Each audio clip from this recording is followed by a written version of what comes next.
Did we start?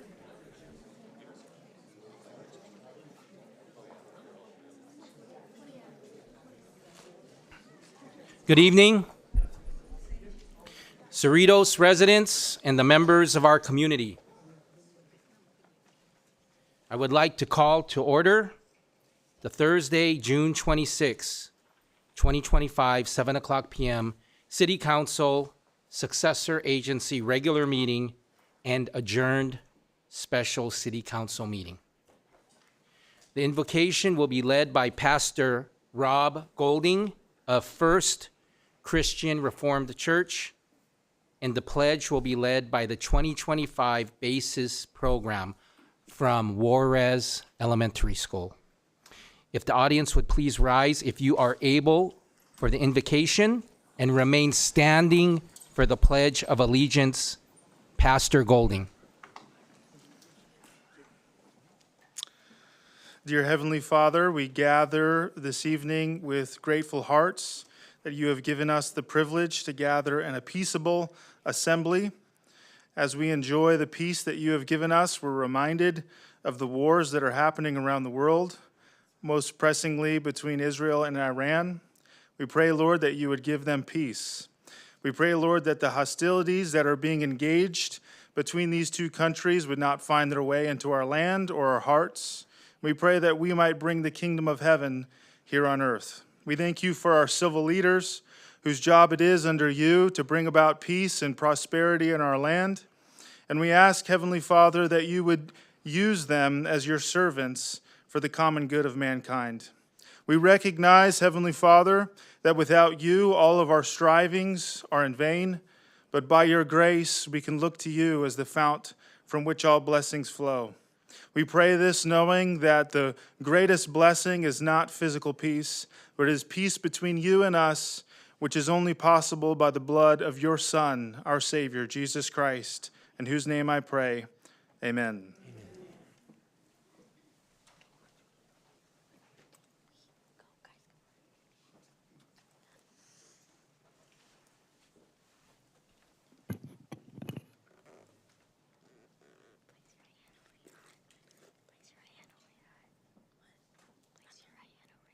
Raise your right hand over your heart. Ready, begin. I pledge allegiance to the flag of the United States of America and to the republic for which it stands, one nation, under God, indivisible, with liberty and justice for all. Thank you, Basis. Thank you, 2025 Basis Program from Juarez Elementary School. I'd love it if you guys could please tell us your names, please. Crystal. My name is Leah Ray Morales. My name is Zoe Flores. And Esmeralda White. Great. I'm really happy to that you guys came and did the Pledge of Allegiance. You did great. I just wanted you to know I'm proud of you guys because I promoted from Juarez Elementary School a while ago. Thank you. Madam City Clerk, will you please conduct a roll call? Council on Agency Member Hong. Present. Council on Agency Member Polito. Present. Council on Agency Member Say. Present. Mayor Pro Tem and Vice Chair Johnson. Present. Mayor and Chair Yokoyama. Here.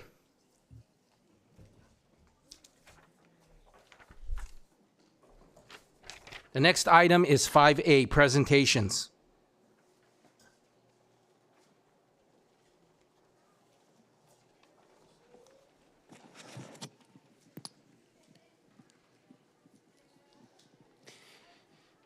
Juneteenth recognition. Since 2021, Juneteenth has been recognized as a federal holiday, marking the end of slavery in the United States and celebrating the enduring spirit, culture, and contributions of African Americans. It is a day to reflect on freedom, resilience, and the ongoing journey toward equity and justice.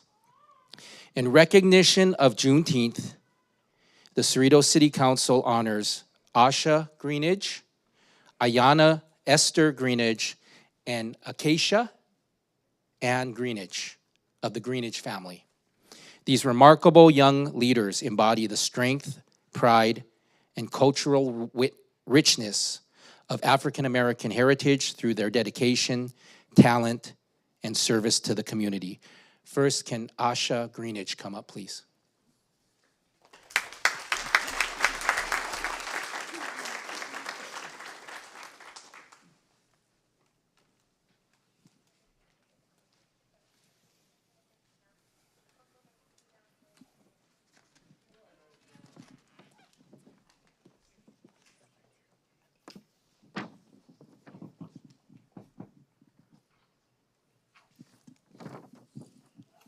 Asha Greenidge is a junior at Tuskegee University in Alabama, pursuing a Bachelor of Science in Chemical Engineering.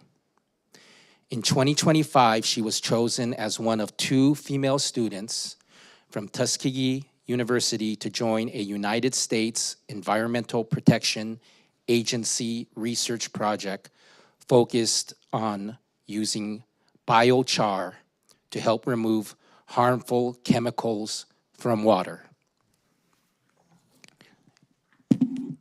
Aisha Louise Greenidge, I present you with this proclamation from the Cerritos City Council in the city of Cerritos.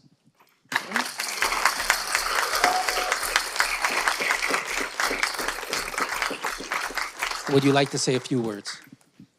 I'll say a couple words. I just want to say thank you to the city of Cerritos for this proclamation and just for recognizing my accomplishment. I grew up in Cerritos, and I presented at the MLK Day celebration many years, as well as my sisters, and so it's just an honor to get this recognition. Thank you. Will my council colleagues join me in a photo, please, with Aisha?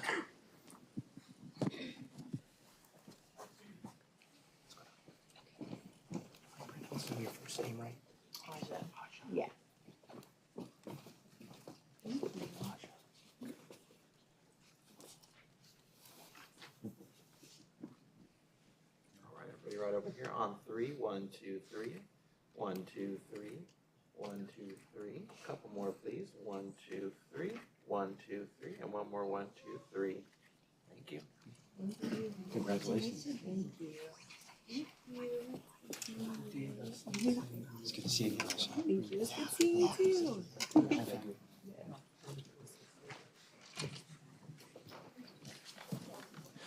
Congratulations, Aja Greenidge. Don't go too far. Ayana Esther Greenidge, will you please come up?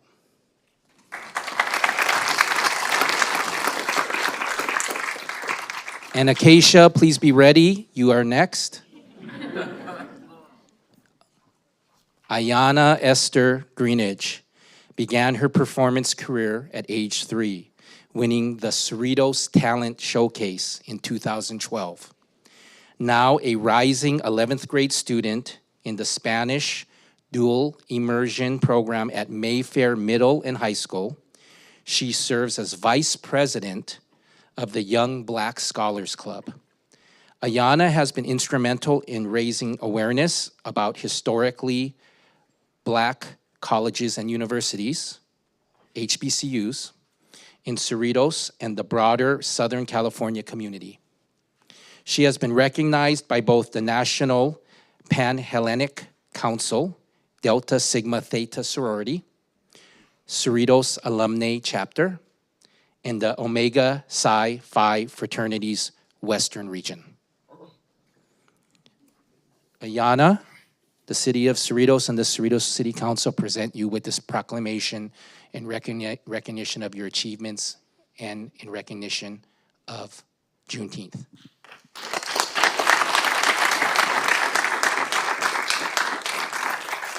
Would you like to say a few words?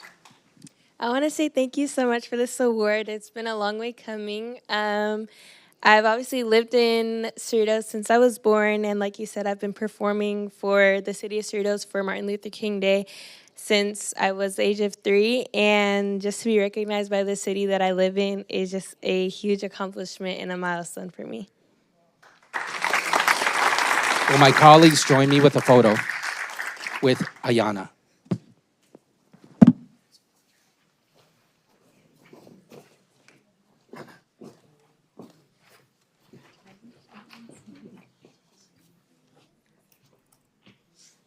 Right over here on 3. 1, 2, 3.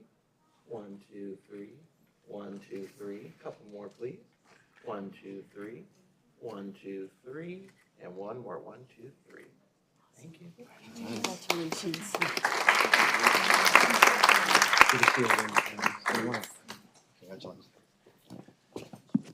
All right, can Acacia and Greenidge please come up?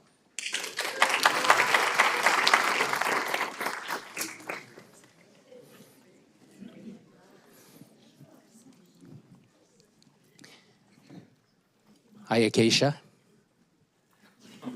Acacia Ann Greenidge, a lifelong Cerritos resident, is a rising sixth grader at Intensive Learning Center Elementary School.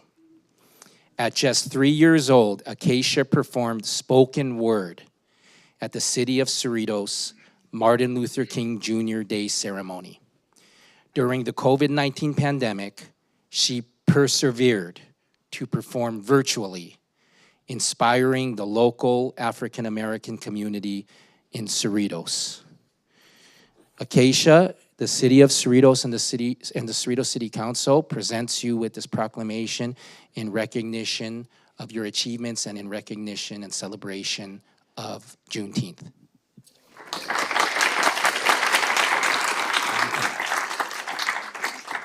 I want to say a few words. It's very big. Thank you thank you to my family, and thank you for giving me this award. That's it. Will my colleagues please join me for a photo with Acacia? And then after this, if Aja and Ayana can come up and join your sister, because we have some more presentations.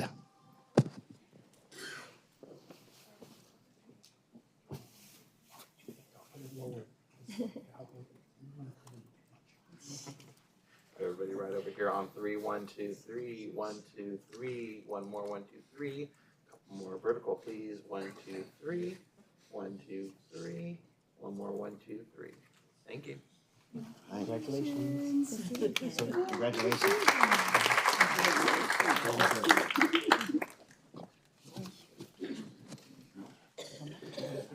Okay, can I please call up from California State Senator Tony Strickland's office? Is Maddie here? Just stay right here. Stay right here.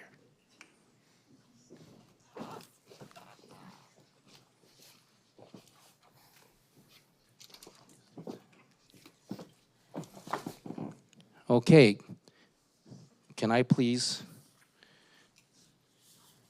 call up from the office of Assemblymember Sharon Quirk Silva, 67th District, which represents our city of Cerritos, Joe Pack. And is your name Michelle? Melissa Mang.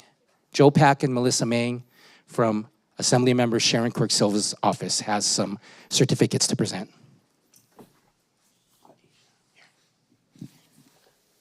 Hello, everybody. My name is Joe Pack. I think a lot of people know me, but this is first time that our summer intern, Melissa Mang, is here to present the certificate on behalf of the Assemblyman.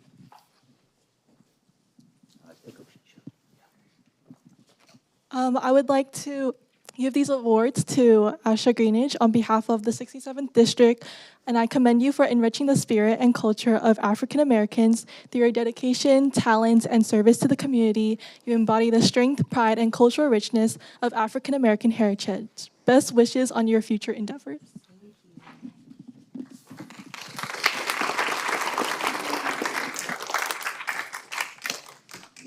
Pass it out, it's the same. Ayana Greenidge. And Sasha Greenidge. Acacia.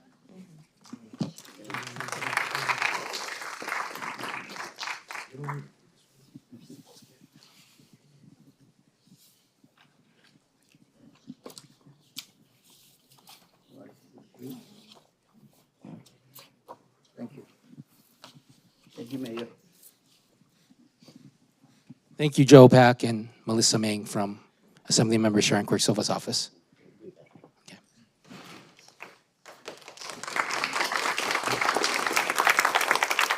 Okay. Would you like to invite your family up for a group photo? Yes, I'd like to invite my dad. Council colleagues, let's take a group photo.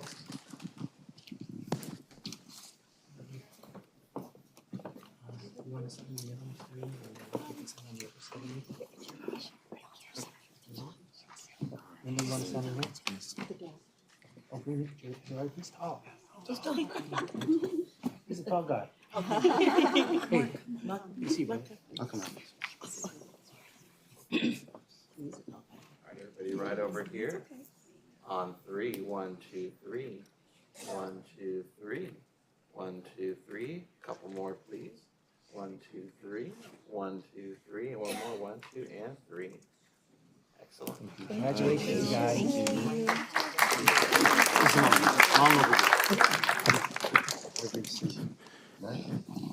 And I'm also going to be giving them some certificates of recognition from the office of California State Senator Tony Strickland, 36th District, which represents our city of Cerritos. His representative couldn't be here today, but they did make sure to bring certificates for the three of you.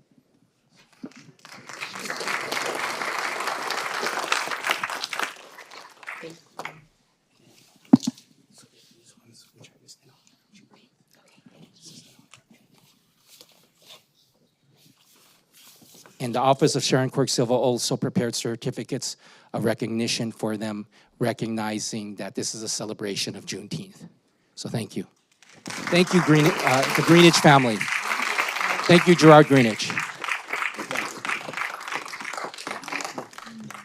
Also, in recognition of Juneteenth, the Cerritos City Council honors the Pi Sigma Omega chapter of Alpha Kappa Alpha Sorority Incorporated, and its president, Yolanda Williams, for continued service and support of the community through their charity work and scholarship opportunities for local high school students. Yolanda Williams, will you please come up?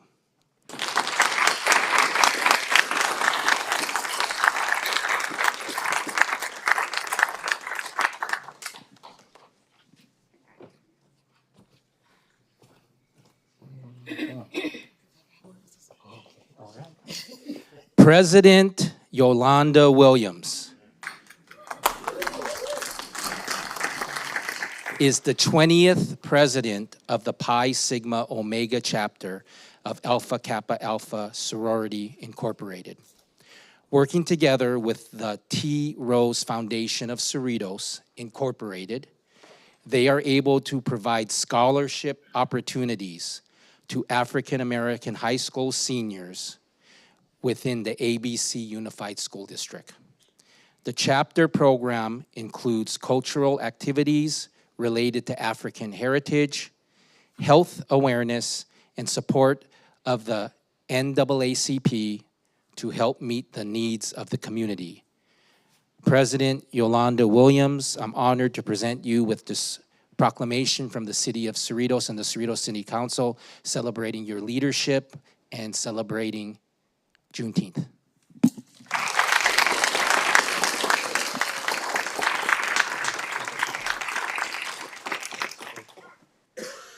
Where's the photographer?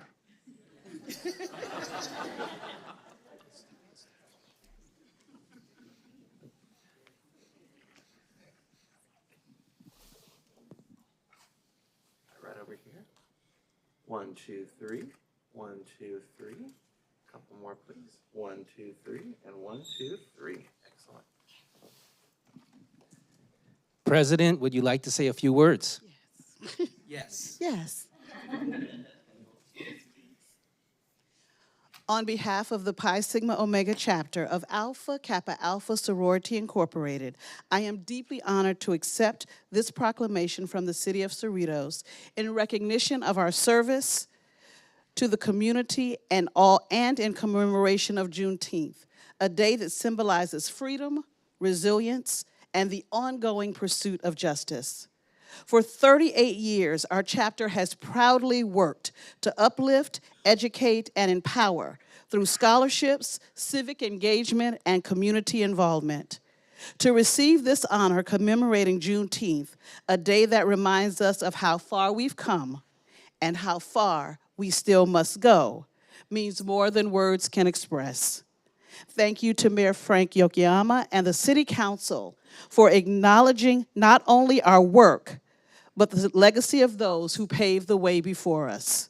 The Pi Sigma Omega chapter of Alpha Kappa Alpha Sorority Incorporated will continue to serve with purpose, passion, and with pride. Thank you.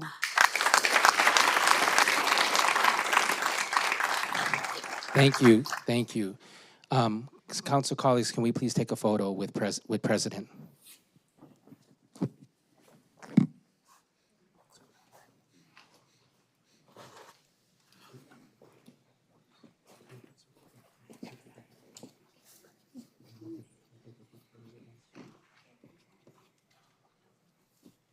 Right over here on three. 1, 2, 3. 1, 2, 3. One more, 1, 2, 3. Couple more, please. 1, 2, 3. 1, 2, 3. 1, 2, 3. Excellent. Congratulations.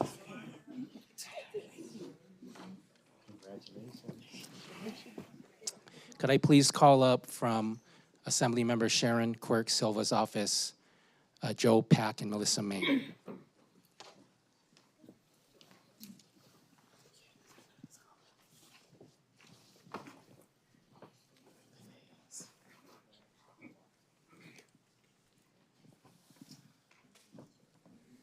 On behalf of the 67th District, I honor you for your role as president of the Pi Sigma Omega chapter of Alpha Kappa Alpha sorority for embodying the strength, pride, and cultural richness of African American heritage through your dedication, talent, and service to the community. I thank you for your continued service and support for the community through your charity work and scholarship opportunities for local high school students. Thank you, Yolanda.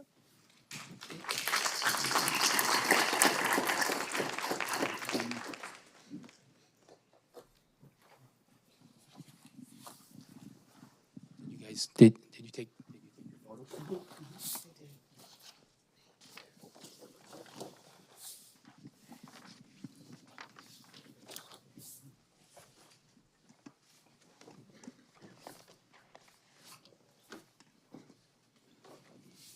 And you also have been presented a certificate of recognition from the Office of California State Senator Tony Strickland of the 36th District as the president of the Pi Sigma Omega chapter of Alpha Kappa Alpha Sorority Incorporated, but they just couldn't be here today.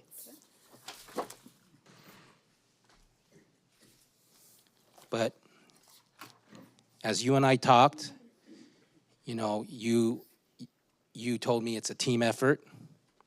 You told me you have a great group of officers. And in honor and celebration of Juneteenth, I'd like to please call up your officers so that we can give them a certificate of recognition for their leadership. And in honor and celebration of Juneteenth, in addition to you, President Yolanda Williams, could we please have Vice President Ursula Martin come up?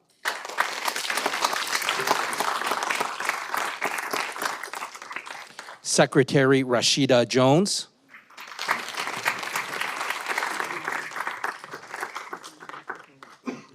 Corresponding Secretary Senolia Willingham. Financial Secretary Elise Francis. Hostess CV Banks Carson. Parliamentarian Lakeisha Johnson. Ivy Leaf reporter Tracy Brown. Historian Janet Yarbrough.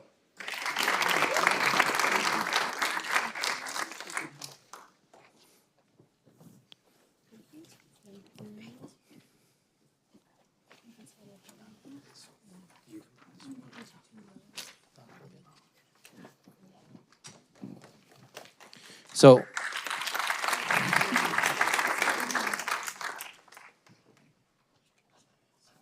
President Williams, would you like to say a few words about your officers?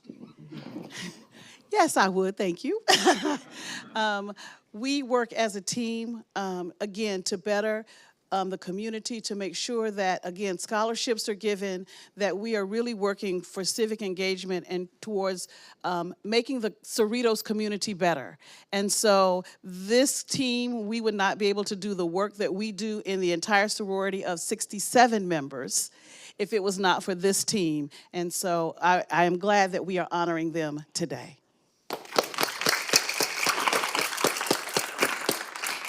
Council colleagues, will you join me for a photo with the wonderful officers of Alpha Kappa Alpha Sorority Incorporated?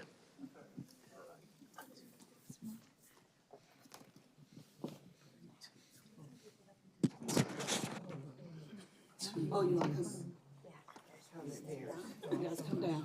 Come down. We're going to make use of these 3 steps.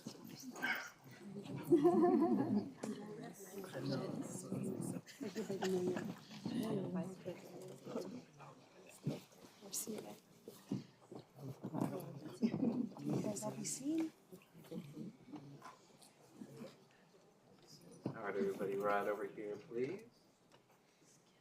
On 3, 1, 2, 3, 1, 2, 3, 1, 2, 3. Couple more, please. 1, 2, 3, 1, 2, 3, and one more. 1, 2, and 3.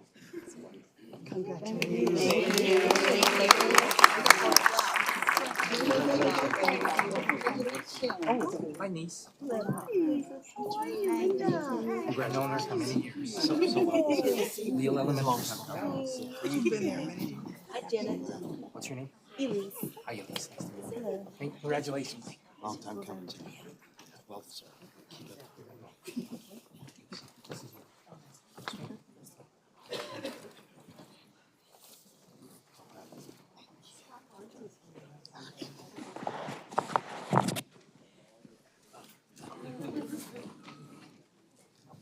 Pride Month recognition. June is LGBTQ plus Pride Month, a time to recognize the contributions, culture, and resilience of LGBTQ plus Americans who have helped shape our nation toward LGBTQ plus inclusion. This month-long observance honors the voices and achievements of the LGBTQ plus community. In Cerritos, LGBTQ plus individuals have played a role in promoting equality and equity and inclusion through advocacy, education, and community engagement. In recognition of LGBTQ plus Pride Month, the Cerritos City Council honors Antonio Laverman. Antonio, will you please come up?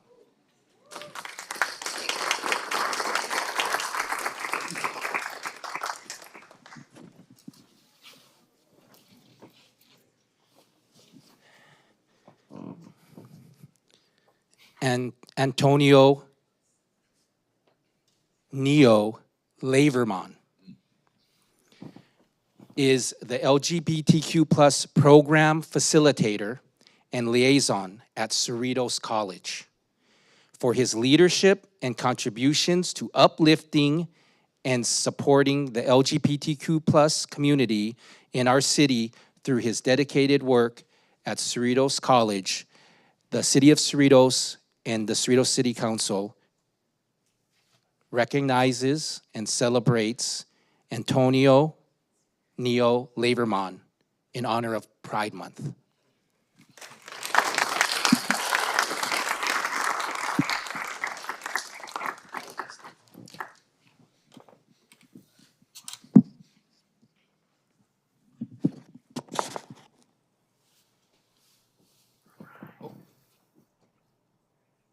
On 3, 1, 2, 3, 1, 2, 3, 1, 2, 3. Couple more, please. 1, 2, 3, 1, 2, 3, and one more. 1, 2, and 3.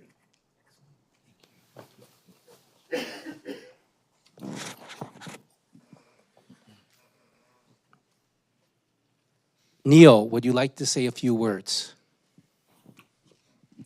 Thank you. Well, firstly, good evening, and thank you very much. I am so humbled and so honored to receive this proclamation on behalf of the city of Cerritos. And I would be incredibly remiss if I did not mention the various wars and conflicts that are plaguing so many families and communities today. And so while this proclamation has my name on it, it's in fact for everyone who continues to fight the good fight. So I thank you all for this recognition and for this proclamation, and this is for all of us. Thank you very much. City Council colleagues, will you please join me for a photo?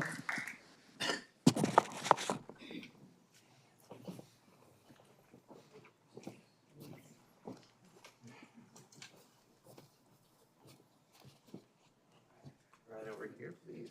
On three. 1, 2, 3. 1, 2, 3.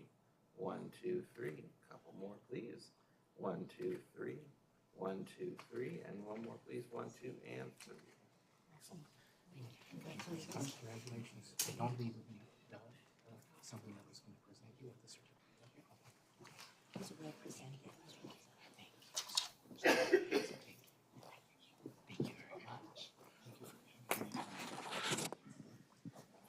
Can Joe Pack and Melissa Mang from Assemblymember Sharon Quirk Silva's office please come up for the presentation of their certificates?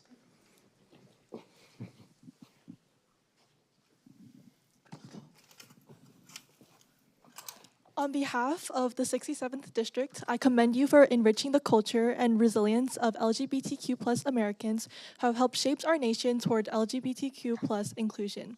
Thank you for your leadership and contributions to uplifting and supporting the LGBTQ+ community through your dedicated work at Cerritos College. Best wishes on your future endeavors. Thank you.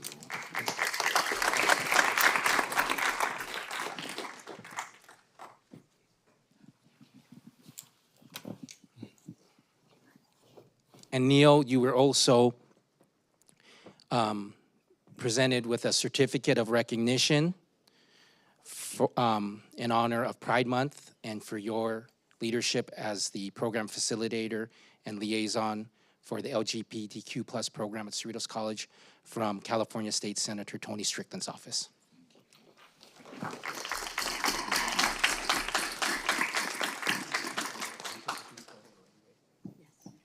Thank you so much, Neil. Thank you, Antonio Leverman. Thank you. Thank you very much. Business Spotlight, the White Lotus Florist.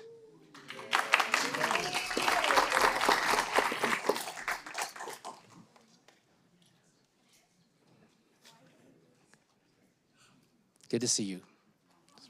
Right there. Thank you.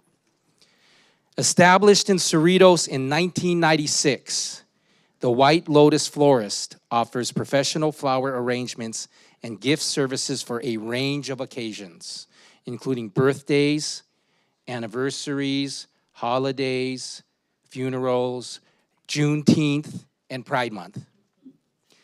The staff at the White Lotus Florist specialize in the design of beautiful and quality fresh floral bouquets and seek to provide exceptional customer service to patrons. For special events, the White Lotus Florist is able to work with customers to design customizable bouquets to their liking. The White Lotus Florist offers reliable floral delivery throughout Cerritos, including same-day delivery services. The White Lotus Florist is located at 13303 and a half Artesia Boulevard in Cerritos, and their phone number is 562-404-1987, and their hours of operation are Monday through Friday, 9 to 6, and Saturdays from 9 to 5.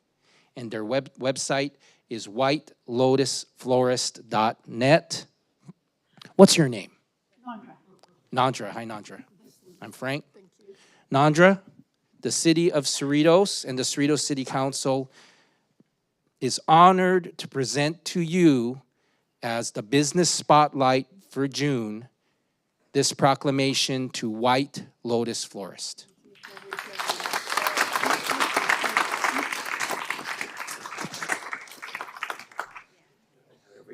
1, 2, 3.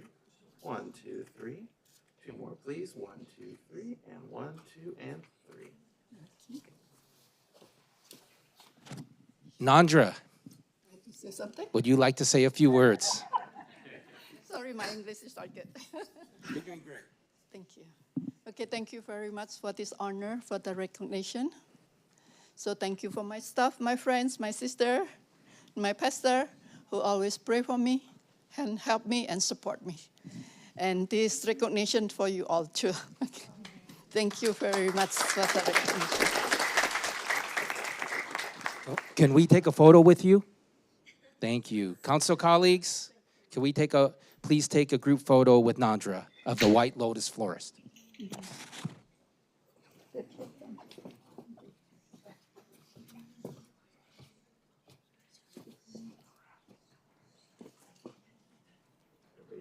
One, two, 1, 2, 3. 1, 2, 3. 1, 2, 3. Couple more, please. 1, 2, 3. 1, 2, 3, and one more. 1, 2, and 3. Thank you very much. Thank you. Congratulations, Nandra. Beautiful work. Thank you. Can I please call up from Assembly Member Sharon Quirk Silva's office, Joe Pack and Melissa Main for a presentation of a certificate.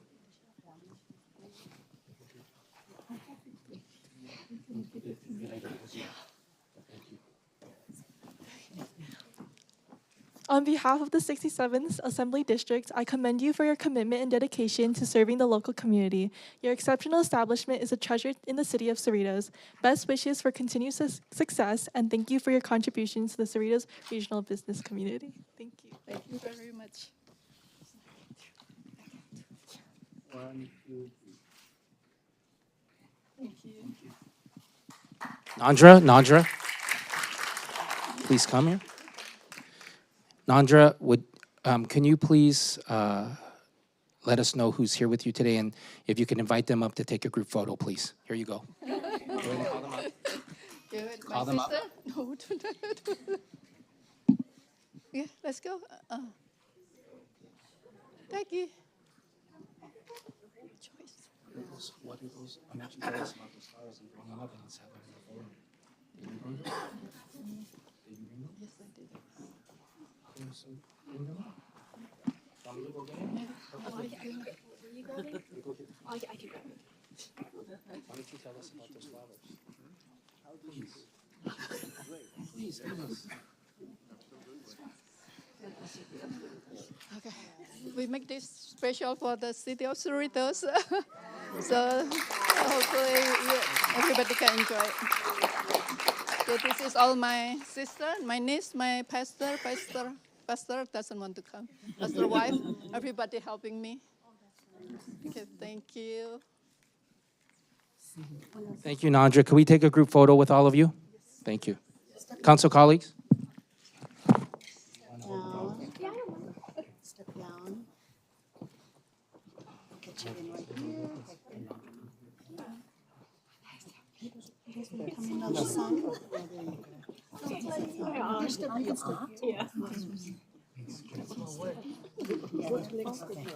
We have a lot of room. I don't want to cover you. No. That's okay. I don't want to cover you.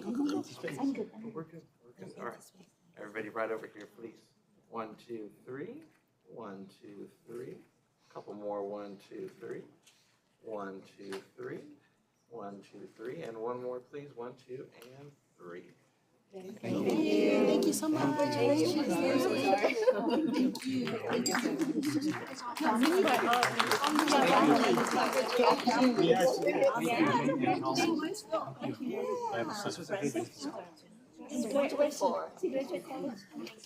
much.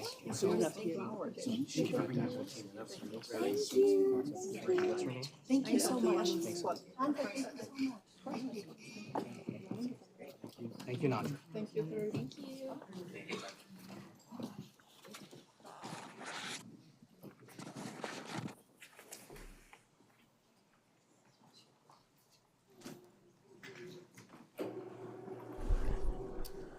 Thank you to Nandra and our business spotlight, White Lotus Florist, and thank you to those we recognized and celebrated for Pride Month and for Juneteenth. The next item is 5B, City Manager. Do we have a report on this item, City Manager? Yes, thank you, Mayor, members of the City Council. I'm pleased to welcome to the City Council chamber Mr. Mark Bullman, who represents the City of Cerritos as a member of the Board of Trustees for the Greater Los Angeles County Vector Control District. He is here to introduce a member of his team who will be providing some information to the public regarding the services provided by the agency. Mr. Bullman. Thank you and good evening. It was January of 2012 when I raised my hand and was sworn into the office. And I said, this is going to be interesting. What do you know about mosquitoes?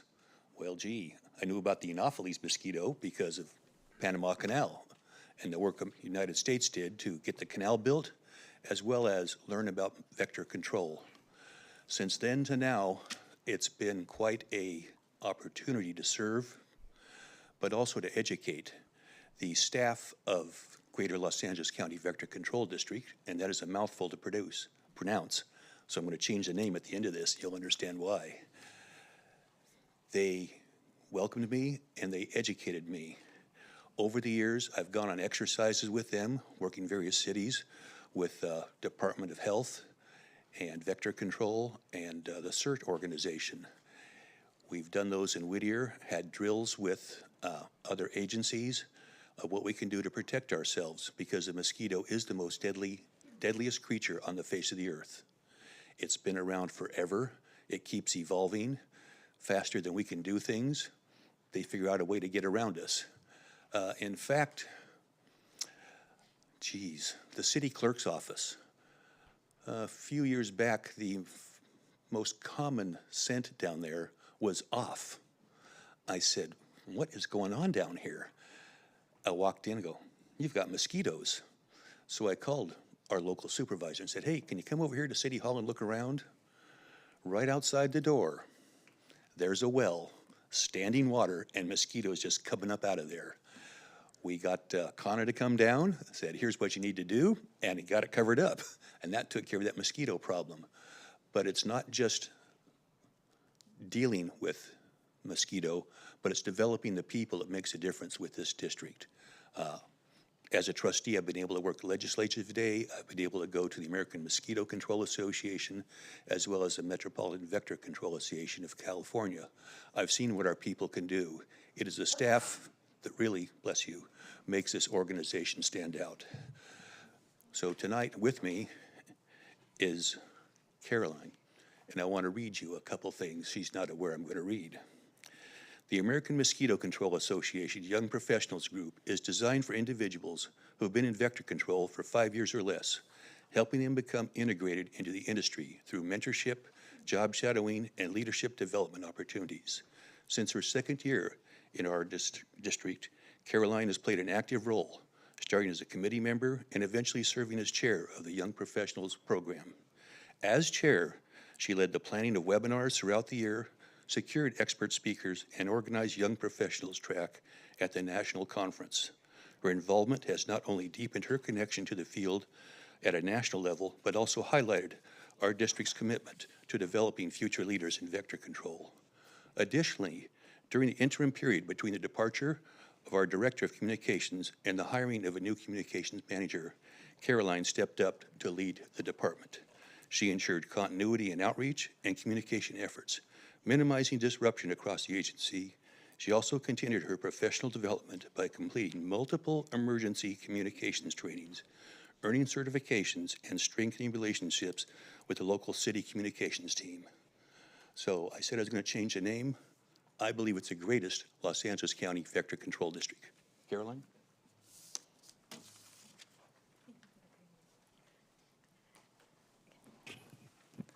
Good evening, Honorable City Council. Thank you, Mark, for the kind words. I did pay him $20 to say that, but just between us here. I'm honored to be here to represent our agency. As Trustee Mark Bowman said, we are the Greater Los Angeles County Vector Control District, and I'm here to give an overview of our agency, especially because it is the mosquito season. So it's really imperative for the City Council and the members here of the public to know that we are here to help them and what services we provide. Next slide, please. So we are the vector control district that serves the city of Cerritos, including the surrounding communities, and we provide mosquito, black fly, and non-biting midge control services, which are funded through property and special assessment taxes, which currently per a single-family home is $18.90 annually. Next slide. The mosquito-borne diseases that residents here in Cerritos should be concerned about, but also just overall in LA County, is dengue fever. It is a global threat, but also a local threat. In 2023 and 2024, we did have local transmission, meaning individuals tested positive for dengue even though they had no travel association or history. As you can see there on the screen, we did have 14 cases in LA County alone. In 2024, those 3 were within our district. West Nile virus continues to be a problem because it is endemic to LA County, meaning every single year we'll see some type of activity, be it human cases, positive dead birds, or positive mosquito samples. Next slide. We do follow an integrated vector management, meaning that we use surveillance, control, and education to control the vector populations. And I would like to go over the 3 main departments that help keep the Cerritos community safe. Next slide. Our main department is operations. Maybe this is the department and the staff that city staff or Cerritos residents are more aware of. And these are the individuals that are boots on the ground. They are the ones that are responding to service requests that we receive from the city and for residents and other agencies as well. And they also respond to the mosquito-borne disease cases. So they're the ones doing the door-to-door on those yard inspections. We're going to those businesses. We're going to those residential properties to make sure that they don't have any standing water, but especially to help them by giving them simple long-term solutions. Next slide. Additionally, some of the medium visibility services we provide is that our operations department, they monitor, inspect, and treat various public sources. And we do have vector control specialists that are assigned certain zones. For example, we do have a vector control specialist assigned to Cerritos and the surrounding communities that target those public sources. Next slide. They also monitor and treat any green swimming pools. So we make sure that we are on top of our green swimming pools because they are a public health threat. They can reproduce millions of mosquitoes, especially those culex that can transmit West Nile virus. Next slide. Maybe some residents or businesses may be seeing our Jeeps out in their community. We do hire additional staff in the summertime to help us with our street gutter program, where we understand that we can't physically change the street gutters, so we make sure that we have staff that are treating the standing water in these gutters to make sure that they are not reproducing mosquitoes. Next slide. Some of the low visibility services are the underground storm drain system crew. So we do have staff that year round, especially in the winter time, they are treating these underground storm systems because mosquitoes do go underground. That's why for us, we say mosquito season is year round. So we're making sure that we are treating those sources, as I mentioned, year round. Next slide. We also work with other agencies, especially in our flood control systems. So as you see there on the screen, not only do we focus on chemical control and biological control, but also the physical. We're making sure that we're moving that debris from these flood control channels, rivers, to make sure that the water is not stagnant. We're making sure that that water is able to travel through these systems. So again, we do follow that integrated management approach to make sure that we're tackling different sources in various different ways. Next slide.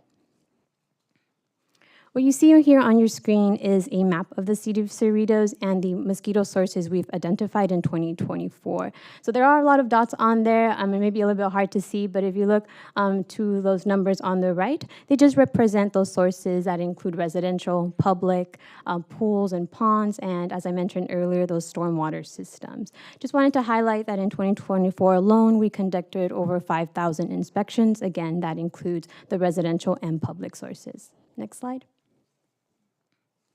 The second department I would like to highlight is our scientific and technical department that is made up of our vector ecologists. I think this is the really fun department, especially for those that love science. Not only are they conducting surveillance for mosquitoes, but also black flies. We also do mosquito trapping. So we do have traps that we set and collect in Cerritos and the other cities and communities that we serve. We collect those mosquitoes from those traps. Not only do we identify them by species, but also by gender, because only the female mosquito bite. So it's important for us to know how many female mosquitoes are out in the community, in the environment. And then we also work with the state agency, our Department of Public Health, for the dead bird testing. So they do act as an early detection system for West Nile virus. So we do encourage city staff and residents and businesses to report dead birds, where our vector ecologists can collect them, get a swab of these dead birds, send them to the state where they will let us know if they test positive or not for West Nile virus. Next slide.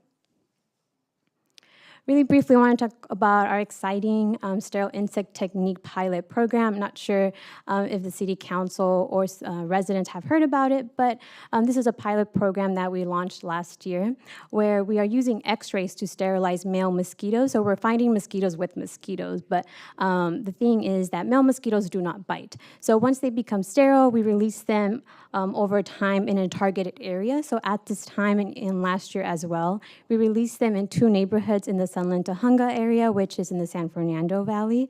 And then the goal is that these sterile male mosquitoes will mate with the wild females. Next slide.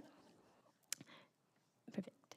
And we just analyzed our data, and what we saw is after we released these male mosquitoes in these 2 neighborhoods, we saw a reduction in the mosquito population, which is what we wanted to see and what other industries have seen when they've applied the SIT. And the reason we see less mosquitoes is because when these sterile male mosquitoes mate with the wild females, their eggs do not hatch. Hence, we see not only a reduction in the mosquito population, but also the risk of diseases associated with these Aedes aegypti mosquitoes. And just to highlight the 2 sections there, some other benefits of SIT include that it's non-chemical and eco-friendly. So we will continue our pilot program this year, as I mentioned earlier, to continue seeing the efficacy of it and seeing if it can be another tool in our toolbox for mosquito control. Next slide. And then the last department in our toolbox is communications department. So that's my favorite department, but I'm a little bit biased because that's my department. But we promote public awareness of our district services because, again, we are the largest of the 5 vector control agencies in LA County, but a lot of residents and businesses don't know who we are. So we're here to promote our services and, of course, educate the public about mosquitoes and these vector-borne diseases that I mentioned earlier through community outreach, youth education. So we do go to schools to try to inspire the future leaders of public health, presentations like today, and of course, traditional media and social media. Next slide.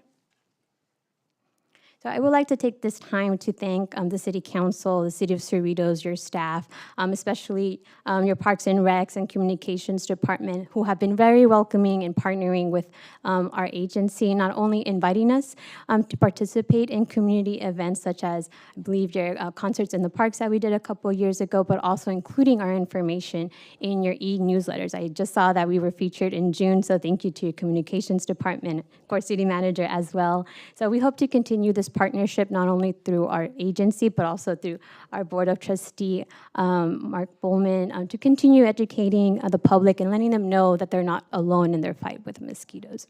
And the next slide.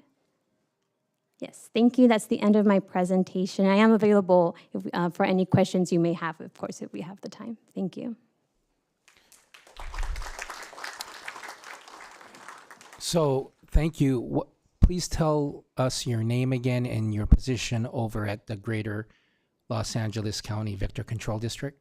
Yes, thank you. So my name is Caroline Gongora. I am the Public Information Coordinator at the Greater Los Angeles County Vector Control District.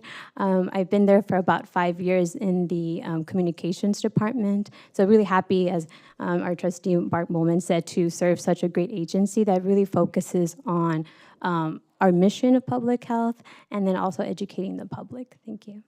Thank you. Do any of the city council have any questions? Thank you for that informational report and overview. Yes, thank you.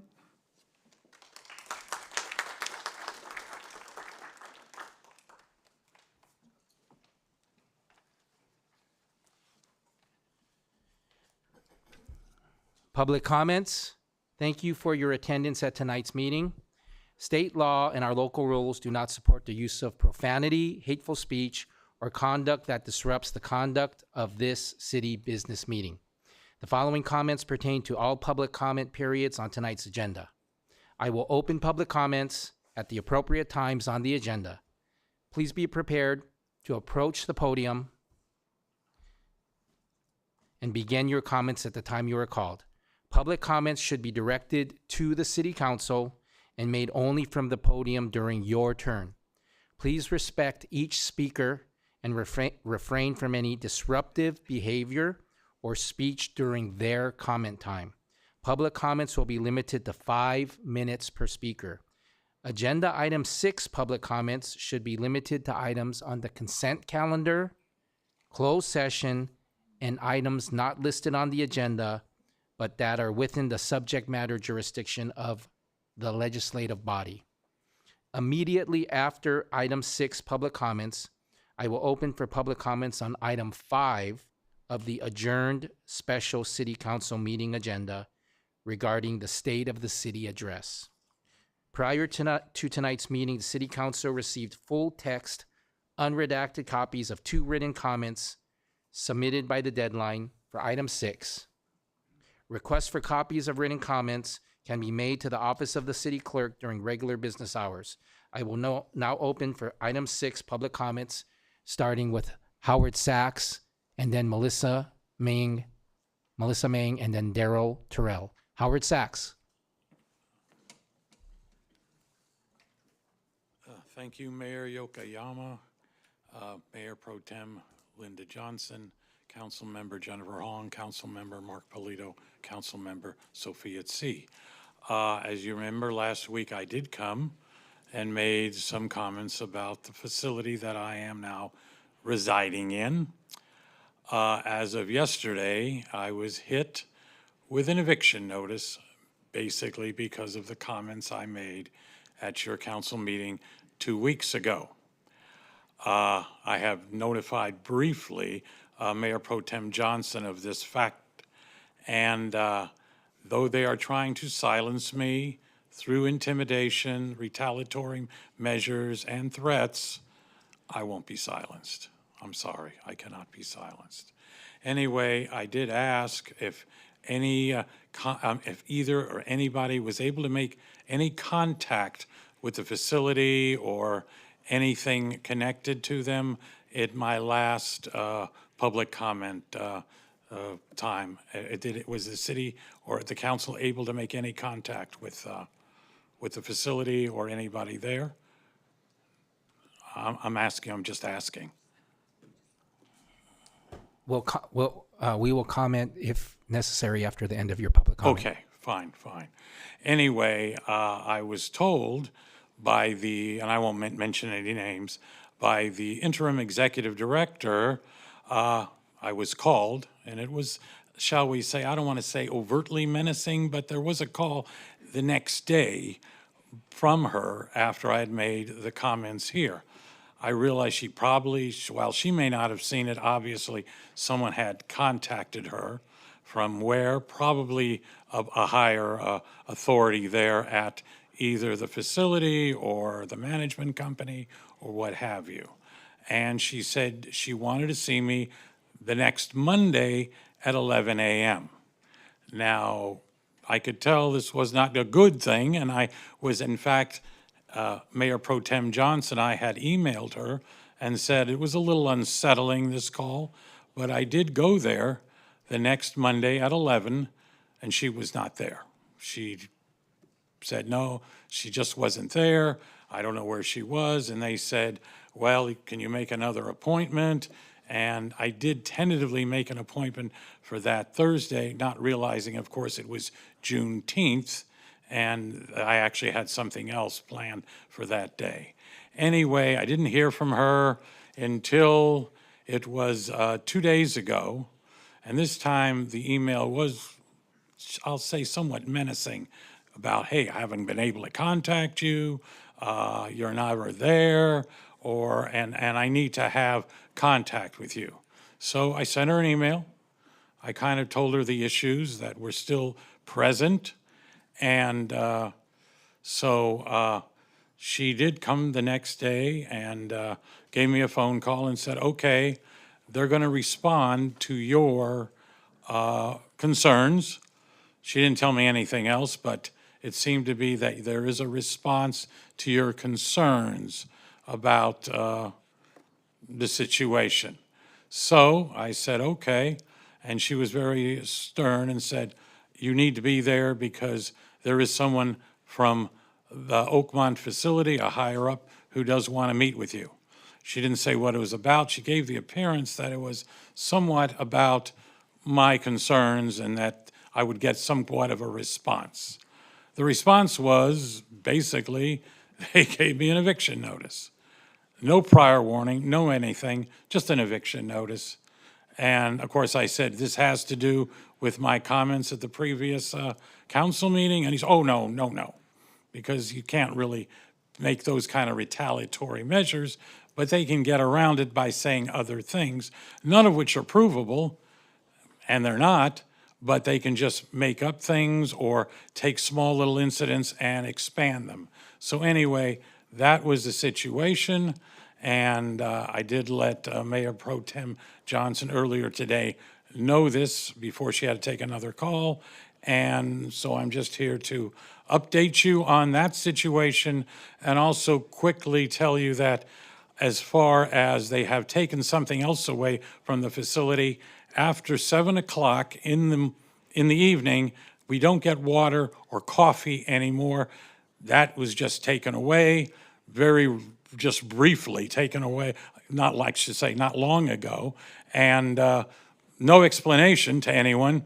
They're just not providing anything after 7 o'clock as far as water or coffee that the residents need, especially in the summer, or at the workers need, especially the night workers, do drink coffee, of course, to stay alert for their work.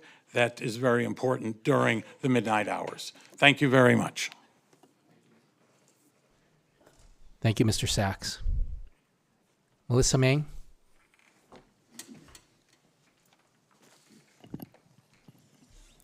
Good evening, Mayor Yokoyama, Mayor Pro Tem, Honorable City Council members, and city staff led by City Manager Lopez. My name is Melissa Mang, and I am a summer intern for Assemblywoman Sharon Quirk-Silva at her district office located in the city of La Palma. To begin, I would like to introduce you to Assemblywoman Sharon Quirk-Silva, who represents the 67th District, including most of the North Orange County and southwestern cities of Los Angeles County. Currently, Assemblywoman Sharon Quirk-Silva holds the chair position of the Budget Subcommittee Number 5 on State Administration and of the Select Committee Orange County Homelessness and Mental Health Service. Should the City Council and constituents in the audience wish to contact the office for issues regarding budget, higher education, the arts, and cultural representation, the Assemblywoman is highly involved in such committees as well. My role in the district office is to assist Assemblywoman Sharon Quirk-Silva with her constituents on state-related matters, including constituent services with state agencies, the DMV, Veterans Benefits, EDD, Employment Development Department, and more. My latest event took place yesterday where Senior Field Representative Joe Pack and I honored the White Lotus florists for their small business on Artesia Boulevard in Cerritos. But most importantly, I'm looking forward to assisting constituents with requests concerning state information and legislative services. Thank you. Thank you, Melissa. Darryl Terrell?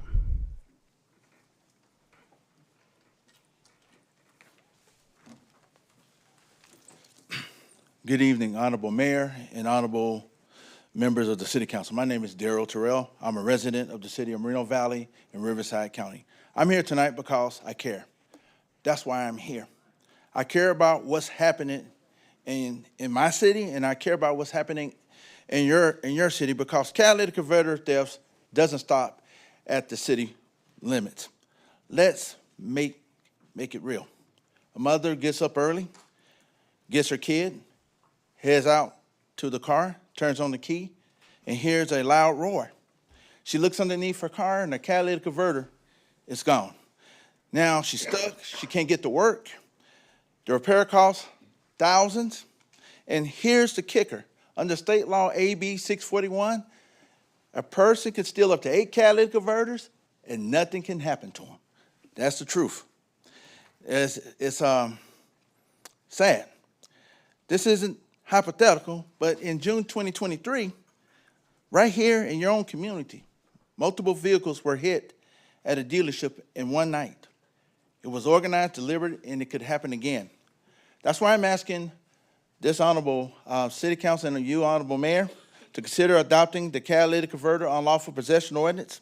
This ordinance says if someone steals a single catalytic converter, they have no proof of ownership, they face possible crime, and they possibly could go to jail.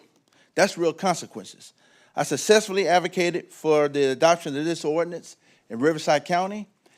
In 19 cities in my county, all 28 cities that make up our county, is under this one ordinance. And recently, I advocated in Fresno County, which they have adopted it. I also successfully advocated for the first reading in Ventura County, Kern County, and Orange County. And right now, 23 cities in your county has this ordinance. And also, there are cities that you say are a common border that has adopted this ordinance. I wanted to commend you and your sheriff's department for the etch and sketch program. That's smart. It helps residents, but etching alone won't stop a thief. We need laws to back it up. Honorable Mayor and honorable council members, please consider adopting this ordinance. Close the loophole in state law AB 641. Give your deputies the tools, whether someone has 1 or 9 stolen catalytic converters. I have talked to deputies, and they told me that they stopped cars with catalytic converters in it, and they couldn't do anything about it, even though they knew it was stolen, because it didn't reach the threshold of 9, so they had to let them go. By having this ordinance, they will be able to hold these thieves accountable. It's about justice, and it's about public safety.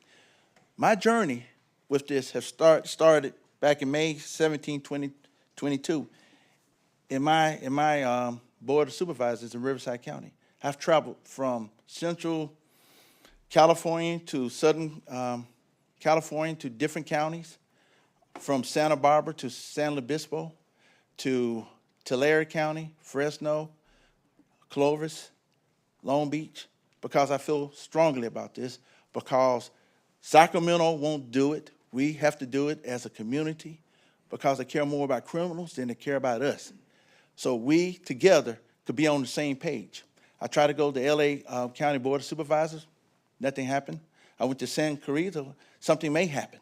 But if we all get together, we can send a message to Sacramento that we'll no longer play second fiddle to thieves. Because a lot of people depend on their cars to get to work, pick up their children, and something like this creates chaos in their lives. A person cannot afford $1,500 to replace this thing. Think about people right now cannot even afford to keep $300 in their checking account. So how along, if they do have insurance, their deductible may be too high. So we got to do something for our residents, give them a peace of mind, and to tell these criminals again that if you come to Cerritos, you will pay the price. In any other city that you go to, you will pay the price, because we're no longer going to let these criminals create chaos in our lives. Thank you, Honorable Council and Honorable Mayor. I hope you consider this, and let's work together to make sure we make crime illegal again in LA County and throughout California. Thank you. Mr. Terrell, do you have any documents to leave with us? I emailed it to your city clerk, and I emailed it to the city attorney. That was the with the public comment that was emailed into us for tonight's meeting.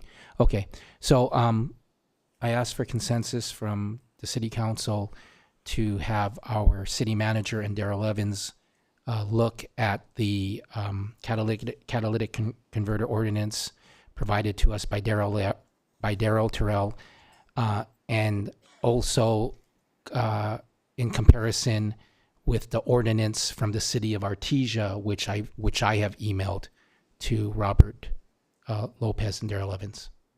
I concur. Okay, so we have consensus. Thank you, Darrell. Okay, Gabriel Aboud.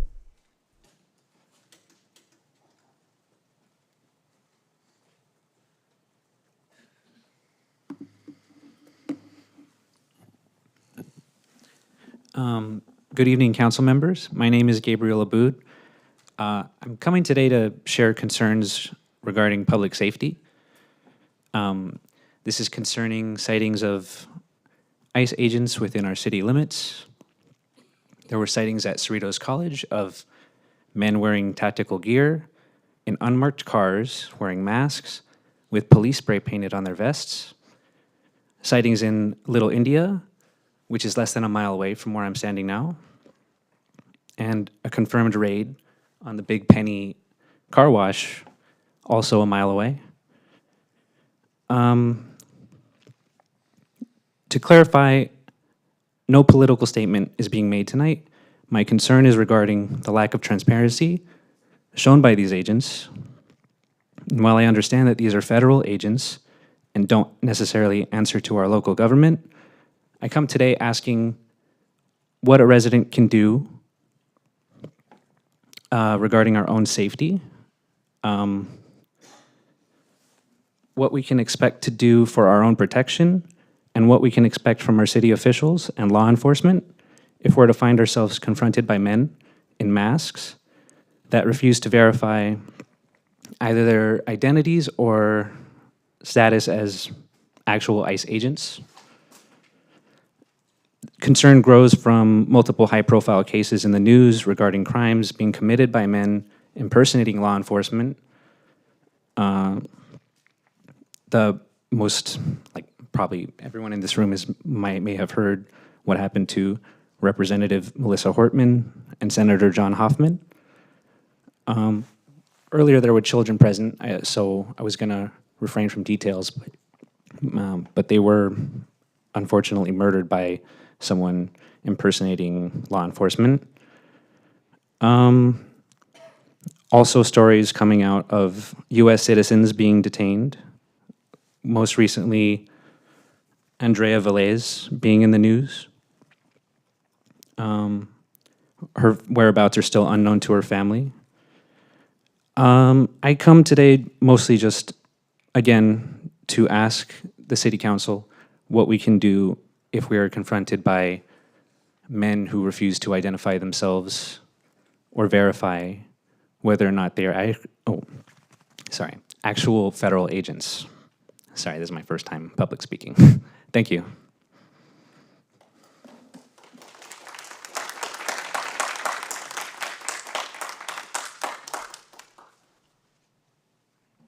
Yes, I'm aware that the city of Artesia has made an effort to provide information to their businesses, like the Big Penny Car Wash, as to how to respond to the incidents you brought up.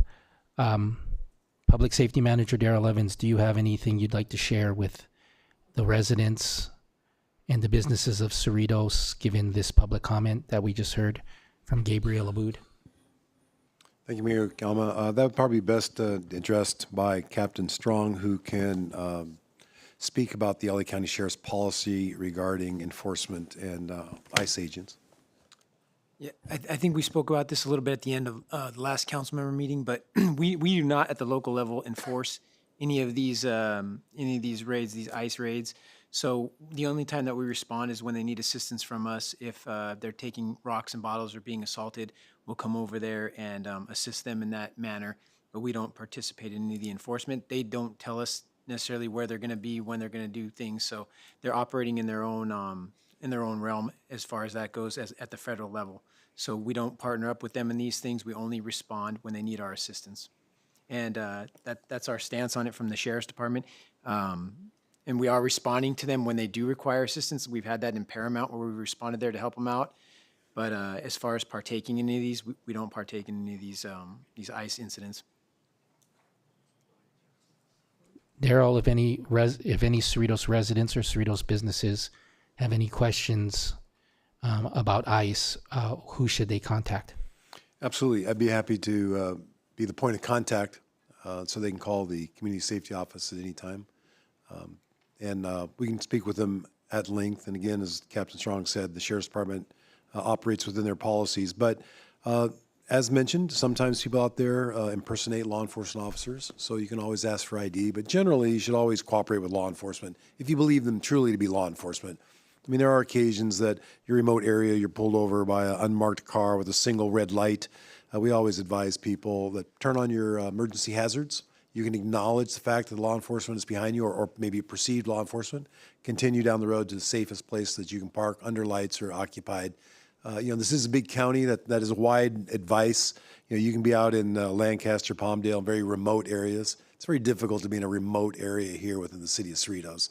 Within a very quarter mile, you could be in any lit intersection or business. And if you're really concerned, you can always sit in your car, call 911, and question whether you're being stopped.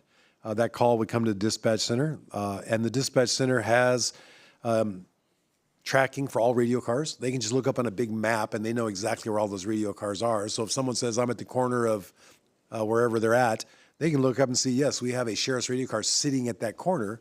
Or they go, we have no sheriff's car over there. So just remain in your car, and we would dispatch a deputy sheriff in a black radio car. Cerritos Sheriff's Department do not generally patrol in unmarked patrol cars. They're all marked black and white patrol vehicles. On rare exception, we will go out there and do unmarked surveillance operations, but that's never done as a single deputy. That's always done in a group of deputies with supervisor. And oftentimes when you're doing unmarked operations, you will always have a marked radio car in support. And that's just to keep people from being overly concerned about whether they're a legitimate law enforcement operation or not. So again, if any questions, you can call. Deputies are always wearing their ID, their badges, they're carrying their ID. If people are wearing, like a raid jacket and they're in an unmarked car, always call your local sheriff's station if you have any concerns. But that's well beyond what we're really talking about here, which is ICE. And again, as Captain spoke, federal law trumps county law. That's federal, state, county, city. And as we mentioned, we're not involved in that. Rarely do they provide advance notice. A lot of times they will say we're in your city, but they don't say when or where, and they don't give you advance notice. I was on loan to a federal task force, and oftentimes we never call the local agency. It just depends on what you're accomplishing. Sometimes there's an element of secrecy involved, depending on what you're doing. But again, in ICE raids, there's nobody that's undercover. Everybody in there that I've seen on TV, although they may have face coverings, they're all marked, police, and they have various tactical gear. And they're never single. That's a large group of people out there. It's pretty straightforward that it's law enforcement. You may not agree with it, but it's still law enforcement. But at the end of the day, just call the office here, and we'll be happy to speak to anybody in detail about any particular circumstance or location. Daryl, thank you. What's the phone number that the residents should call to to discuss this matter with you?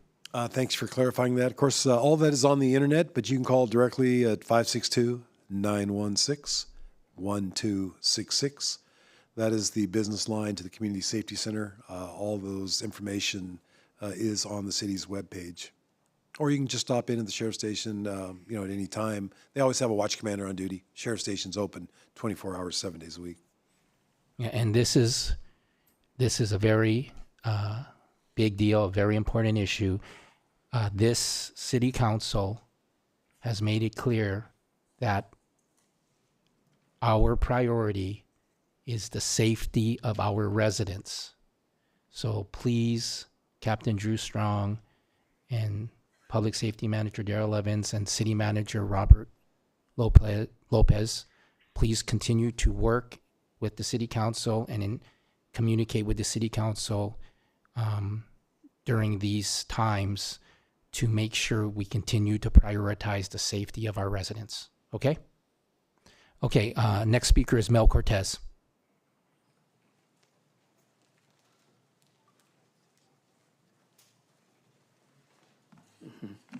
Thank you, Mayor Yokoyama and council members. My first thing, I think,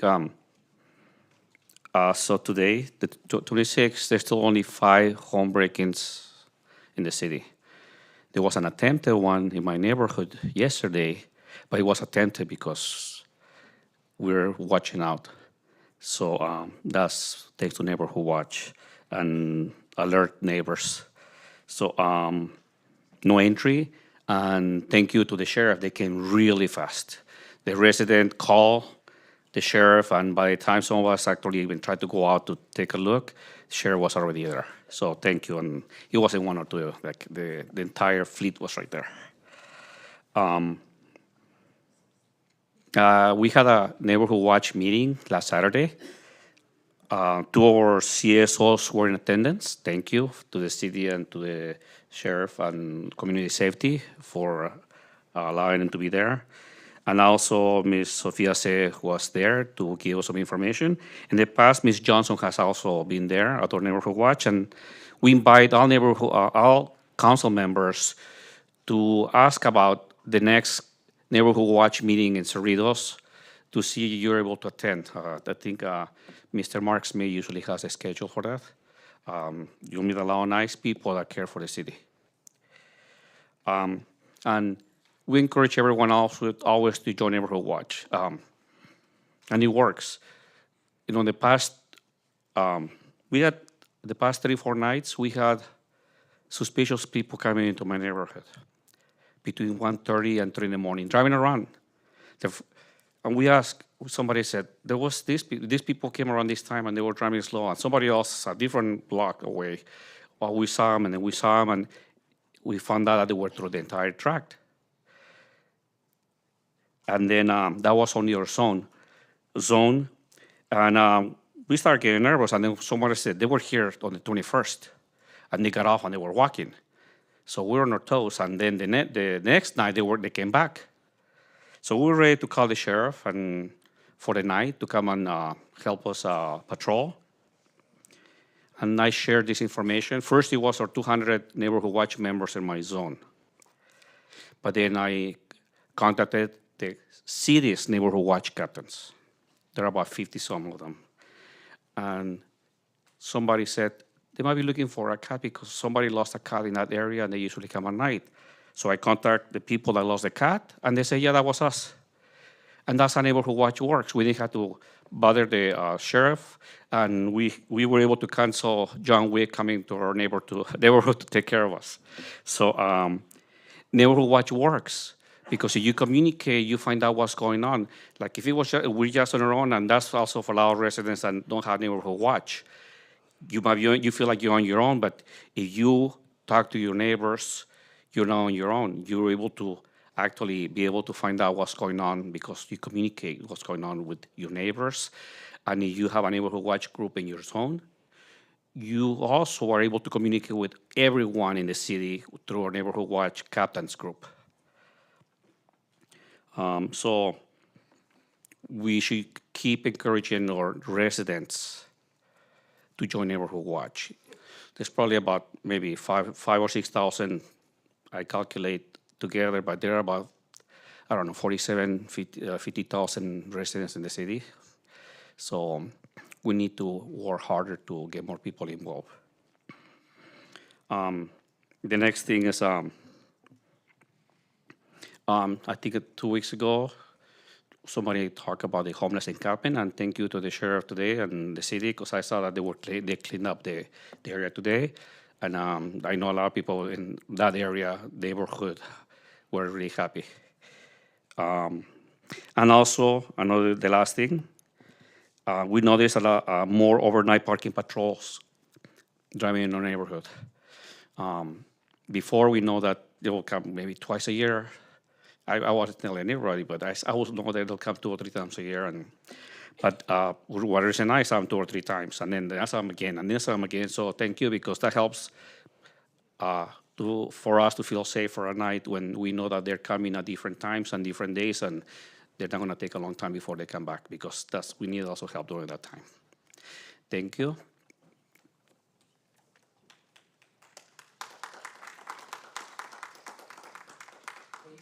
Case van der Linden.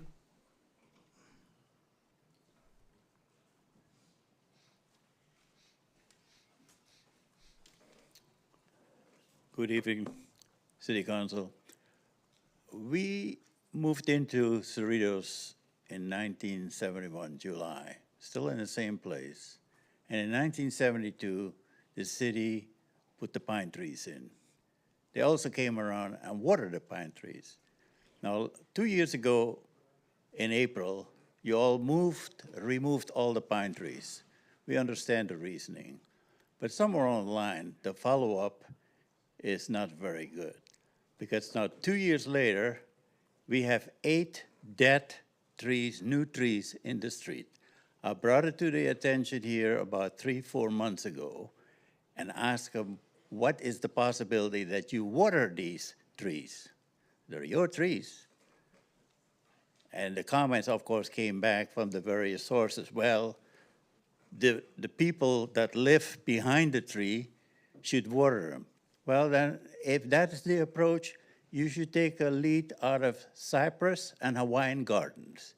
They have a plan, and it works very well, deep watering, and they have their trucks going around and water these trees.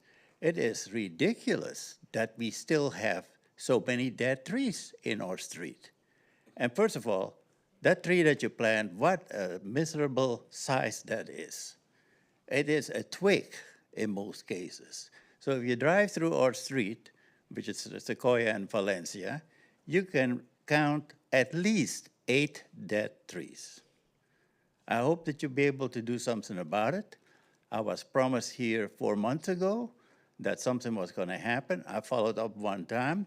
The comment I got back when I called the office that they're working on a plan. Well, I'm still waiting what the plan is. But we have the dead trees. You got to replace those trees and make good on this. You took the pine trees out, and I understand why, but somewhere on the line, you didn't follow through. And that seemed to be one of the big problems around here with City of Cerritos, lack of follow-through. Thank you. Thank you, Case. Marcia Areola.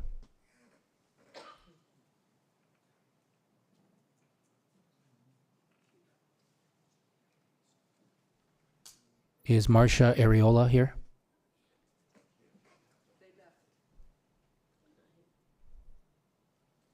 Sam Desai.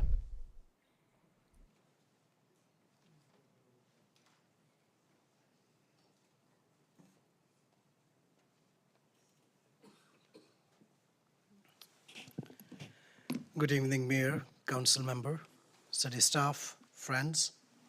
My name is Sam Desai. I'm a local businessman as well as resident, so today I'll be focused on what is working and talk a little bit about our business community. So first of all, Council, please extend local chambers invitation to the city residents, City of Cerritos business owners. July 10th, SBDC, which is Small Business Development Center, and Janice Han, who is our supervisor, they are sponsoring a lunch. And who is it for? It's for local businesses who is looking for funding, to get them ready, to get them educated. So the local chamber is creating tremendous opportunities, and there are more than one local chamber. And I ask the council and the city to please do an RSVP at info@artesiachamber.org. Some kudos is in order. We have our 5 minutes back. So thank you, Council, for giving it to us. And if you can all now, please direct your attention to the screen. Everyone look at our screen, look at the line 3 and word number 4. Right there, line 3, word number 4. If we are going to have a 5 minutes to speak, we should say 5 minutes to speak. So if we can make that adjustment, that would really work. Now, we can give this type of feedbacks, and I'm glad that this council will take it, not as a criticism, but as our effort to improve and just make sure we are in excellence. Public feedback on city's social media, looking forward to that coming soon. By the way, Mayor, if you can remove item 7D from consent calendar to allow public comments, it's about sewers and rates, I would appreciate that, and if any of the council member would second it. I wanted to take a little bit of my time and address, even though the chamber or chambers are the uniting front for the businesses to come to our Cerritos, I know the decision of this chamber, this council, was to not fund our chamber. Now, I know this came from revenge politics, but more than that, it came from people like me, residents like me, who came here, who made a request to the council before to hold any not-for-profit accountable for the money that you dispense. I think we just went a little bit too far, and I really hope that our council sees the tremendous value the chamber has done for this city. And instead of just one of you showing up, I expect all of you to show up. And when there is a grand opening, re-grand opening, and when you all get dressed up and show up, and there's only 7 of you there, remember, if our chamber was there, there would be 50 of us there. I hope you hear me. And I sincerely hope that our chamber is useful to individuals and businesses like White Lotus Flower people, individual that we honored. We can recognize the small businesses, but we get to show them who is important to our city. And unless our mayor, our pro tem mayor, and their friends and colleagues, have to make sure that we are no longer symbolic. We get to move forward. We get to engage with not only residents, but small businesses.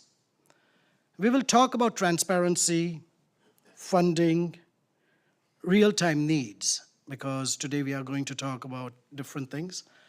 We'll be talking about budgets. These are all coming through agenda. And one thing, I do hope that even though that I'll be speaking, that we don't go all the way till midnight. And if we do, and if it's a habit, please give us our coffee and cream because we would like to stay awake. Thank you. Norma Williamson.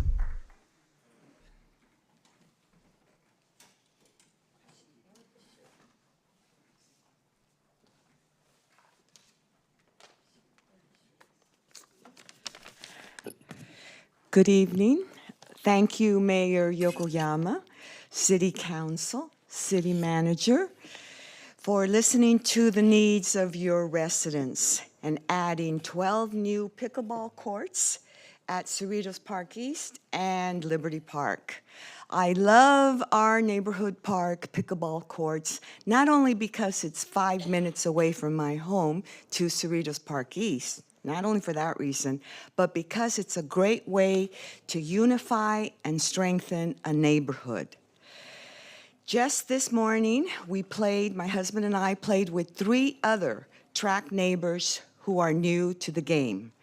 The pickup nature of this game, where players eagerly welcome new partners to play a game, make the sport very social, and players walk away after each game having met new friends and neighbors.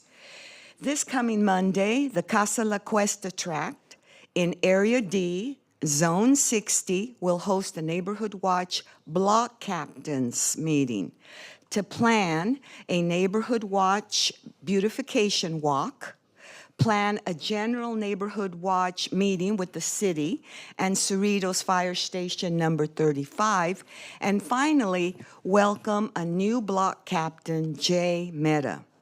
In the past, my husband and I would play with Jay at local pickleball courts, but not until he played at Cerritos Park East did we learn that he lives nearby in our very own Casa La Cuesta tract, and that he recently signed up with the city to be a block captain.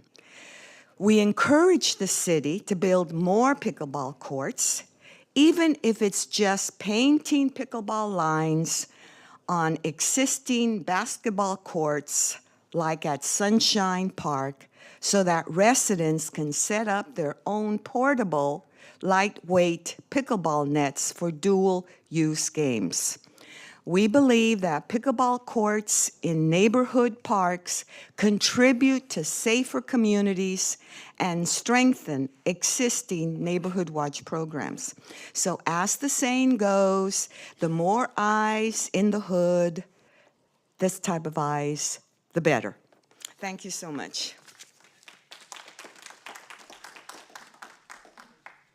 Thank you, Norma. Teddy Lloyd.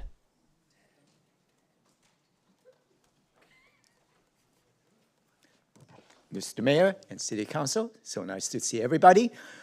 I'm here today, I'm not gonna be talking more pickleball courts. I wanna generate revenue for our city of Cerritos. And I know in the last City Council meeting, Mr. Mayor suggested, how about give us some ideas? Well, since then, I came up with several ideas. And I know the city had created pickleball courts, which Norma just commented. I wanna give 3 ideas. Merely ideas, and I want the City Council to give a favorable consideration. First, revenue generating will be coming from reserving the pickleball courts, and I have already studied several other cities that have done that. I'll be happy to provide the details about it, such as the city of El Segundo, city of Tustin, and I believe another city I also saw, they came up with ideas where the revenue can be generating, and from those people, players, they're more than happy to pay for that, okay? That's one suggestion.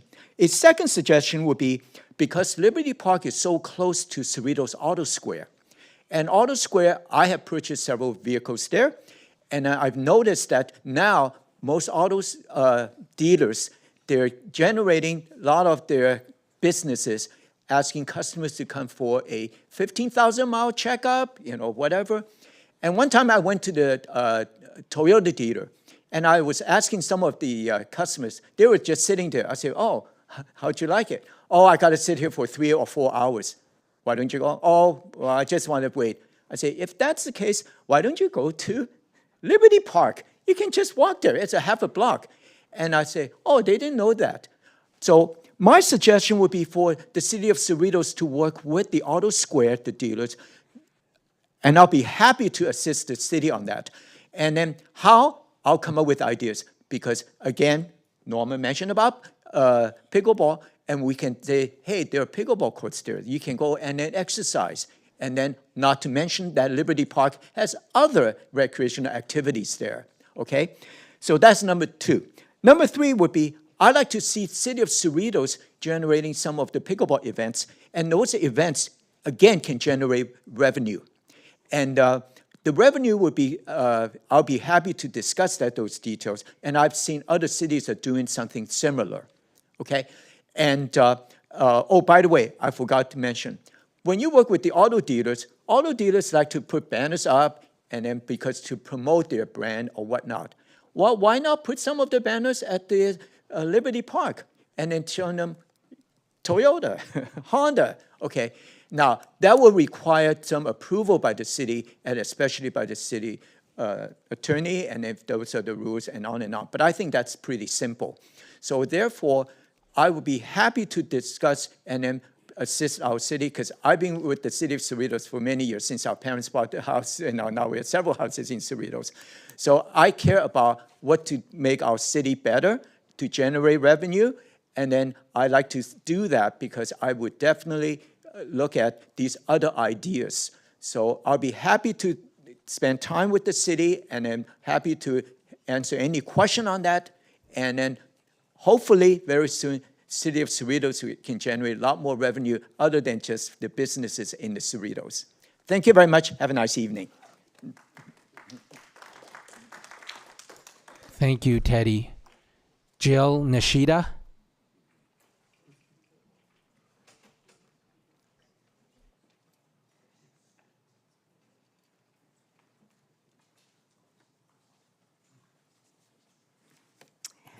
Good evening, City Council members.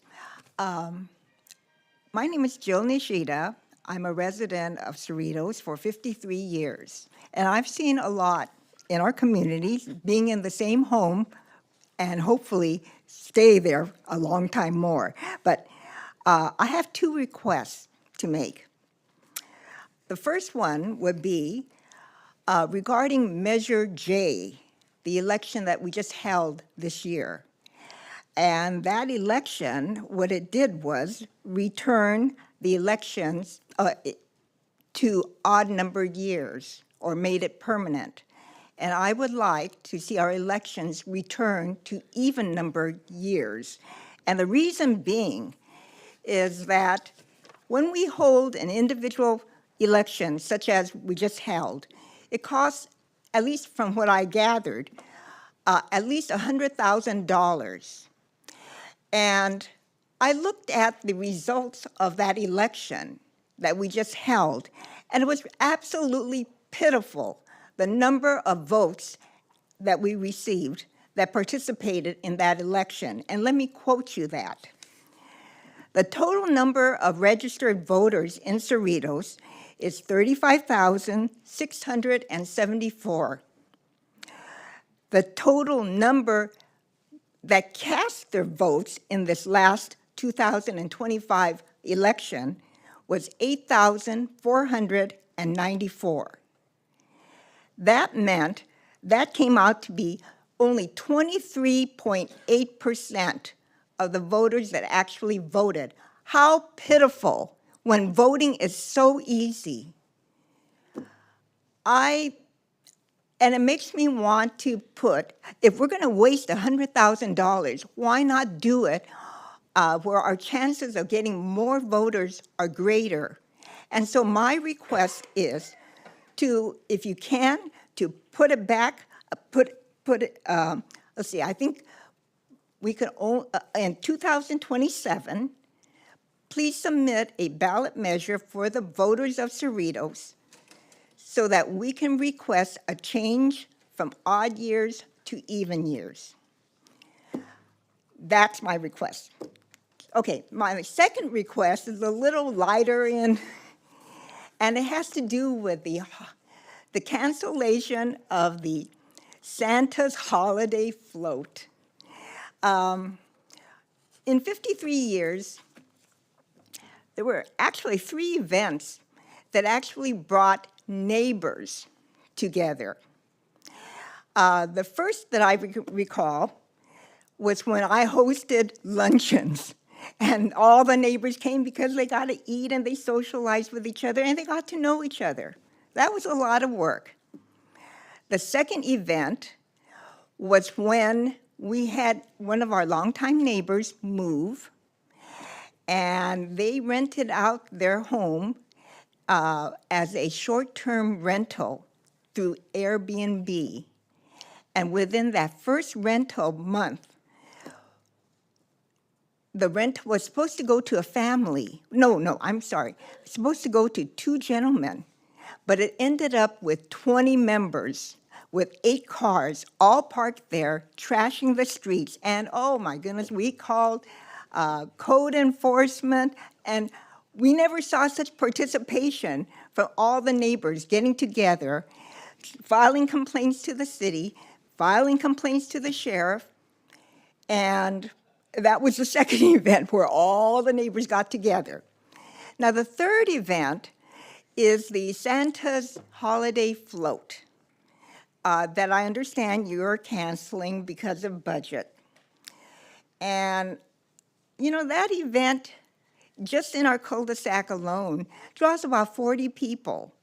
It's a short time. I know that Santa comes by and he does his thing there, and we're having our desserts and we're having our music, and we also have beverages.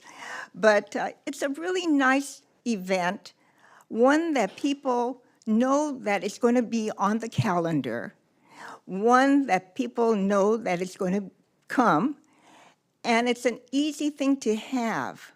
And I know that looking at the budget, it would cost the city about $20,000. I would rather spend $20,000 versus the $100,000 that you spend for an unnecessary voting on odd years.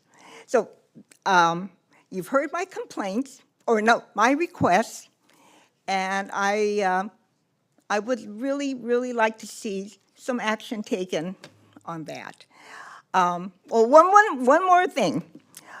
I want to thank Mayor Yokoyama for his weekly articles that are printed in the Los Cerritos Community News, in addition to the articles being emailed directly to us. Finally, I feel like the city residents are important to the City Council. Thank you very much.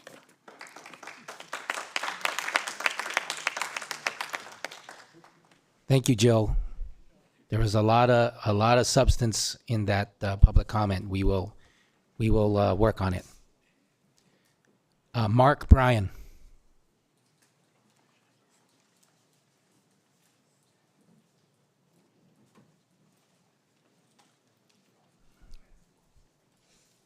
Is Mark Bryan here?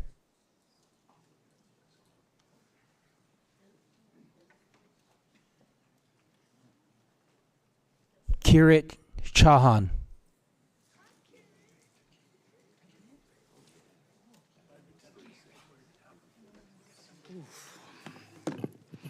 Good evening, Mayor, City Council.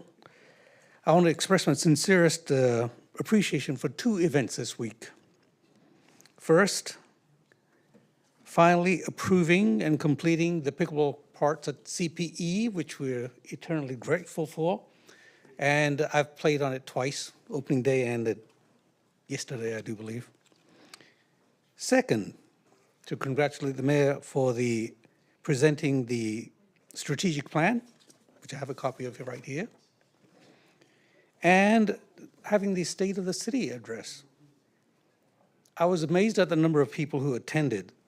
So that is a good way that we can demonstrate the direction in which the city is going. So, and then to piggyback off certain comments that I heard today, I agree with Ted Lloyd. I had the same idea, banners. Instead of promoting car, I want to promote our restaurants. So those are the small businesses that need more help. Ms. Nishida, I totally agree. Can we have a measure to put the election dates back to the even years? And this is another comment that I was not going to make, but I have to piggyback off the ICE raids. There is a fear in the community. The fear is misinformation. The information that I am hearing is this, that there are these hooded men who do not or are not part of the ICE that are going around apparently intimidating people, whether you're a citizen or not, taking identification away from them. I'm just telling you what the rumor is. I'm not saying it's factual. We have also seen the videos of the raid at the car wash and what the citizens did to stand up. The other confusion is this. There is a location called Artesia in New Mexico, which happens to be a detention facility. And that has created confusion that apparently there is a detention facility in Artesia. It is not in Artesia, California. So again, there's a lot of misinformation.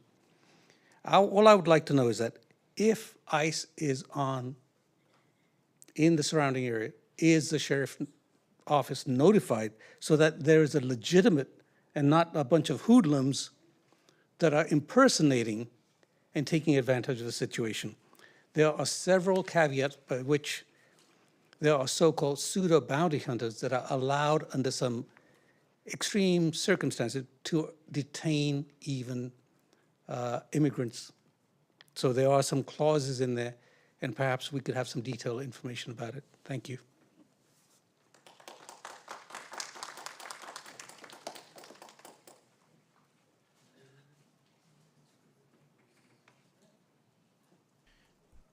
Thank you, Carrot.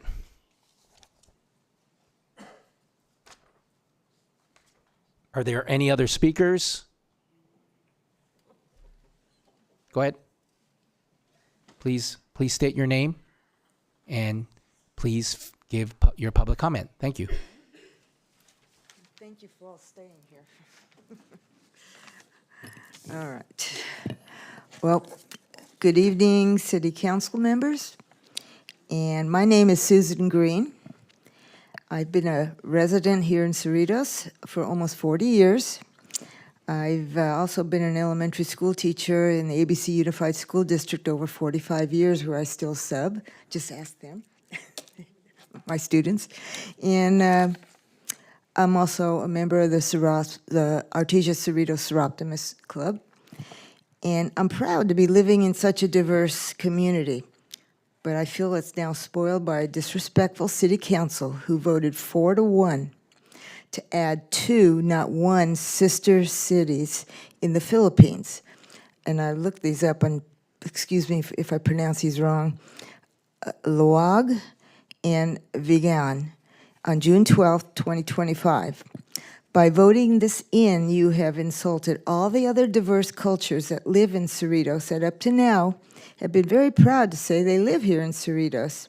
I looked up the statistics, and there are almost 62% Asian, which includes Chinese, Indian, Vietnamese, Filipino, Korean, and Japanese.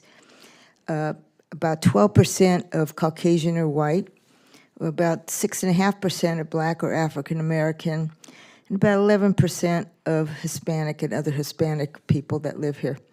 In ABC Unified, I looked up the statistics also. There's 5% Caucasian, about a little over 7% Black or African American, a little over 45% Asian or Asian Pacific Islanders.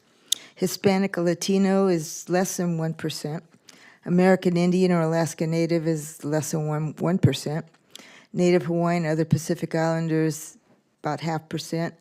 And as of a few years ago, there were 87 languages and dialects in ABC Unified. Just today, I looked up Carver Elementary School, one school, has over 23 languages just spoken in that one school. My point is this: how can a city council member representing this amazing city have the nerve to disrespect and ignore all the other cultures that live in the city of Cerritos? By a block vote of 4-1, the city of Cerritos is funding 2, not 1, Philippine cities, and at the same time addressing a deficit by reducing the library's home hours by closing it every other week, the city hall closed every other Friday, reducing support or canceling festivals like the Autumn Moon Festival, Festival of Friendship, and just was previously mentioned, the Santa's Holiday Float, Santa's Holiday Island, the Lantern Festival, Cultural Celebration Day, and I hope to pronounce this right, the Ube Fest, which is reduced from $50,000 to $30,000. Also, the cancellation of the Cerritos newspaper. This council has the nerve to approve the city to cover travel expenses. Are you serious?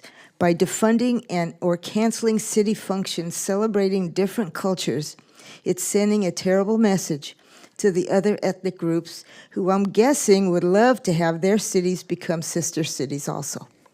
If the city council votes for the city to support and pay travel expenses to these 2 cities, I believe the city council members' decision to pay for their own travel expenses instead will go a long way for bridging an ever-widening gap with the other cultures who live in the city and are at the mercy of the council members who use the deficit to cut or reduce successful cultural events that represent all the citizens. Council members need to remember they are representing all the residents, not just the ones who look at this city that they're supposed to represent as a cash cow for their own interests. Thank you for allowing me to express my opinion.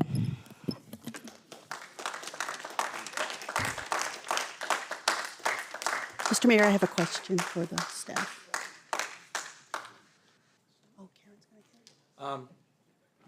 Thank you. Thank you for your public comment. I just wanted to point out that although that discussed items under item 8A, budget adoption, I allowed you to speak at it during the general public comment. We are going to be addressing those matters in item 8A, budget adoption, in detail, but I allowed you to do it during public comment item 6. And I also want to point out that, as stated in the agenda, public comment is limited to a total time of 45 minutes. We have gone well over that, but I have allowed for everybody to have the opportunity who wants to give public comment at our city council meeting and use up to their 5 minutes if they wish to do so.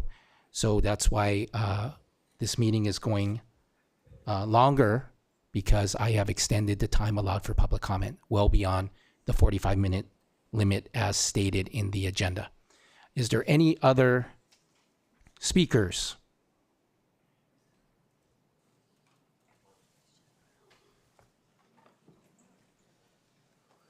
Mark Bryan, we called on you earlier. Yes, forgive me. I had to pick up my mother at the Heritage Park for the Beach Boys. But and I was watching on YouTube. I was wondering if you called me yet, but I am here. Good evening, Mr. Mayor and City Council, City Manager, and City staff. I know we have a lot of decisions to make tonight during these crazy and difficult times. Last week, ABC Unified came within one vote of closing 4 of our local elementary schools. And I just wanted to just speak up for our beautiful Cerritos Library to stay 7 days a week, if possible. I know during the week, our local students at Cerritos High School, about 3:20 when they're dismissed, they come to the library. It's a safe space. They love visiting the teen studio. And on the weekend, we have many visitors. We have a lot of first-time visitors. And they usually hear about us on TikTok, Instagram, social media, and they just want to experience the library. And I'm sure afterwards they go to the Cerritos Town Center. I hear we have a new market coming to the town, to the city. I'm really excited at the town center. And also they go to Los Cerritos Center. So a lot of people who visit the library are bringing in revenue to the city, like similar to the CCPA. When they go watch a show, they'll dine at one of our restaurants. I know we're trying to look for more revenue sources. City of Fullerton, they have a library cafe adjacent to their library. But I just wanted to just speak up for the library. I think it would really break a lot of people's hearts if we did have to close 1 day a week, possibly maybe closing earlier on Thursday or Fridays when we're not as busy, or opening a little later. I know Sundays we used to open at 1 p.m., 1 to 5. The last time this was brought up, I think, was back in 2022. And I remember Mayor Pro Tem was mentioning possibly staying open a little 1 hour later during the week to 8 p.m., but I know times have changed a lot from then. But if anything, libraries, we should be increasing hours instead of decreasing or closing days. And I know it'd be difficult for our marketing team to get the word out to the community, especially if it was every other Friday. And we have a lot of great programs at the library. This past weekend, we just celebrated 50 years for the summer reading program, and they had about I think 800 to 1,000 people attend. But I think it's just going to be really difficult when school starts up again on August 13th. And if the library is closed during the week, Monday or Friday, I know that was mentioned, where are the students going to go after school? Where is their safe space? And also, if we were closed Saturday or Sunday, we also rent the Skyline Room. Usually on Saturdays, we have like weddings, and Sundays, we have first birthday parties. Would we still be open for the events, even though the library would be closed? But I'm just worried, a safety issue I served as a school crossing guard during COVID at Mary Bragg Elementary School when we had a shortage in the city, and I'm just worried about the kids, where they're gonna go after school and who's gonna keep an eye on them. If they're just roaming around the Civic Center, I just don't want, just a safety issue during the week. But I understand you have some hard decisions to make tonight, and I just wanted to give my 2 cents and say you're all doing a great job, and I just love this city, and it's my first time speaking, and you guys look great on YouTube. But thanks so much. Thanks for your time. Thanks for letting me to speak. Thank you, Mark. Thank you for your public comment. My best to your mom. I hope she enjoyed Concert in the Park. I think about your dad every now and then. Yeah. I allowed you to speak at public comment, even though you were speaking about item 8A, budget adoption. It would have been more appropriate for you to speak during item 8A, budget adoption, but I allowed you to speak during item 6, public comment. Okay, Mark? Thank you. Are there any other speakers? Seeing none, I will close the public comment period. I will now open for public comment. Hold on. Do I have any questions from the council? Mr. Mayor, I have a question. Okay. Thank you, Ms. Green, Ms. Nishida, for your comments and addressing the concerns you had.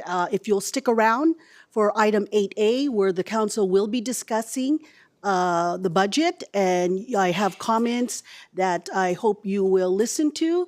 The concerns about the cuts, they're actually, some of them are not cuts. They're being reimagined. And also, we are not adopting 2 cities. That's not what has been discussed by this council, just to correct you. But Robert, can you please tell us, has a council in this city adopted a sister city in the past, and what cities they were? Yes, the city has adopted sister cities in the past. I do not have the names readily available, but we do have a city, I believe, in Japan, in Taiwan, and I believe in Brazil. So the city of Cerritos currently has 3 sister cities. To my knowledge, at least that. I believe it's Loreto, Mexico, Mexico. Taiwan, Taipei. Yes, so we do have existing relationships with sister cities currently. That is correct. Thank you. Okay. So we'll talk about the budget during item 8A, council colleagues. Okay, thank you. So item 5 I will now open for public comments on item 5 of the adjourned special city council meeting agenda. Comments during this period should be limited to items regarding the state of the city address given Tuesday, June 24, 2025. Sam Desai.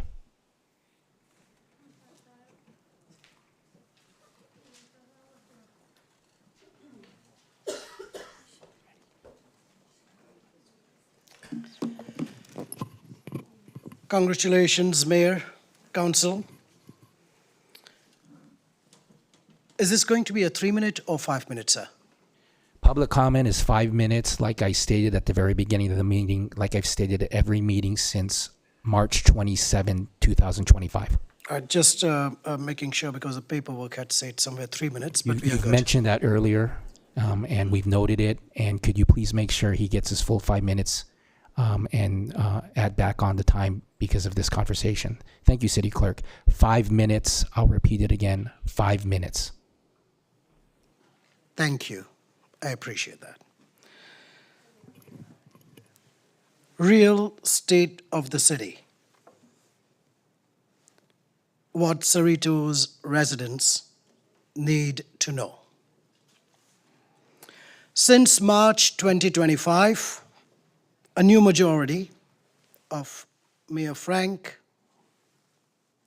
Councilmember Mark Polito, and Linda Johnson has taken control of City Council. In just short 10 weeks, 29 personal agenda items, many during late night 5 to 6 hour meetings, happened with minimum public input. Key concerns which came out, and we do hope that the council changes their mind on, is closing the library. When I moved in the city library was everyone's pride and joy. At some point, I had heard of a mayor wanting more participation, and I'm sure it was a mistake in our council and mayor's mathematics when he shared that taking the fees down from $150 to $100 for non-residents will increase our revenues. That strategy has to be looked at again. $70,000 for Cerritos newspaper cut from the budget, expecting our seniors to rely on emails. Seriously. Fair enough, it's a concern. And even though our city manager, no one in the city remembers who our city sister cities are, our council member wants to fight that, hey, we have a relationship, even though it may cost city money for her plane tickets. Penny wise, pound foolish. And then, our state of the city, where our diverse community shattered by revenge politics. It just will not stop. Residents are aware of your anger for last few decades. But punishing our children by removing Christmas parade and shoving down everyone's throat some Philippine festival is poisonous, not leadership or cultural exchange. So our city gets to understand that when we vote for someone, they care for all of us and not just few of us. And more importantly, in 10 weeks, over 29 agenda line items, what I saw was a council which is focused on $2 million worth of line items when we have $100 million budget and real challenges. We have heard on CCPA, we have heard about economic development committees stuffed with 40 of friends, individuals who will not be given an independent thought. Why? Because this time we have a city council which is being controlled by 3 individuals who want to pontificate, they want to talk. And our mayor loves to speak a lot, but won't even consider the fact that it's overwhelming, where our 2 other council members, we see them that they are not able to represent the city. Thank you.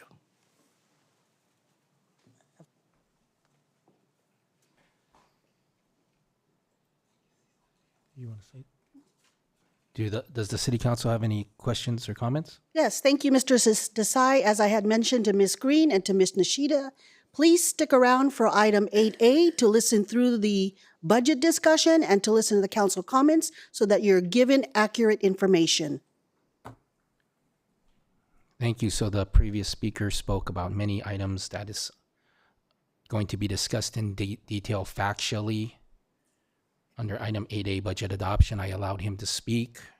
During item 5, state of the city public comments, and I did not cut him off. Instead, I let him speak during state of the city public comments. But again, item 8A, budget adoption would have been the appropriate time to speak about budget items.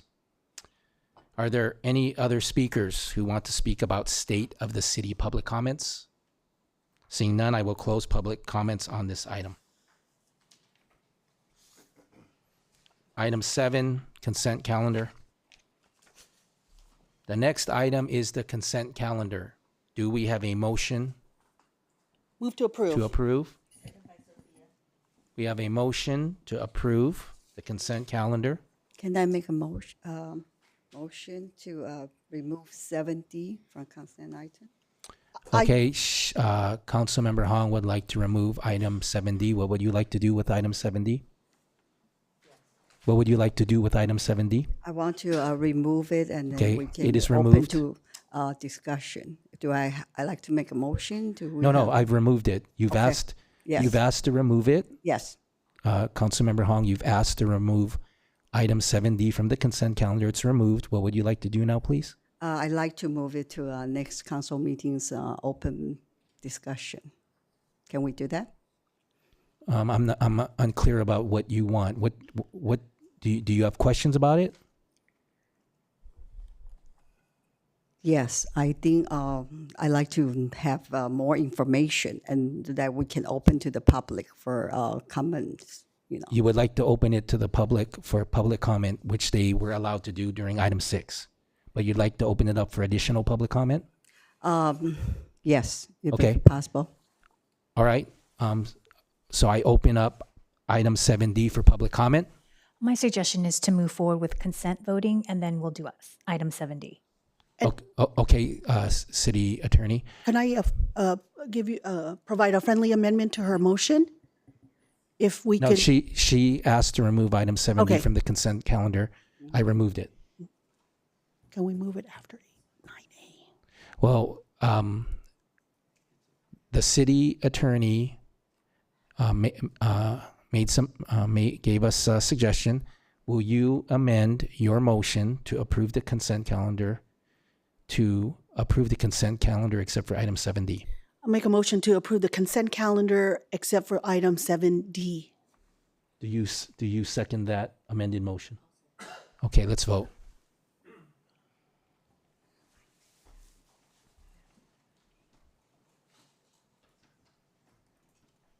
The motion passes on a vote of 5-0. Okay. So Councilmember Hong has requested that I open up public comment for item 7D. So is there any members of the public that would like to talk about item 7, that would like to give public comment about item 7D?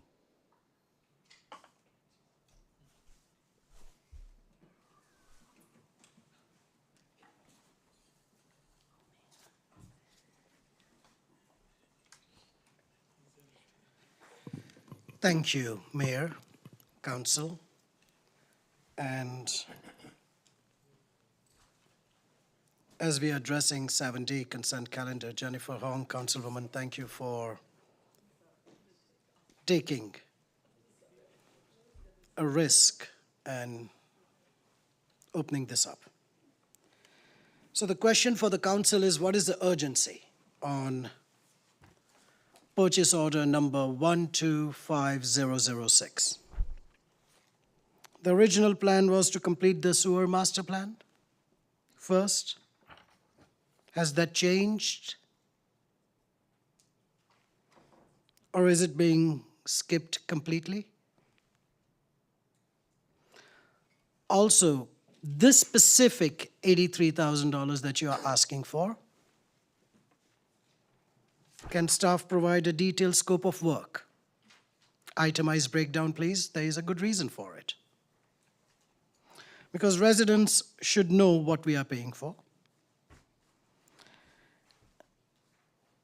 I know we are going to talk about budget later on, sales tax later on, but what's expected rate increase range being explored for both water and sewer services? Please, I do understand water and sewer services are primary, resources for our cities. We want it, clean water, sewers to be working.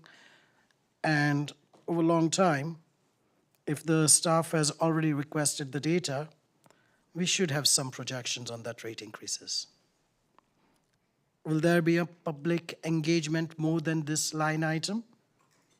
Any community workshops? And a question which is kind of important, because in past councils, our trash contracts for millions of dollars was going without bids. Were there any other vendors? Are there any other vendors being looked at? Now, residents do deserve to know how our dollars are being spent, not just in future utility bills, but in planning process itself. So I urge council, and I hope, sincerely hope, none of the council member is mad at me asking for clarity. I've not done that in a long time, but it has just begun. So I urge council to ensure that any future rate adjustments come with transparency, accountability, and community adjustments, right, and education.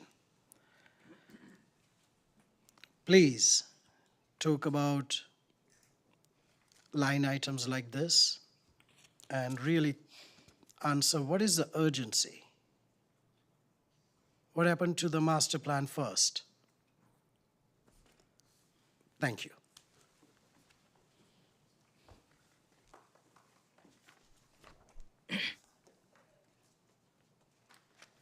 Garrett, you're going to give public comment on item 7D? Yes, sir. All right. Since it has been pulled out, I do agree that the study needs to be done.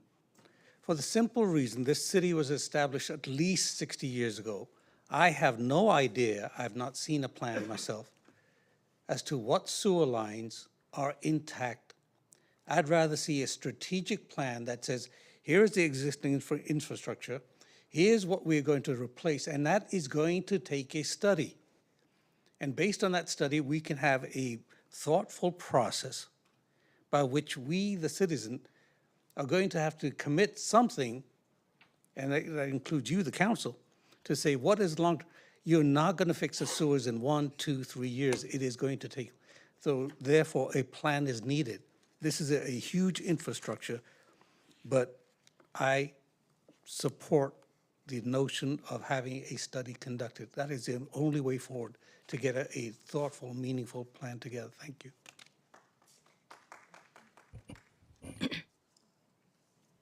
Do I have any questions or comments from the City Council?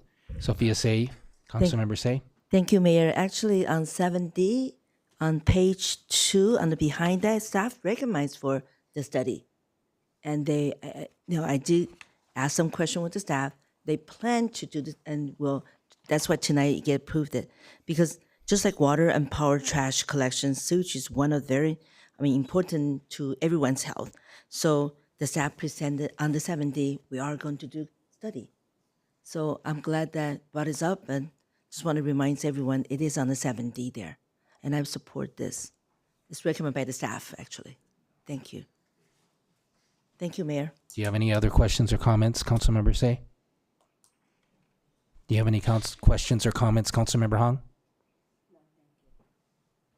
No, thank you. I just like to open as a transparency that audience can have comments. Do you have any questions or comments, Councilmember Polito? Do you have any questions or comments, Mayor Pro Tem Johnson? Do I have a motion? Move to approve. Second. It was moved by Mayor Pro Tem Johnson and seconded by myself. Let's vote. Motion passes on a vote of 5-0. Thank you. So that was a motion to approve the amendment to increase a purchase order to add a sewer rate study.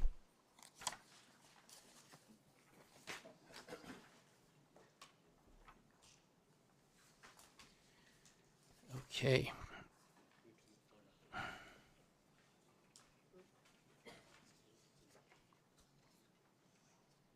I have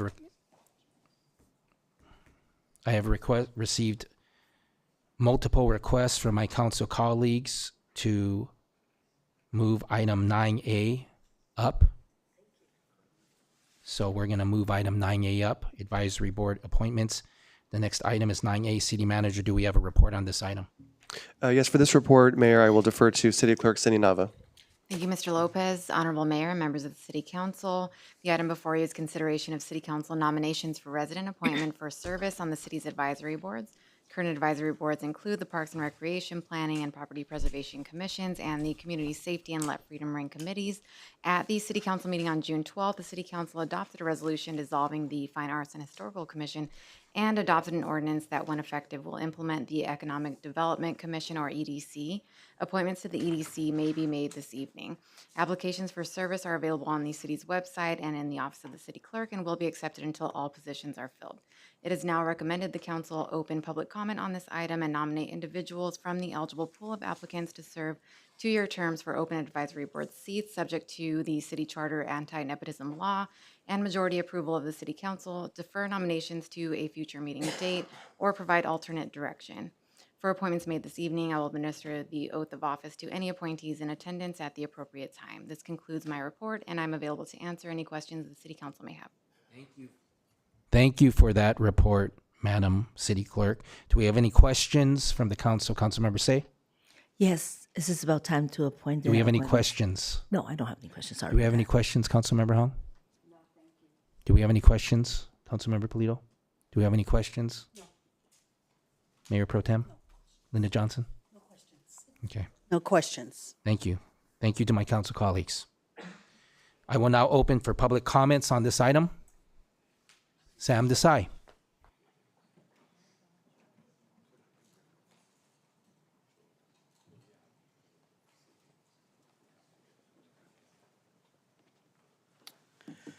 Thank you, Mayor. City Council, staff, friends, advisory board appointees, whoever is here, congratulations on you being nominated. Whoever is looking in at home, congratulations. These are some of the comments. So I sincerely hope none of the potential appointees, my neighbors, my friends, council members and individuals they have appointed take things personally. Our experience from previous council has been that appointees have to choose loyalty. Linda Johnson had made it very clear, my way or other way. Our mayor has made it very clear, if you're not on my side, you are nobody. Now, as a resident, I want to keep appointees, even council members, as my friends. But are you serving the will of a council which is out of control? Is a question I'm asking every appointee. Because we sincerely believe it is. We are talking about Economic Development Committee. I sincerely hope that you guys actually pay attention by coming to this council and listen to the ideas given to you by the residents. Because believe me, we know that sitting council has no idea what to do. Now that burden comes on you. For the Planning Commission, the same thing applies. You get to have your independence. Just like Safety Committee, stand up but more importantly, ask questions.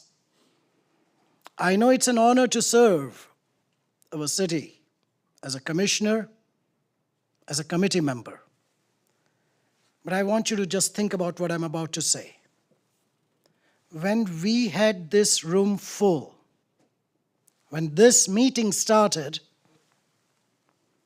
those commissioners, those committee members do represent city and the staff.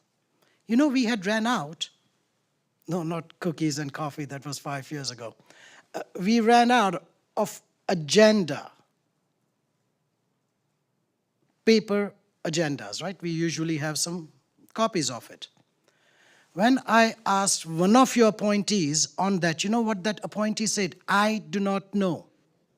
I don't know.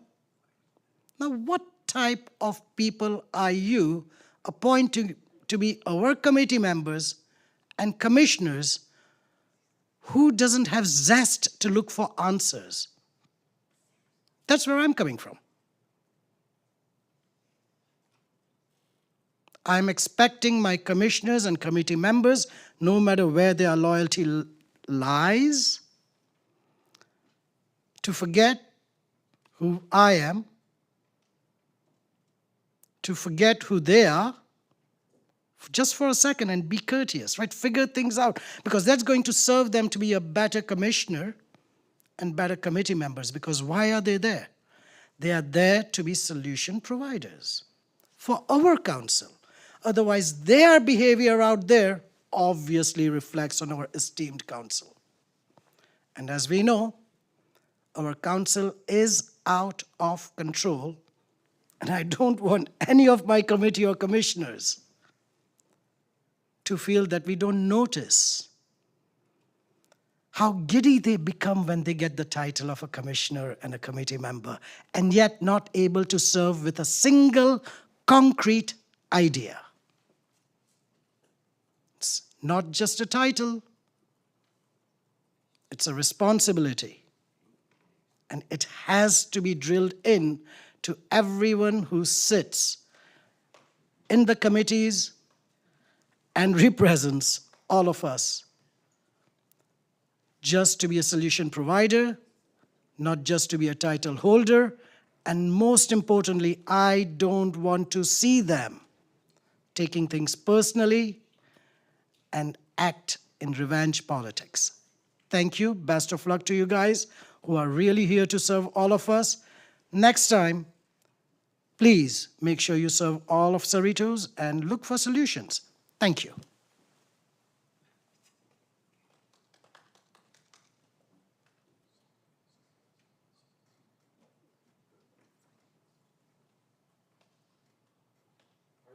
Are there any other speakers on this item? Seeing none, I will close the public comment period. Does the city council have any nominations for appointments this evening? Before I call on you, I just want to say that I have been on the city council since 2017, when I was blessed to be elected by the residents of this city, my hometown. And in those now in my 9th year on the city council, I am thankful to each and every one of those appointees who have taken time out of their busy lives to commit to being an appointed official representing our city of Cerritos. Thank you for your service to the city. Thank you for your service to the city, representing our city, taking time away from your family. I appreciate each and every one of you, and those of you that have been appointed at the last couple of meetings since March 27, 2025, when this city council convened for our first meeting, up through today. Thank you to each and every one of you appointees, you appointed officials of the city of Cerritos, representing the almost 50,000 residents of this city. Thank you for your service to our city. I appreciate you. Okay, council member Say, do you have any nominations for appointment this evening? Yes, I have two, and I'll go real quick, 1 minute per each person. It is my honor this evening to present my two appointments and respectfully request approval of my colleagues. I have first one will be the Letter Freedom Ring Committee. It's Maria Figueroa, 45 years residence, and has done a lot of local community services. So she will be the Let Freedom Ring Committee. My second appointment is Economic Development Commission, Ken Zhang. He holds a degree in economics with minor in public administration and focus on regional and urban development. Both a professional and parent who has been firsthand a benefit of Cerritos' thoughtful planning and public services. And I will not talk to anything anymore because it's kind of late. We also have other candidates waiting for. So I would like to request have them swear in at the same time. If it's okay, my mayor will agree. City Attorney, do we need a second for that? Is the second required? I'm sorry, I was reading the appointments. So Okay, what so was she nominated 2 people for appointment. Is the second required? for nominations, a second is typically not required. You would vote. Okay, so let's vote.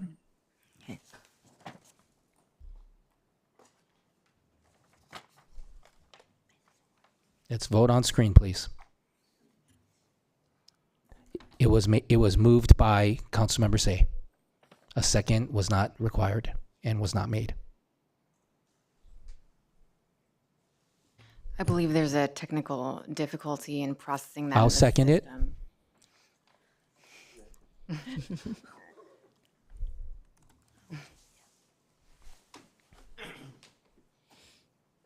And the motion passes on a vote of 5-0. Congratulations, Councilmember Say. Can you join your new appointed officials of the city of Cerritos for the Thank oath you. of office?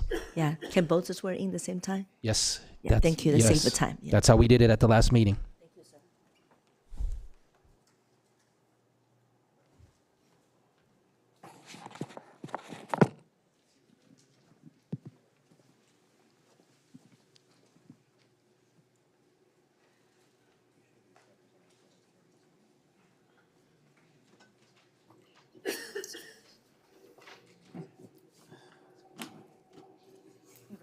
Okay, I'm going to ask you to say I and then state your name, and then I'm going to read the oath, and then you'll say I do.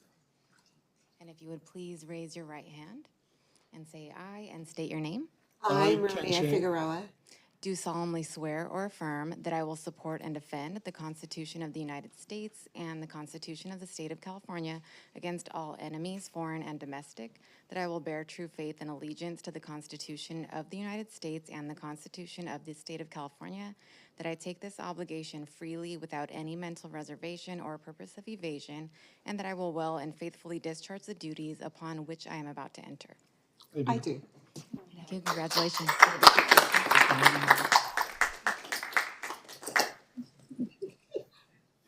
You want the kids to take a picture real quick?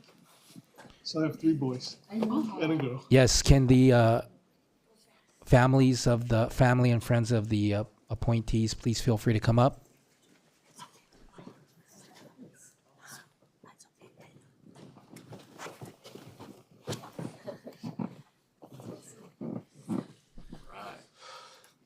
Three. 1, 2, 3. 1, 2, 3. 1, 2, 3. Couple more. Sophia, you should get in that photo. Yeah. Right over here. 1, 2, 3. 1, 2, 3. 1, 2, 3. 1, 2, 3. 1, 2, 3. Thank you. Okay, council colleagues, let's join them for a photo. Council colleagues.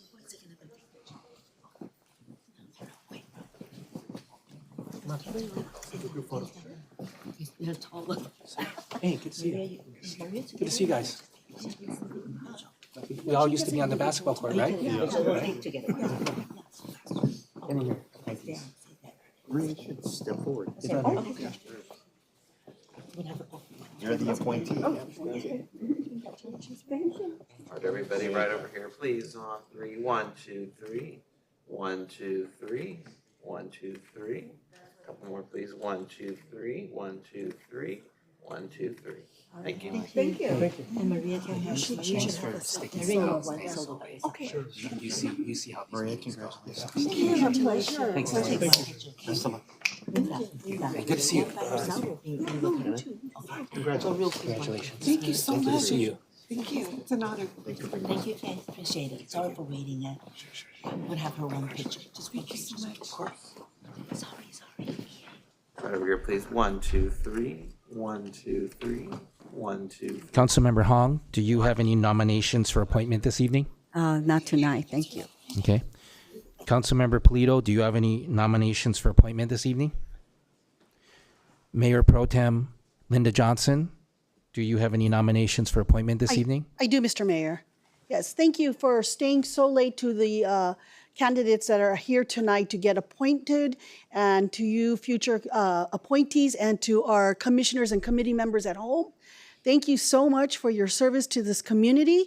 Sorry you had to hear the comments from the previous speaker, but we as a council are very grateful for your service as the residents in the city of Cerritos for the service that you provide. Thank you.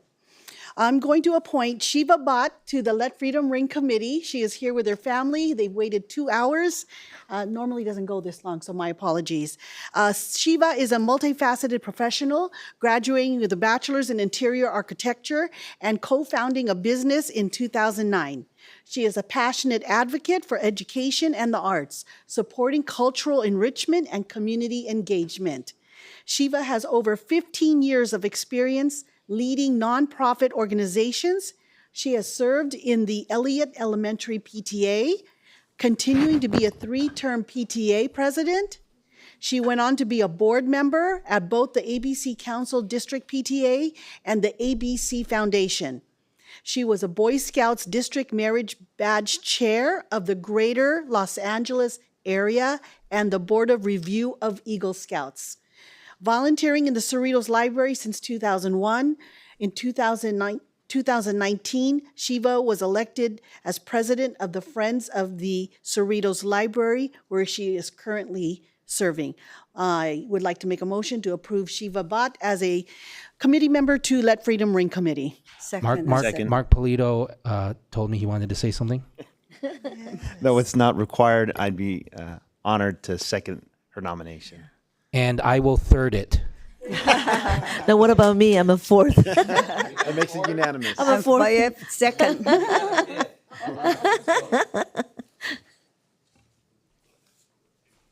motion passes 5-0. Thank you, Shiva. You may come up here to take the oath of office and bring along with you any family or friends that you would like to stand by your side. Yes, I agree with that. If the family would like to join you for the oath of office with Mayor Pro Tem Linda Johnson.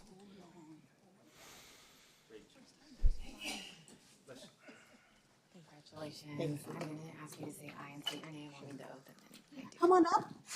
Come on up. Your husband by your side.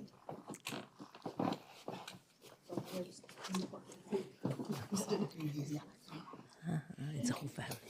Bring your mom up. I'm so sorry. You should come on this side so you're even. Okay. And your mom, if you want to come in.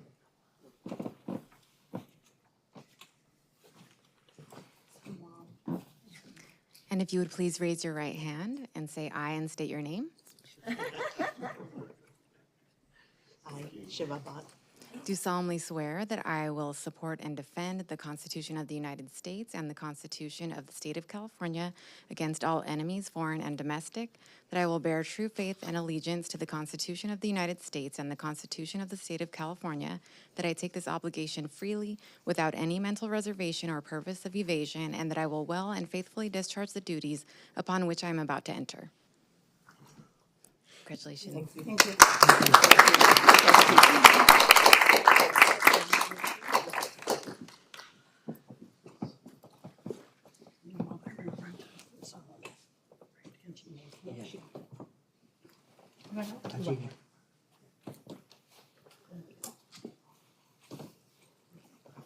Right over here, everybody.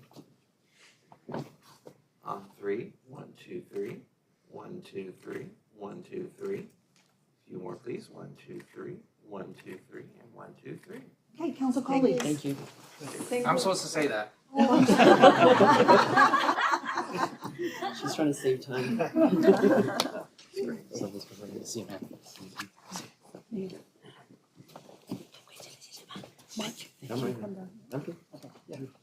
Good to see you. All right, everybody, right over here, please. On 3, 1, 2, 3, 1, 2, 3, 1, 2, 3. Couple more, please. 1, 2, 3, 1, 2, 3, and 1, 2, 3. Thank you. Thank you. Thank you. Congratulations. So much. I'm tired, but I'm Oh, you're happy. tired. Oh, she's happy though. I'm so happy. Thank you. Thank you so much. Thank you, Papa. Thank you. Thank you. She said she's tired, but she's happy. I'm happy, very happy. You know, it seems like we said hi to each other Thank you so long time much. ago. Thank you. It was only 7 p.m. My leg went, my knees. Thank you.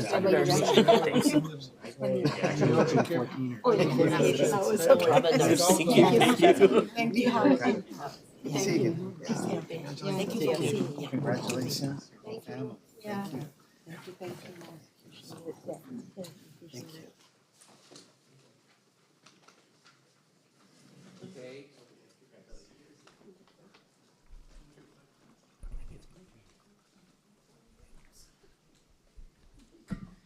Okay, I am honored to know these two Cerritos residents.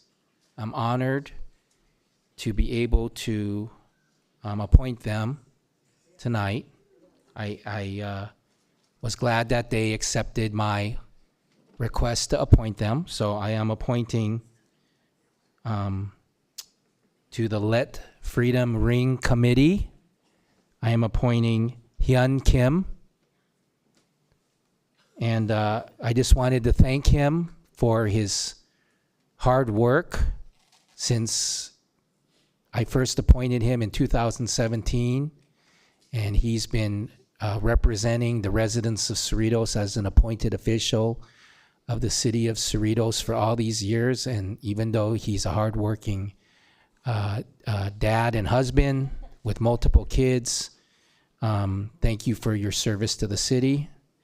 I also want to thank also another hardworking husband and dad for accepting my request to appoint him to the Planning Commission.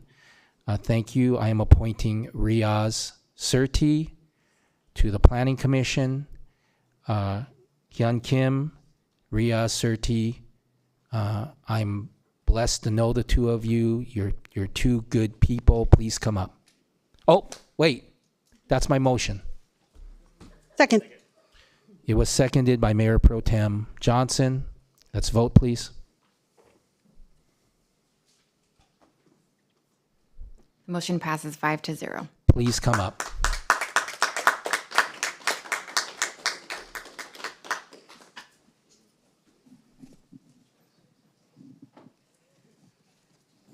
Congratulations.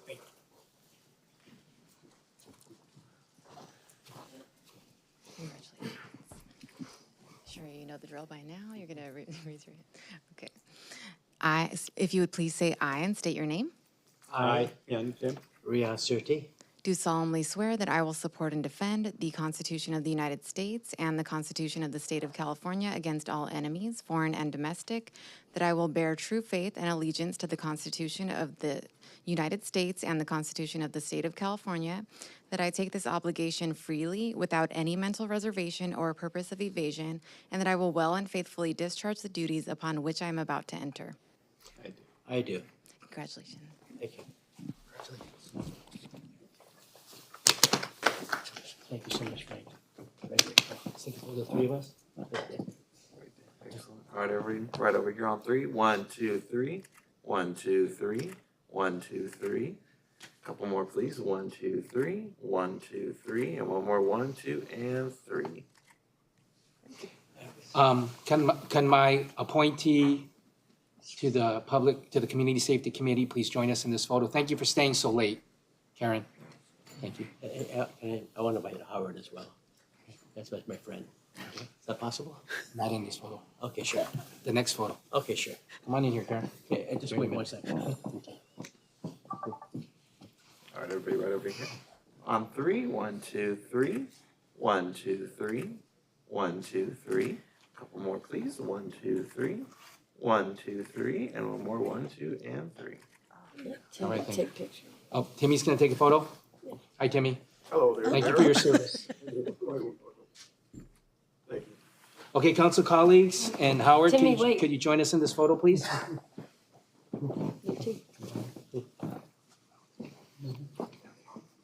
You stand there next to them. Here. Is this two work on? Yeah, yeah. Good to see you. Everybody. Right over here, please, on 3, 1. Put on here, Howard. Yeah. Put on there. Okay. On 3, please. 1, 2, 3. 1, 2, 3. 1, 2, 3. Couple more, please. 1, 2, 3. 1, 2, 3. And one more. 1, 2, and 3. Thank you. Was that good? in the center. Was that a good photo? Good? Yes.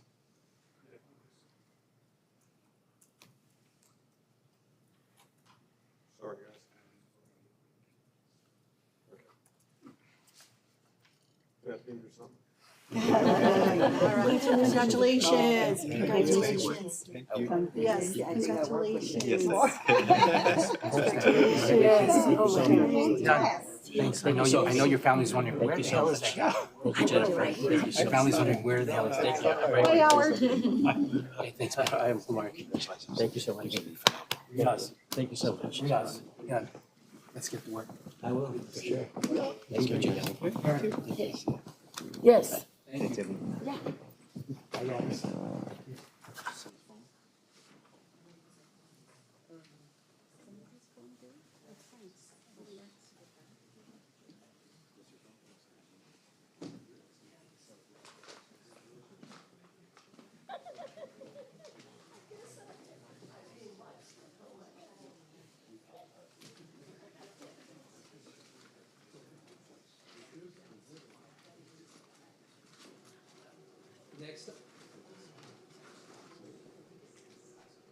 Next on the agenda for tonight's meeting is item 8A. Do I have any requests from my council colleagues?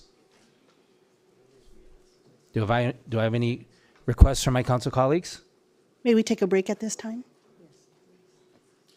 What did you say, Councilmember Hong? Can we have a recess? I can't hear you. Can we have a break, please? Okay, there's been a request for a break.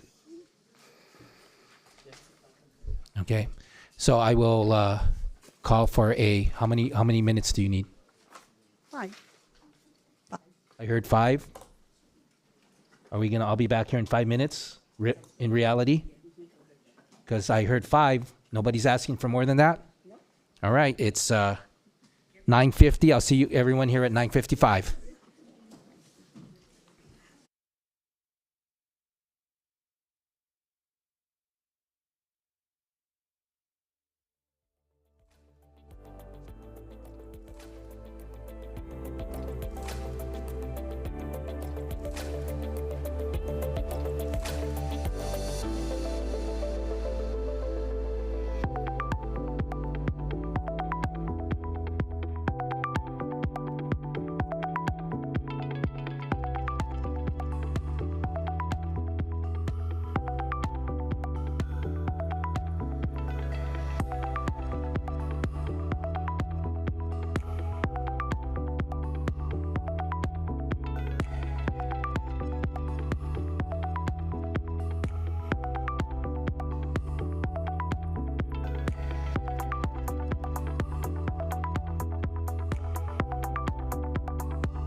We're on item 8A, budget adoption. I will now open the public hearing and public comments on this item.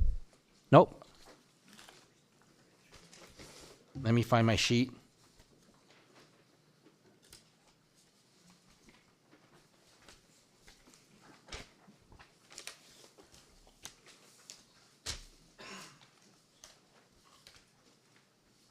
Item 8A. The next item is 8A, City Manager. Do we have a report on this item? Yes, thank you, Mayor, members of the City Council. Item 8A is a culmination of several weeks of discussion and deliberation by the City Council and review of information provided by staff as it relates to the upcoming fiscal year 25-26 budget. The overview of this item will be presented by Director of Administrative Services, Drew Schneider, and following his presentation, he and I and other members of the team would be happy to answer any questions. Mr. Schneider? Thank you very much, Mr. Lopez. Good evening, Honorable Mayor and members of the City Council. It is my pleasure to appear before you this evening for our final plan presentation regarding the adoption of the fiscal year 25-26 budget. Given the many thoughtful discussions we've had throughout this process, I will keep my remarks tonight very brief. But I do want to take a moment to recap a few items and address some questions our office has fielded over the course of the last week.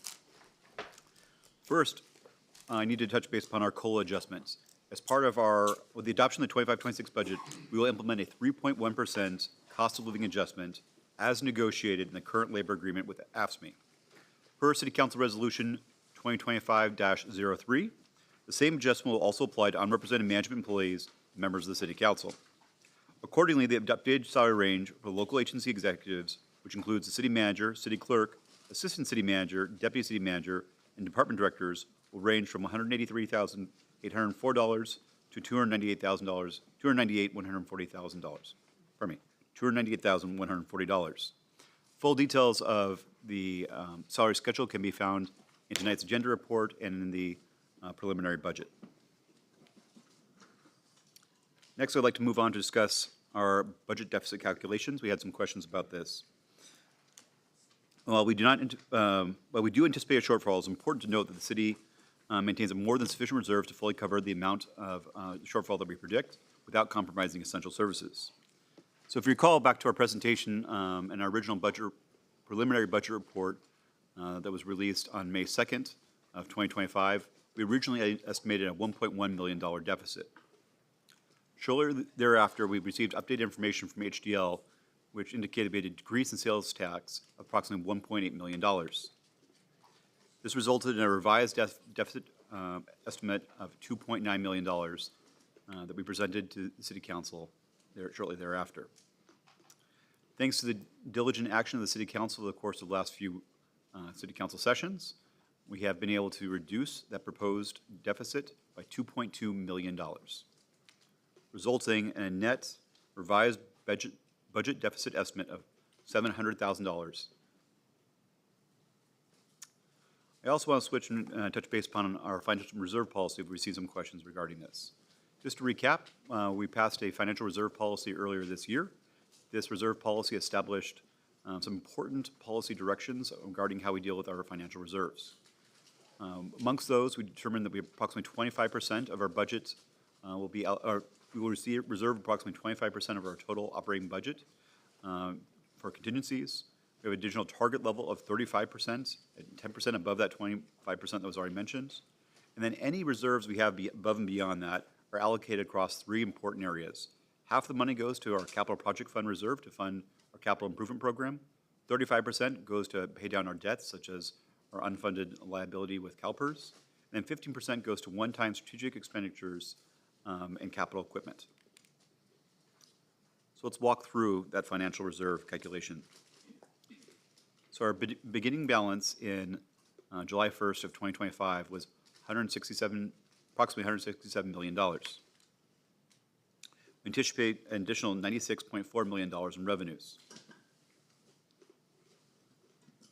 Our expenditures will be approximately $98 million. Our transfers will be $52 million. Transfers include things like funding our various reserves for our enterprise funds and various other accounts. And then we have approximately $64 million that is cash that's unavailable to us because it's in the form of debts owed to the city. This includes our ROPS payments as part part of the end of redevelopment. It also includes the amount of money that we have allocated towards the loan for the Cerritos Electric Utility. Resulting amount is that we have approximately $48.8 million in our general fund reserve at the end of this year. That is projected to be about $40 million next year. Looking ahead, while we've managed to make significant progress in reducing our projected deficit to a manageable level, continued collaboration will be essential in the year ahead. We need to explore new revenue opportunities and examine potential restructuring of programs and operations to ensure long-term sustainability. With that, the city manager, our budget and finance manager, Peter Kemp, and our entire executive management team are here to answer any questions that you may have. I'd like to thank my colleagues for their support throughout this process, as we have taken a robust effort to reduce our budget deficit to the lowest level that we feel comfortable presenting. Thank you, and that concludes my report. Thank you for that report, Drew Snyder and Peter Kemp. I know that the two of you have worked very hard over the last couple months with the city council, meeting with us individually to help us make the policy decisions leading up to tonight's budget approval meeting. I'm very glad to hear, like I said, at that budget study session, when it was being shared with the residents of Cerritos that we were looking at a $2.9 million budget deficit. And Jennifer Hong and I were both not pleased with that. Thank you for working together with the council to make the hard decisions at the last meeting on June 12, 2025, leading to tonight's meeting where we're looking at a budget deficit that's over it's over a $2 million and over $2 million decrease in the budget deficit. It's a over 75% decrease in the budget deficit. And the residents want us to make these hard policy decisions on what the priorities of the residents are, as communicated to us on the city council, because we have to make these tough decisions because we're budget constrained significantly and primarily because 5 years ago, the residents told us they didn't want Measure C. So instead of us having the calculation, we talked about well over $50 million plus in additional sales tax revenue over the past 5 years. We did not get that well over $50 million in sales tax revenue over the past 5 years. That's leading to today, where this city council has to make the tough decisions as we were instructed by the residents of Cerritos that said, figure out our budget situation, figure out the budget constraints, because we did not approve Measure C in 2020, and therefore that $55 million that could have been funded by the visitors to our city of Cerritos who come into Cerritos and shop and dine and buy cars in Cerritos, instead of those visitors to Cerritos funding a good portion of that $55 million over these past 5 years, we have to figure out how to deal with the reality of our budget constrained finances, we have a budget constraint facing us today and in the future. So I applaud my council colleagues for making the tough decisions after being educated and informed of the facts by our hardworking staff, our city manager Robert Lopez, and Drew Snyder and Peter Kemp, who have been leading this effort in City Hall to address our budget constraints facing our city and our residents, and also helping us figure out how to reduce the budget deficit from $2.9 million to $700,000. So,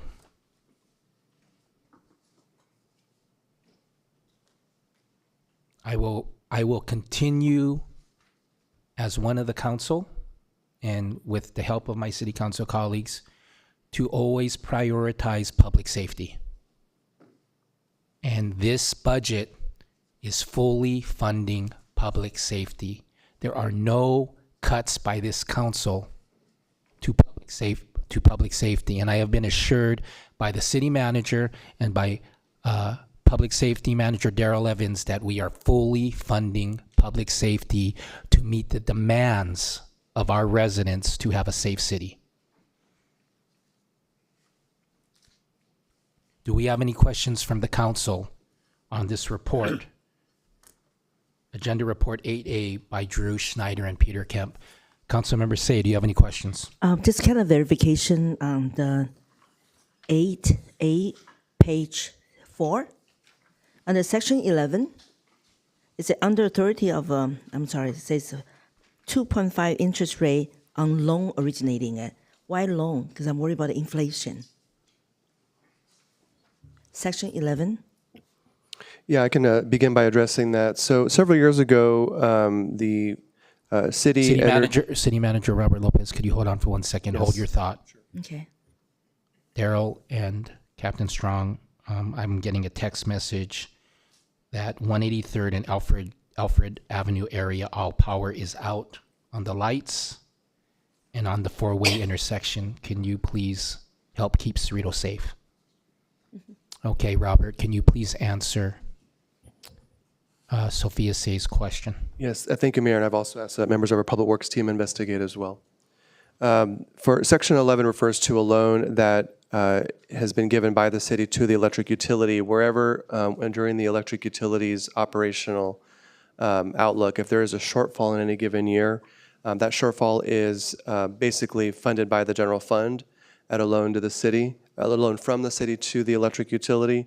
The interest rate on that loan is 2.5. So at such point in the future that the electric utility has reversed that and is making having a positive balance, then that principal will be paid back to the city at a rate of 2.5. So the city will actually get that money back with interest. That's the theory. Okay. My second question on page 6. Actually, I know we approved that, the council, my colleague approved that the water rate adjustment and sewage rate adjustment. You know, I seriously, I don't like to see a bill rise, but can we do a slowly make over like 3 to 6 years? I think staff are going to present the next time the meeting for this, or just for public to notice. Yes, we are working with a consultant to prepare information that will eventually come before the city council as it relates to water and sewer rates. The typical timeframe for water rate adjustments is over a 5-year period. And so we'll be presenting options for consideration by the city council, and then that at a later time, not this evening. And with that information, we can proceed with further steps to bring it before the residents. I was concerned about senior citizens. You know, they're all living on their retirement budgets, very tight. Do you have any other sources to support them instead of they all get raised so suddenly? I know we got the cheapest rate in our city, the water bill and sewage compared to other city. I want to thank you, Ryan, to support me such great information to provide the local community members. I really want to thank you to compare the rate to other city. We are the lowest one in here. I just want the public to hear that. Thank you. Thank you, Mayor. Thank you, Councilmember Say. Do you have any questions? Councilmember Hong? Personally, I don't have any questions, but I just like to make some comments. First Do you want to make them now or after the public comment? After public comment. Thank you. No Okay. question at this Okay. time. Okay. Do you have any questions, Councilmember Polito? Yes, I do, Mr. Mayor. Thank you. First, thank you to City Manager Robert Lopez and Drew Schneider and Peter Kemp for your report. My question is on page 6, under operating expenditures, item number 7, reduction in library operating hours. Part-time personnel expenditures shall be decreased in fiscal year 2025-26 to reflect cost savings associated with closing the Cerritos Library 1 day per week. Net adjustment, $200,000. As one of the larger items that we're discussing to decrease our expenditures. And from my review of this, probably one of the only ones that has to deal with part-time personnel. Are there steps that we need to go through with regard to our employee groups? Yes, I can address that. And so it was noted in prior agenda reports where these items were presented in greater detail that if this were to be considered by the City Council, before any potential closures 1 day a week could be implemented, we would undergo a meet and confer process with the employee union. And so if the budget is adopted this evening with this included, we will then proceed with steps to evaluate potential days or which day of the week it makes the best sense, and then following that, meet and confer with the union to discuss potential next steps, and then come back with any additional updates. And what would the general timeline on that meet and confer process be? It would be in the coming weeks. Staff has begun preliminarily evaluating what potential day of the week makes sense. But of course, no action has been taken until there's a budget adoption. With budget adoption, we anticipate meeting with the union in the coming weeks. Okay, great. And then following the conclusion of the meet and confer process, prior to implementation, would there be an appropriate briefing of the council of the results of that meet and confer process? Yes, we'll provide information to the City Council regarding any specific terms that may result from that, and also, of course, the day of the week that staff has identified. Okay, and since that would be, I guess, considered a conference with labor negotiator, would that be conducted in closed session? Yes, sir. Okay. Then if this is one of the options that we adopt with the budget, then I look forward to hearing the results of that meet and confer process, because as we heard earlier from a dedicated employee of our community regarding the potential closure of the library on a 1 day a week, I'd like to hear their particular perspective, at least from the organization that represents our city employees. And thank you. Appreciate that. That's all I have, Mr. Mayor. Yeah, I will point out that item 7 was approved by the City Council on the June 12 meeting. It was approved. Okay. Any other questions, Councilmember Polito? No, that's it. Thank Okay, you. thank you. Thank you for those questions. Any questions, Mayor Pro Tem Linda Johnson? Yeah, Mr. Mayor, just one question I want to direct to Drew. Thank you for the report. If you can, please, you mentioned it in your report, but please clarify again. It was mentioned in a public comment that we have $100 million in reserves that is accessible to us. However, I know some of that is restricted. If you can please explain again our reserves. Absolutely. Thank you very much for the question, ma'am. So there are many items that comprise our reserves, and it's a bit of a complicated calculation. That's why we put together this chart here. We start with an initial $167 million, and then we will get approximately another $96 million in revenue generated over the course of the year. And then these are some of the expenses that we anticipate, another $98 million, which offsets our revenues. There's transfers out, and the details of this are covered in page 36 of the preliminary budget if you want to follow along in more detail. And then there's about $64 million that's truly not accessible to us because it's in the form of money that we've loaned out to the electric utility, money that's in a structured repayment with the state, or other similar types of arrangements. So there's about $48 million, $49 million remaining available in general fund reserves. This will get a little bit more specifically articulated as we go to fully implement our reserve policy. Under that reserve policy, we'll establish those 25%, that 35% threshold and then reallocate any excess reserves beyond that to important initiatives like our capital improvement program, and paying down our debts owed to places like CalPERS for our unfunded liabilities in order to make sure we're making the most prudent use of our funds and reducing long-term liabilities. Thank you, Drew. So again, we do not have 100 million in reserves.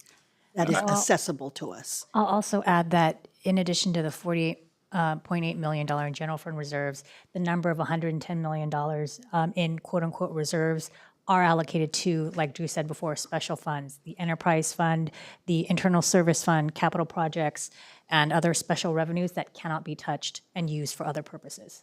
That makes up the remainder of the 112 million in reserves. Thank you, Pam, and to Drew for the clarification.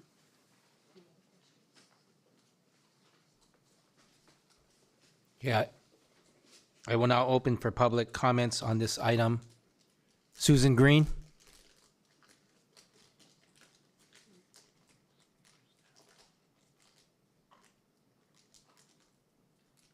Okay. Mel Cortez?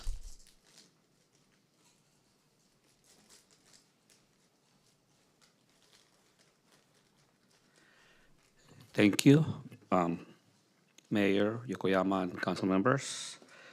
Thank you for clarifying the reserves. 50 million is a lot. I'm gonna talk about some of the cuts. I know it might not make a difference, but some ideas. Ubefest. Is this a money-making festival? So that's a question people ask. Who earns money? Because I know vendors that go there are gonna make money. Are they gonna pay taxes to the city? I know the OC market, which we said is not a festival, but it's also similar with vendors, food, another music. The vendors pay for the space, and visitors pay to get in. So is the Ubefest going to be similar to this? Is there a vision that eventually will make money, or is the city just going to be subsidizing the festival from now on? So I know last year it brought between 10,000 people, I'm not sure, but I heard 50,000, but it's more like 10,000 to spend money. They're going to spend money inside the festival for the vendors that come from mostly other places. Some of them will be from the city. I want to know if the city eventually use that as a fundraiser. And the 10,000 people, 50,000 people, it was said that they'll stay dying here, but if we come to a festival with food, I'm sure they're going to eat right there, and hopefully they'll come back another day to dine in the city and to spend their money in the city too. So that's just a comment, like, are we going to subsidize that from now on? Or is there a plan to start making money as a fundraiser? Next thing, the newspaper. I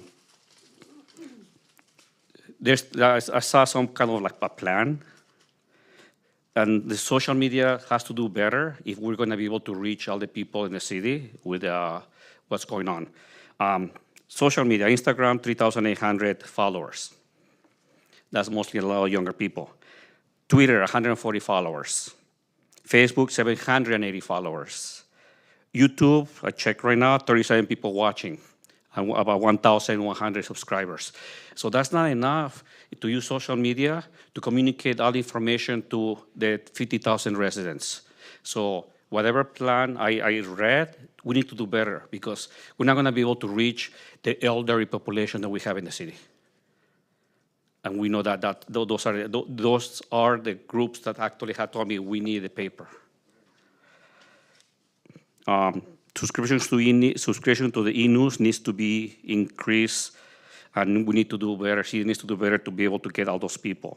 And the people that don't have computers or don't use a lot of my neighbors are elderly, they use flip phones. They still use flip phones.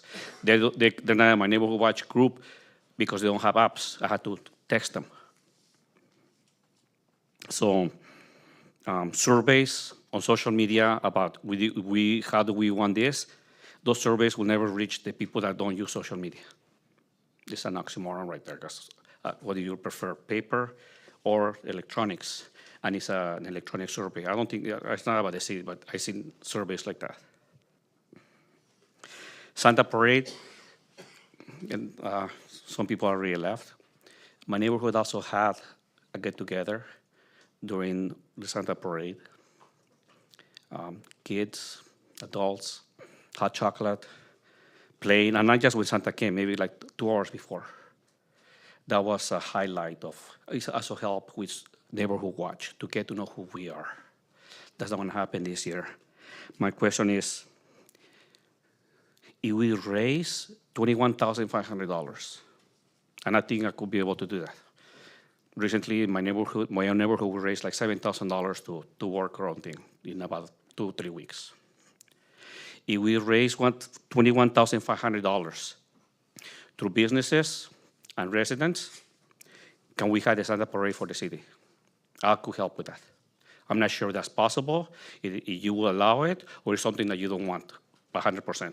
But if I'm able to raise the money with businesses and residents, can we have the Santa Parade back?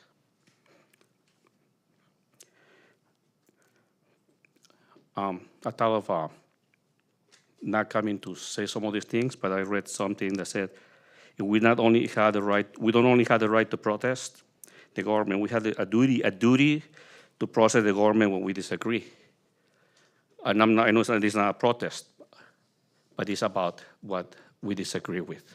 So thank you for listening, and I hope some of these things are answered.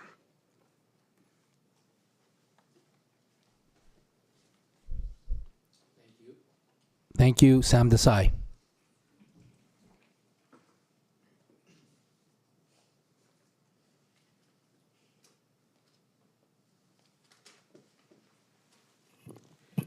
Mayor, council members, city staff, friends at home, and full room. Budget adoption, we have spoken about different issues, and I would like to start with reminding our sincere council that when a resident comes and speaks here, we are more about being fiscally responsible. And one of the things that can help is our mayor as well as council to stop blaming and hiding behind voters and our choices. Example, Measure C. Respect that decision. We said no to no more taxes. That meant fix what's broken, cut waste, and stop blaming us for budget problems. I hope, Mayor, you will listen to that, heed that, and let it sink in. Because from you, we have not seen a single real budget solution since 2017. Mayor, as a matter of fact, I do not recall Council Member Linda Johnson nor esteemed member Mark Pulido, who both have experience, has offered a bold, sensible idea to reduce the deficit and, sadly, only more personal spending. More distractions and more blames. Big items, Magnolia Power Plant. That contract needs public review. We do demand a full financial breakdown. Is it really saving city money or costing us more? Library, $5.8 million or $6 million a yearly budget, and our wise council chooses to close it for a day. Does not make sense, does it? We have spent $2 million in technology center at library, a special boardroom. How about creating some programs to monetize from it? Get residents and individuals educated. That's a good idea, isn't it? Library education. And we can use excess inventory we have. Now, Ube Fest, or we'll just call us what it is, it's a political spending. Mark, Frank, Linda, it's for your base. Nothing else makes sense. Now, 30,000, 50,000, I understand, but that is the type of irresponsibility which comes along with private trips to Philippines.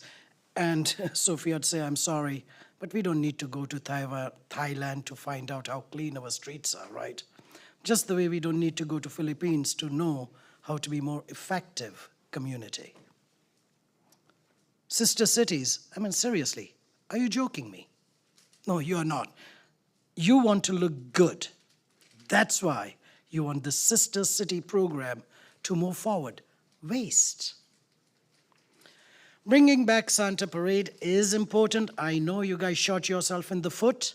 Try to find yourself out of it again. Revenge politics is no good, Mark. And stop apologizing to cronies and saying, I'm sorry, when a resident or citizen or someone speaks.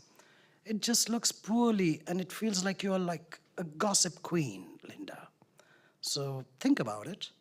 We can go both ways, we can roll eyes, but if you don't like to take feedback, best to keep quiet, right? Just let it in.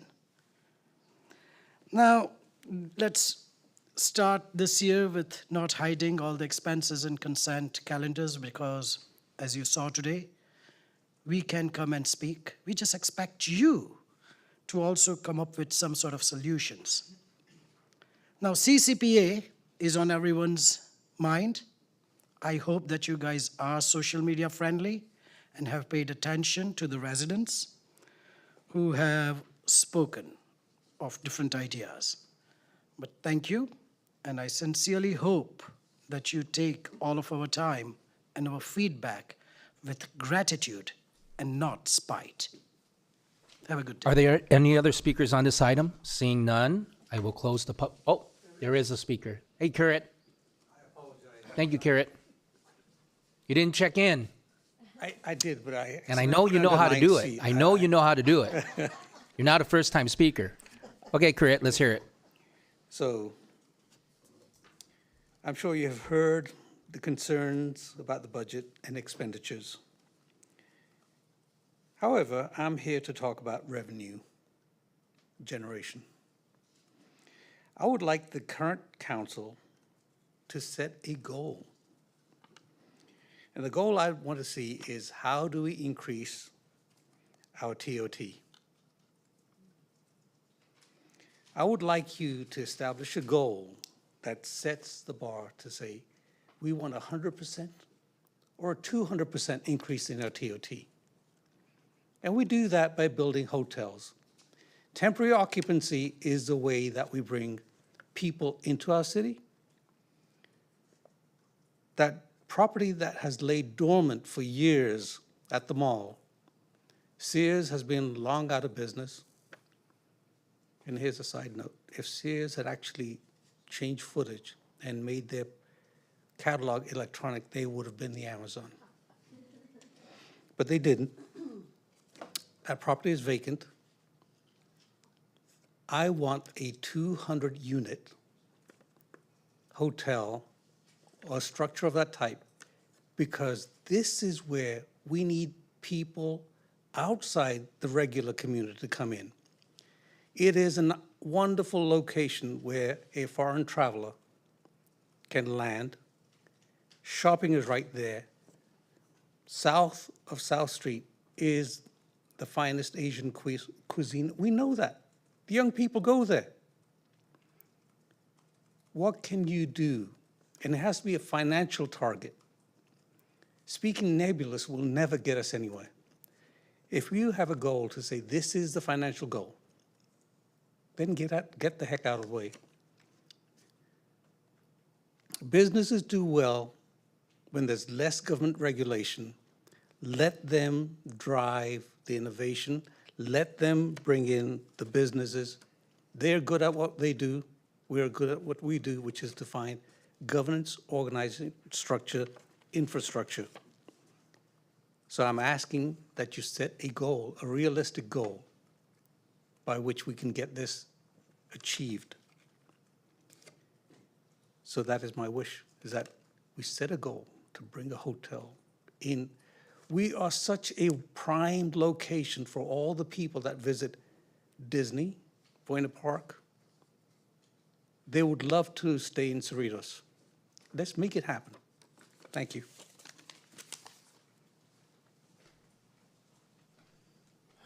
Thank you, Carrot. Are there any other speakers on this item? Seeing none, I will close the public comment period and the public hearing. Does the City Council have any additional questions or comments? Councilmember Say, do you have any additional questions or comments? Thank you, sir. Actually, I'm proud to, Mr. Carey had mentioned about the upscale motel thing, because actually we'll be discussing the 9C.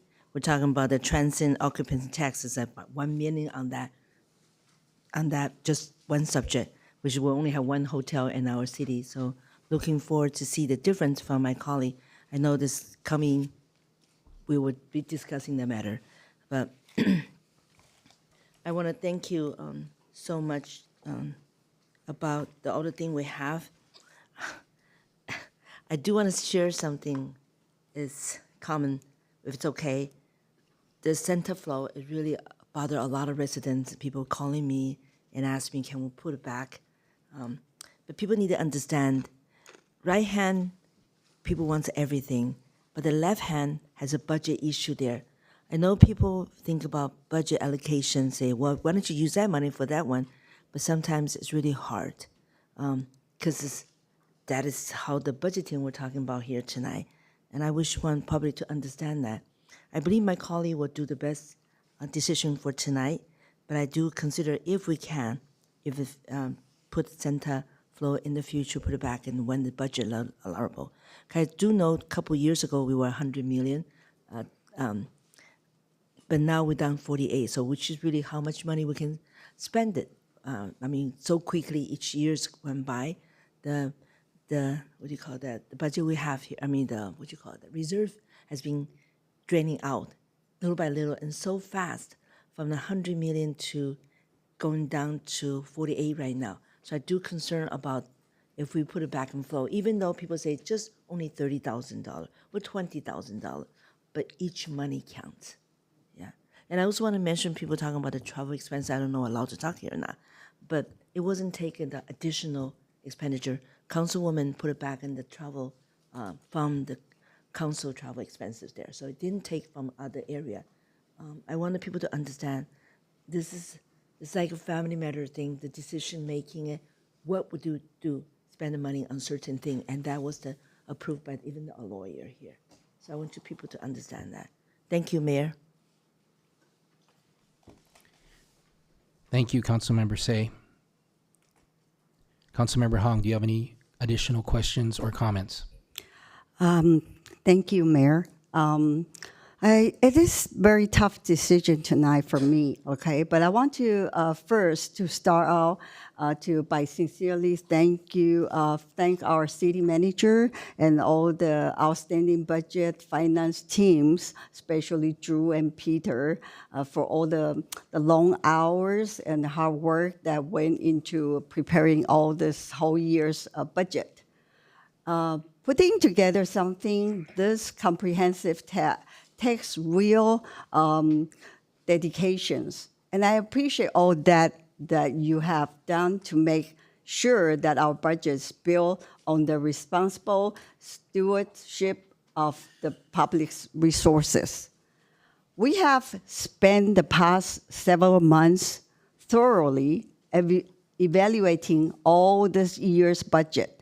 And we spent a lot of time, and as everyone will remember, the initial budget package, like they have mentioned, the manager has mentioned, the initial budget packet that the council review had an overall deficit of almost 2.9 million. I was shocked at that time, and which is the amount that I immediately noticed and then I feel it is unacceptable to me. And I'm proud of the work me and my city council colleagues did in working together and then to make this difficult decision to cut over $2 million. In one way, I'm very happy to hear the result tonight for the budget to close that deficit to only $700,000 instead of 2.9 million. So we cut back about $2 million. I'm not happy that we have to make decision to reduce hours at the libraries and to the library or to reduce public special event programs that all the residents like. I'm not happy to hear that. But as difficult as these decisions are, I am deeply committed to ensuring that Cerritos remain on solid financial ground. And I'm so grateful that my city council colleagues share in the commitments and have been steadfast in resolving to address the budget deficit.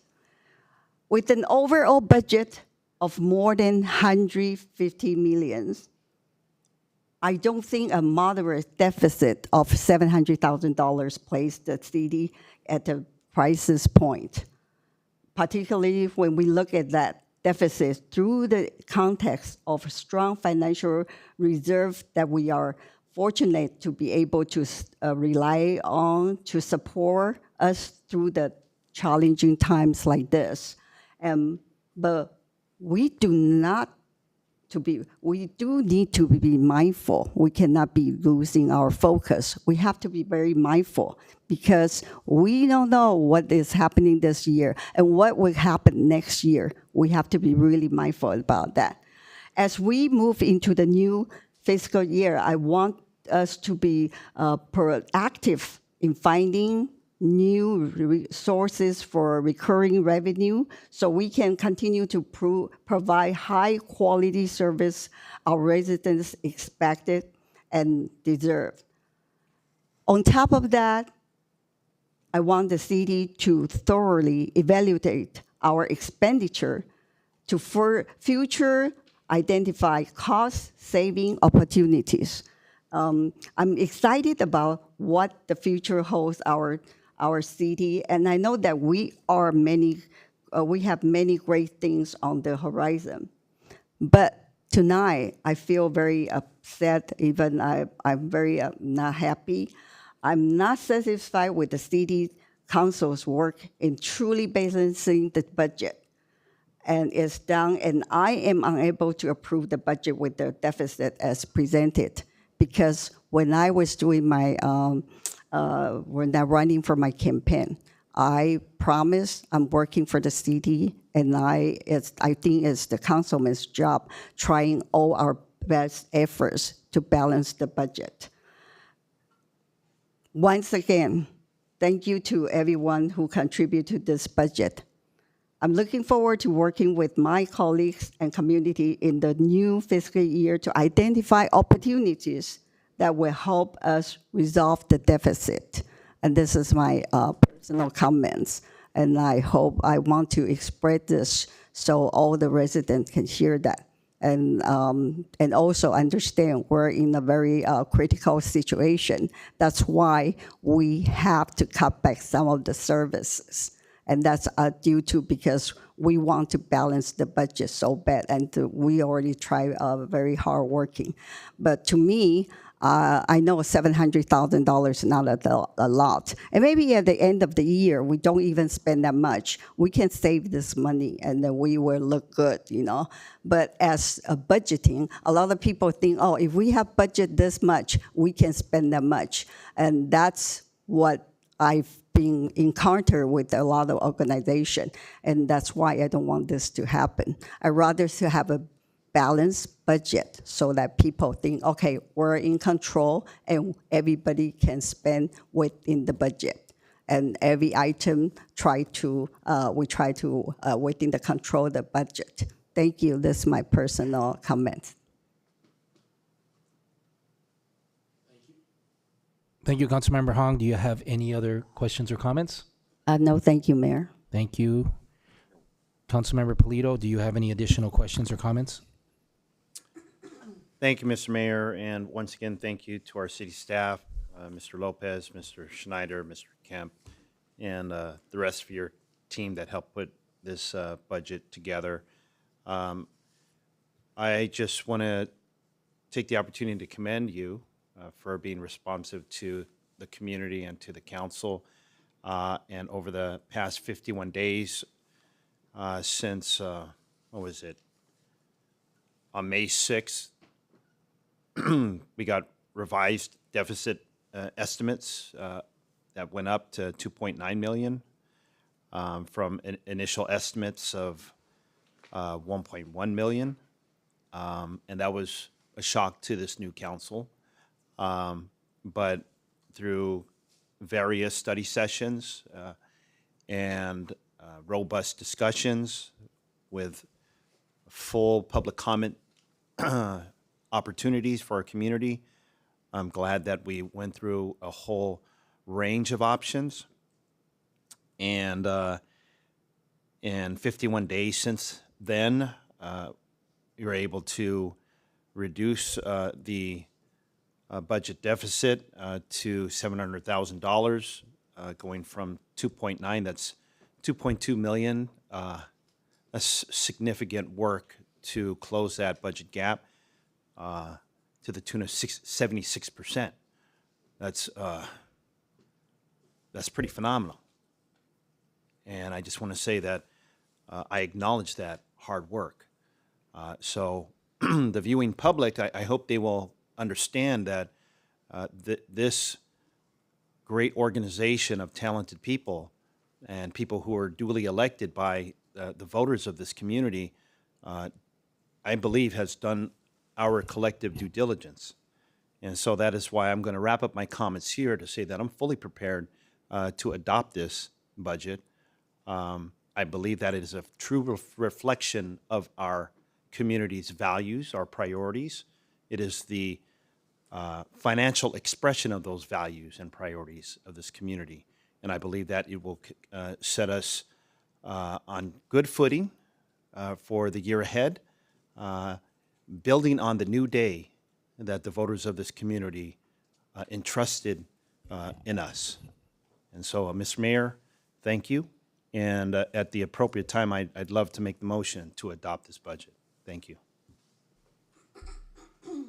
Mayor Pro Tem Linda Johnson, do you have any additional questions or comments? Yes, I have a comment. Thank you to staff, everybody here, for the hard work we've put in the last couple of months in closing out our budget season. As to the community, I know, and I've said this before, no one likes change. I realize it causes anxiety for many of our residents, especially when social media posts are inaccurate. This is our strategic plan. It was presented at the State of the City. This plan is available for viewing on the city website. And it's also available outside at the tables in the lobby. This document sets the priorities of our city, and we are guided by the 8 goals that help us in our decision-making. The strategic plan is how our budget is developed. This plan is exactly what it is. It is Cerritos in progress as we adapt to new changes and modernize the way we do things here in Cerritos. So I want to clear up some information that's being said, some misinformation that's being said. We are not cutting Santa.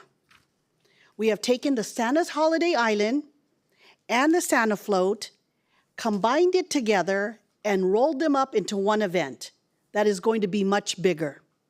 One that has been reimagined and will now be held at the Cerritos Center for the Performing Arts.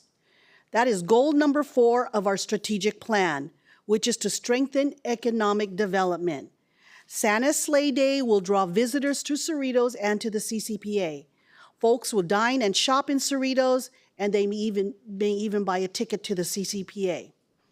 Again, I realize this causes anxiety because of the unknown of what this event may look like. Staff is planning for a winter wonderland and I'm confident they will create memorable experiences for our kids and families. And actually, and if you've seen the numbers, this reimagined event really isn't meant to cut costs compared to the Santa Float event. What we are reimagining here is to utilize our resources, such as the CCPA. We're going to do more events at the CCPA with the goal of drawing more folks to this venue to promote ticket sales and facility rentals.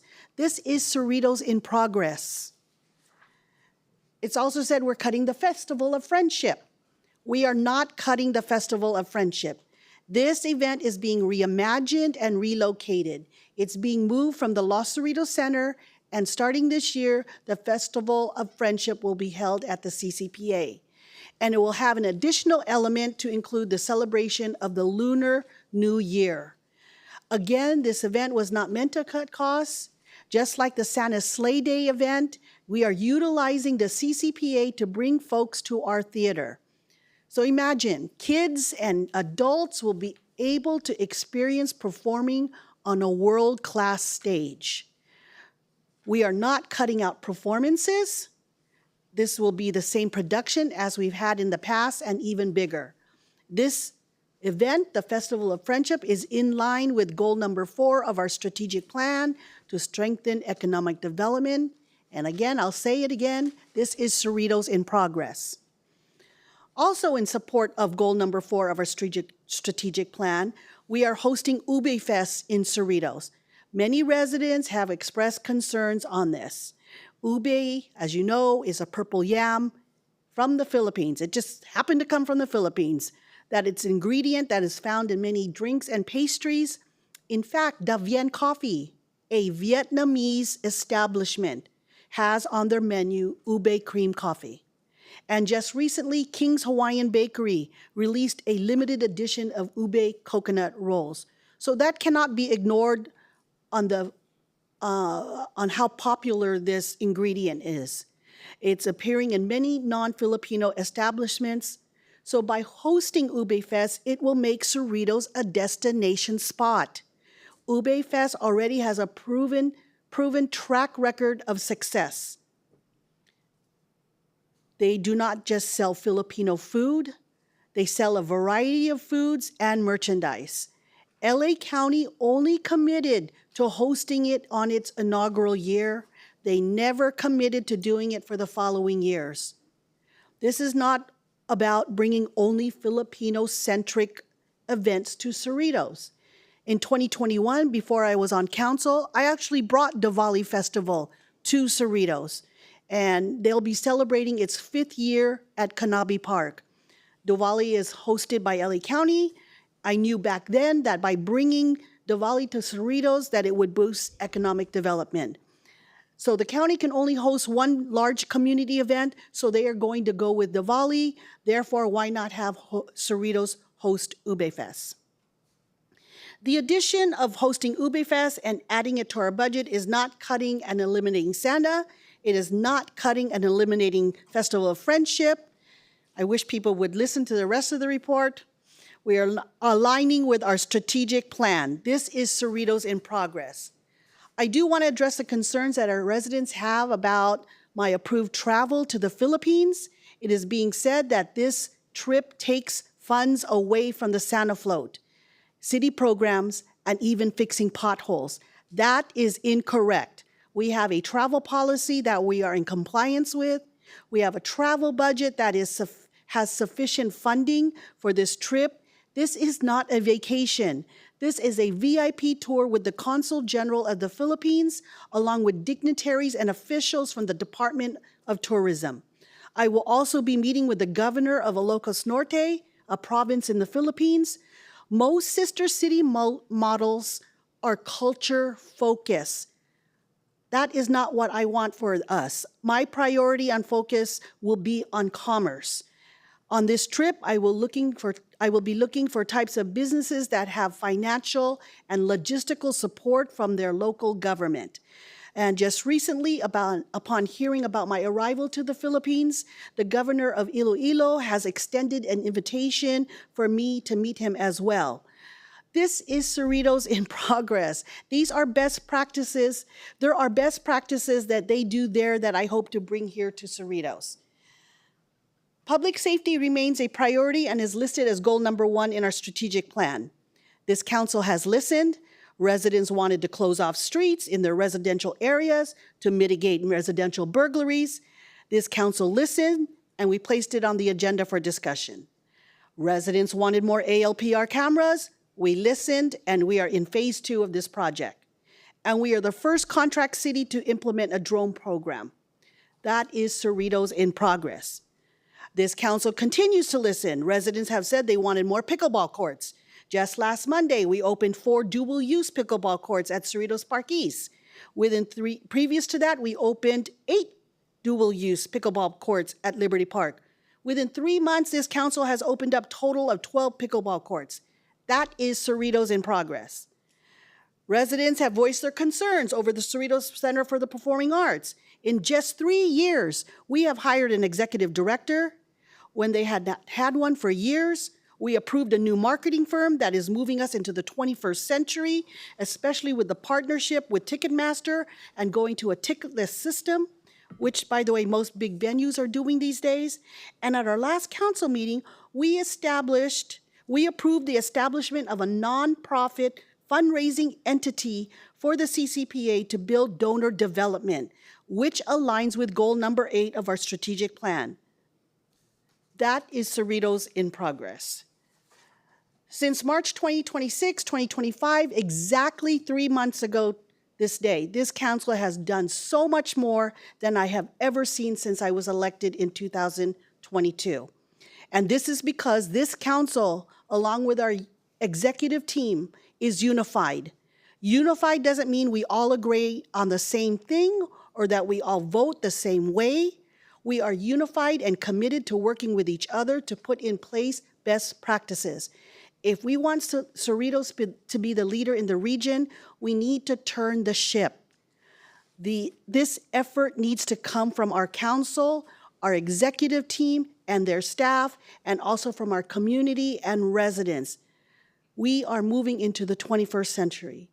We're at the end of our budget process, and I want to thank our mayor, my council colleagues, our executive team, our city manager, city attorney, city clerk, and all of our directors and their staff for their hard work that you have put into this combined financial program, which I'd be happy to second Council Member Polito's motion.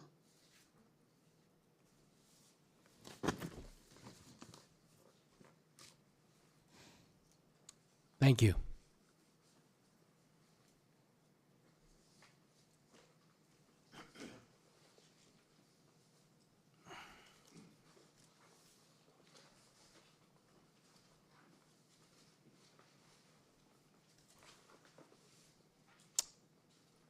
So I did state during the budget, we had a number of budget study sessions. And when we were told, the city council was told by City Hall that they were presenting us with a budget with a budget deficit of $2.9 million. I made it clear that was not acceptable to me, because we had to make some tough decisions to figure out how we can address the budget deficit for this upcoming fiscal year, and that's going to carry on into the future years. And so we can't keep kicking the can down the road. We can't keep deferring maintenance of our city of Cerritos. We can't keep being understaffed in city of Cerritos employment positions. So we have to make some tough decisions that are not short-term tough decisions. They are long-term solutions. So I looked to work together with my council colleagues so that we can come together in a budget that all of us can live with, not be thrilled with, not be ecstatic about, but that we can live with, because that's what compromise is. Compromise is when everybody involved in the decision, nobody's ecstatic. Nobody got everything they wanted, because that's what compromise is. So I hope that my city council colleagues and the city manager and staff, we all understand that the effort here was to reach the compromised budget that everybody can live with, everyone can feel was a team effort. We worked together to get here. And we're going to be approving this, voting to approve this, but there's still a chance for motions to be made if there's anything that any of my council colleagues are unhappy with. I don't want anyone to feel that their concerns or interests were not considered. So, for example, I would have rather had a smaller budget deficit, and I brought up some things to make the budget deficit even smaller. I brought up the fact that with a budget deficit, I said out loud, if we have a budget deficit, should we be funding community groups? And I listened to my colleagues, and I was hearing, no, we still need to fund community groups, even though we have a budget deficit. But if some of you don't agree with that, this is your chance to speak on it now, before we vote to approve the budget, because I was willing to consider the reality that if we're budget constrained, if we have a budget deficit, whether it's 2.9 million or 1.1 million or 700,000, if we have a budget deficit, should we be funding community groups in our 25-26 budget?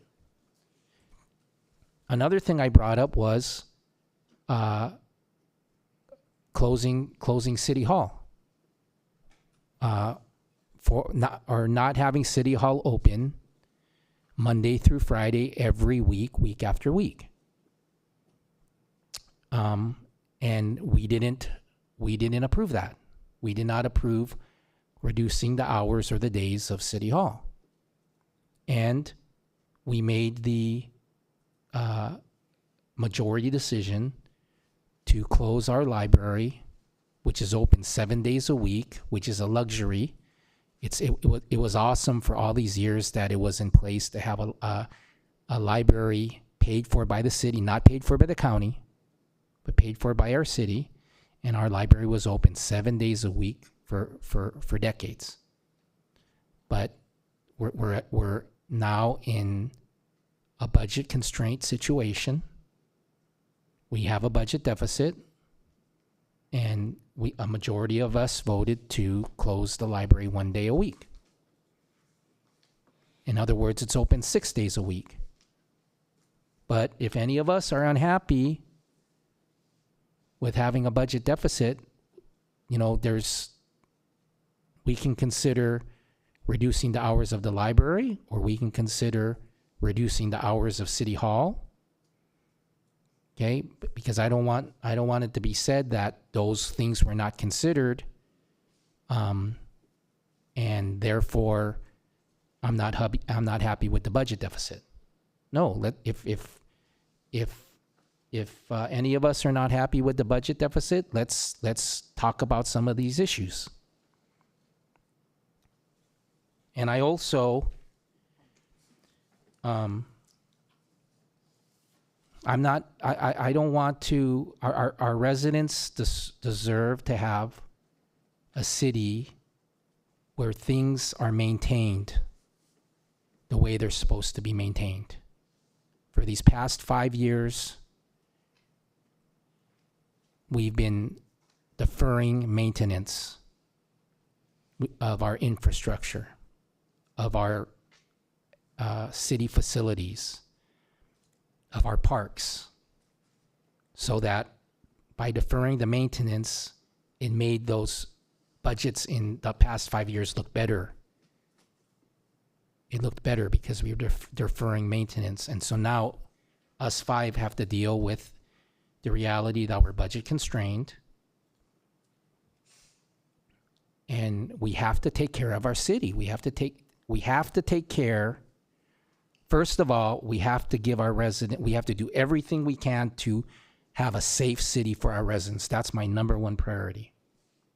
Okay, so we have to have a safe city for our residents, for our businesses, for visitors to our city.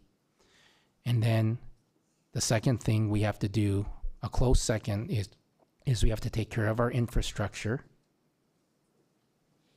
our streets, trees, sidewalks, parks, city facilities, buildings.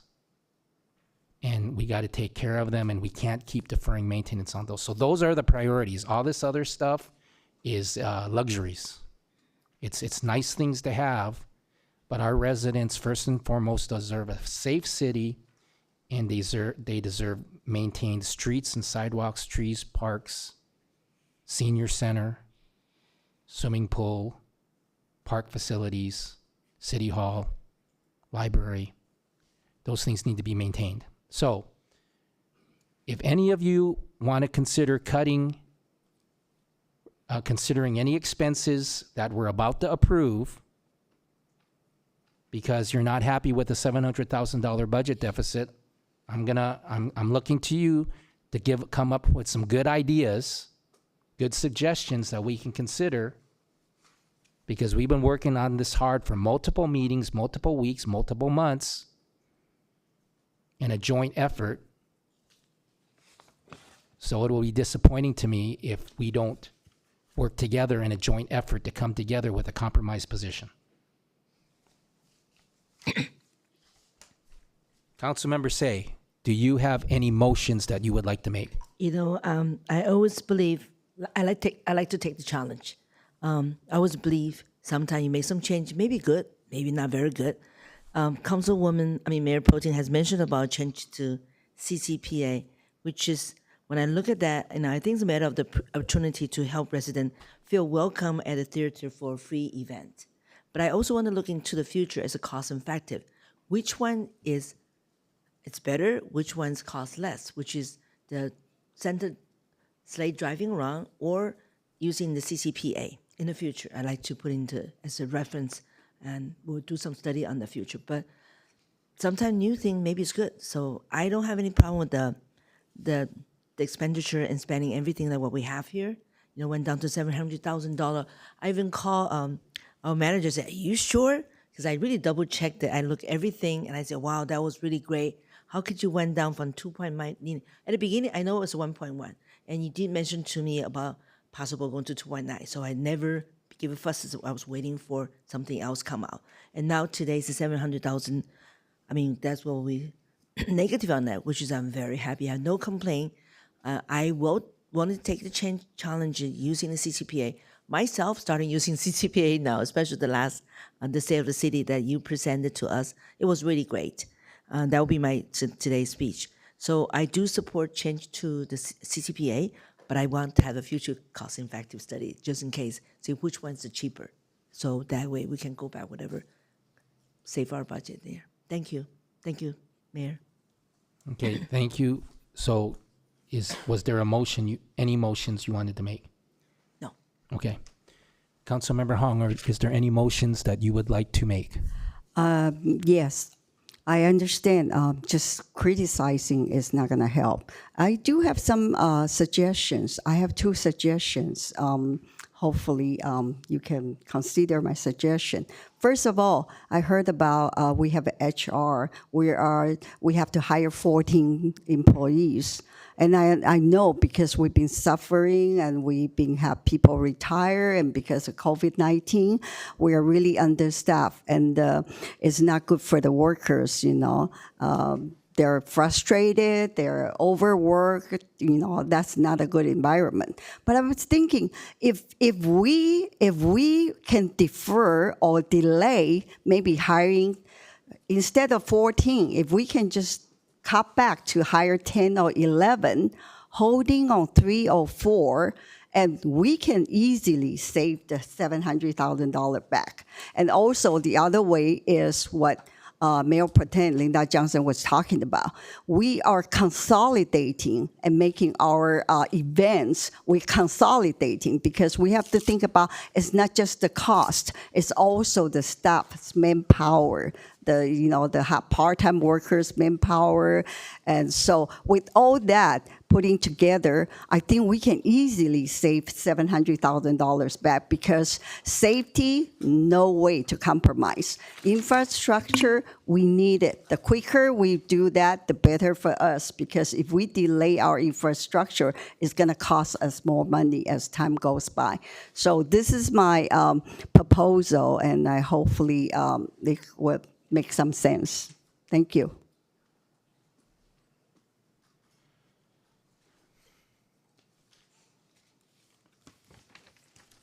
Those are the 14 unfilled vacancies? Did you say those were 14 unfilled vacancies? Yes, I always remember that, and then we already fill up like 7 or 8, or I don't know exactly number, but I remember when we were talking about budget deficit or budgeting, we did mention about we are understaffed for 14 vacancies that you want to build it up and hire people back to work. Is that right? Maybe I can double check with our city manager, Robert, please. I can address the issue of vacancies. I don't have an exact number of the current number of vacancies. We do have constant movement among our employees. I'm happy to report that we do have promotions that have occurred over the past year or so, which is great news for our existing employees. I don't have a number in front of me as to how many vacancies we have and as to what number would arrive at the amount that you were referencing.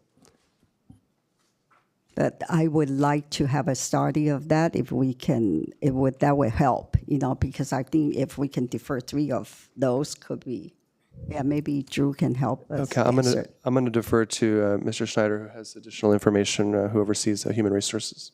Thank you very much, Mr. Lopez. Thank you very much for the question, ma'am. As Mr. Lopez indicated, we have been very busy and aggressively hiring as part of our overall strategic initiatives. At this time, I was just conferring with my colleagues here, we have 5 positions that we have not currently started recruiting for, full-time positions, that if the City Council directed, we could put on pause. Do you know what positions those are, Drew? Yes, ma'am. They're a building maintenance technician, recreation coordinator, code enforcement officer, senior assistant city manager, and an accountant. I think those are essential positions. If we put those on hold, what would be the effect on the 25-26 budget? I can do back of the envelope math, sir. If you put all of those positions on hold, I do believe we could close that $700,000 deficit.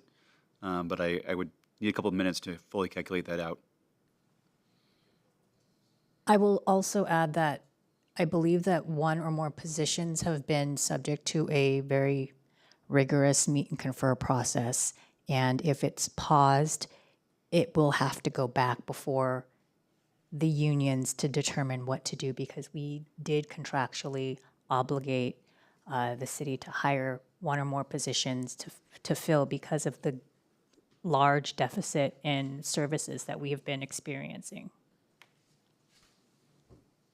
In other words, it's possible, but it is not recommended, at least for 1 or more positions.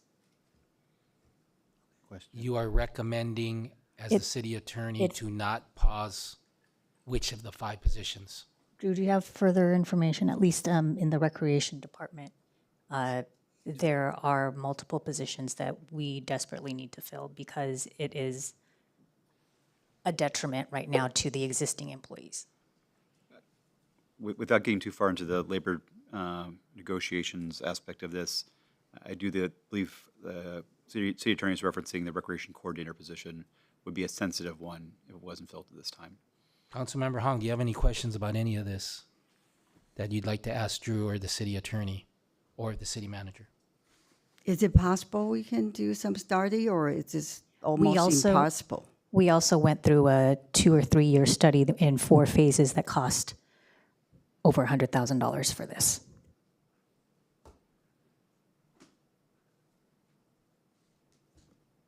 You also said that you had 2 things.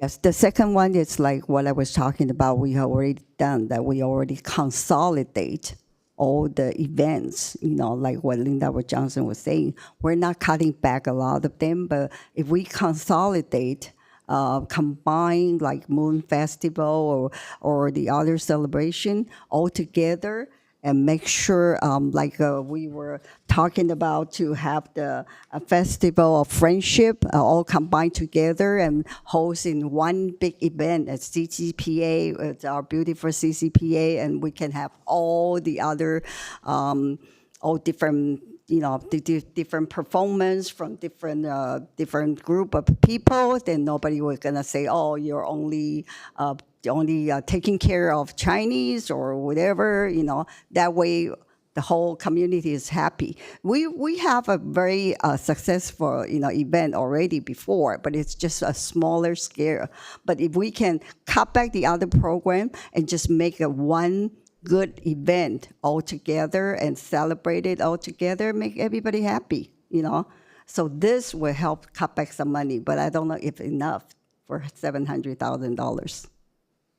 I understand. With respect to events, we are looking at aspects of additional revenue generation, monetization of certain aspects of what the city has in terms of the events and facilities and sponsorships. So that way events will eventually pay for themselves. It'll also spur economic development. So we are looking actively to pursue those aspects that will not necessarily reduce expenditures, but generate more revenue for these events that are a benefit and a boon to the community and the surrounding area. So those are not factored into the revenue generation, but we do believe that what we have started already will continue to increase our ability to generate revenue for events, as well as promote economic development for small businesses within our community. So that, I believe, will help in this overall discussion about events. And I know the sensitivity and that this plays a very large role in community engagement.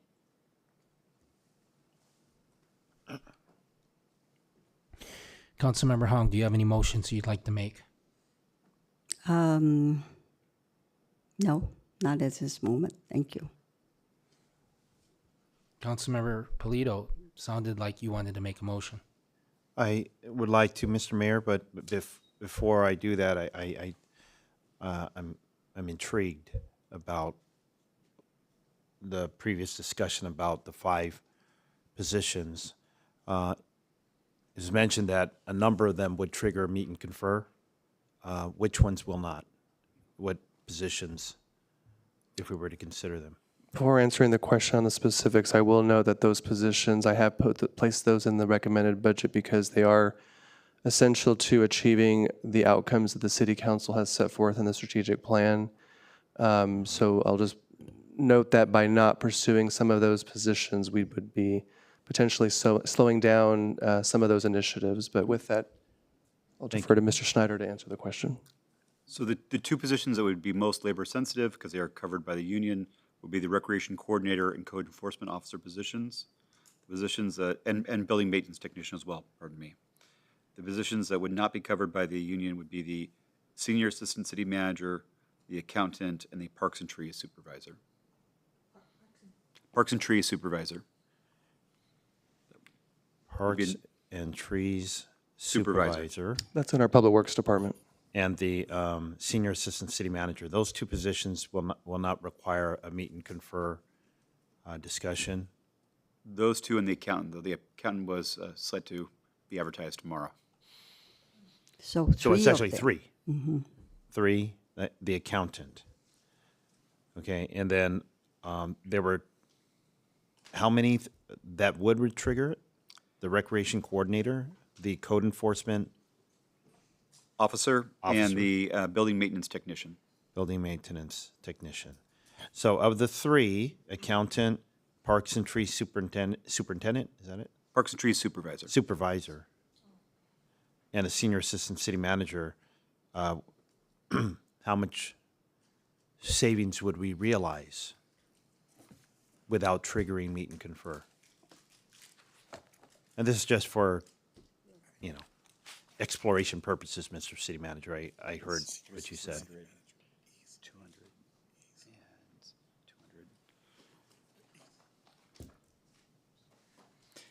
Between those three positions, including fringe benefits, at least $700,000. Doing back of the envelope math. Any further comment, Mr. City Manager? Thank you, Council Member.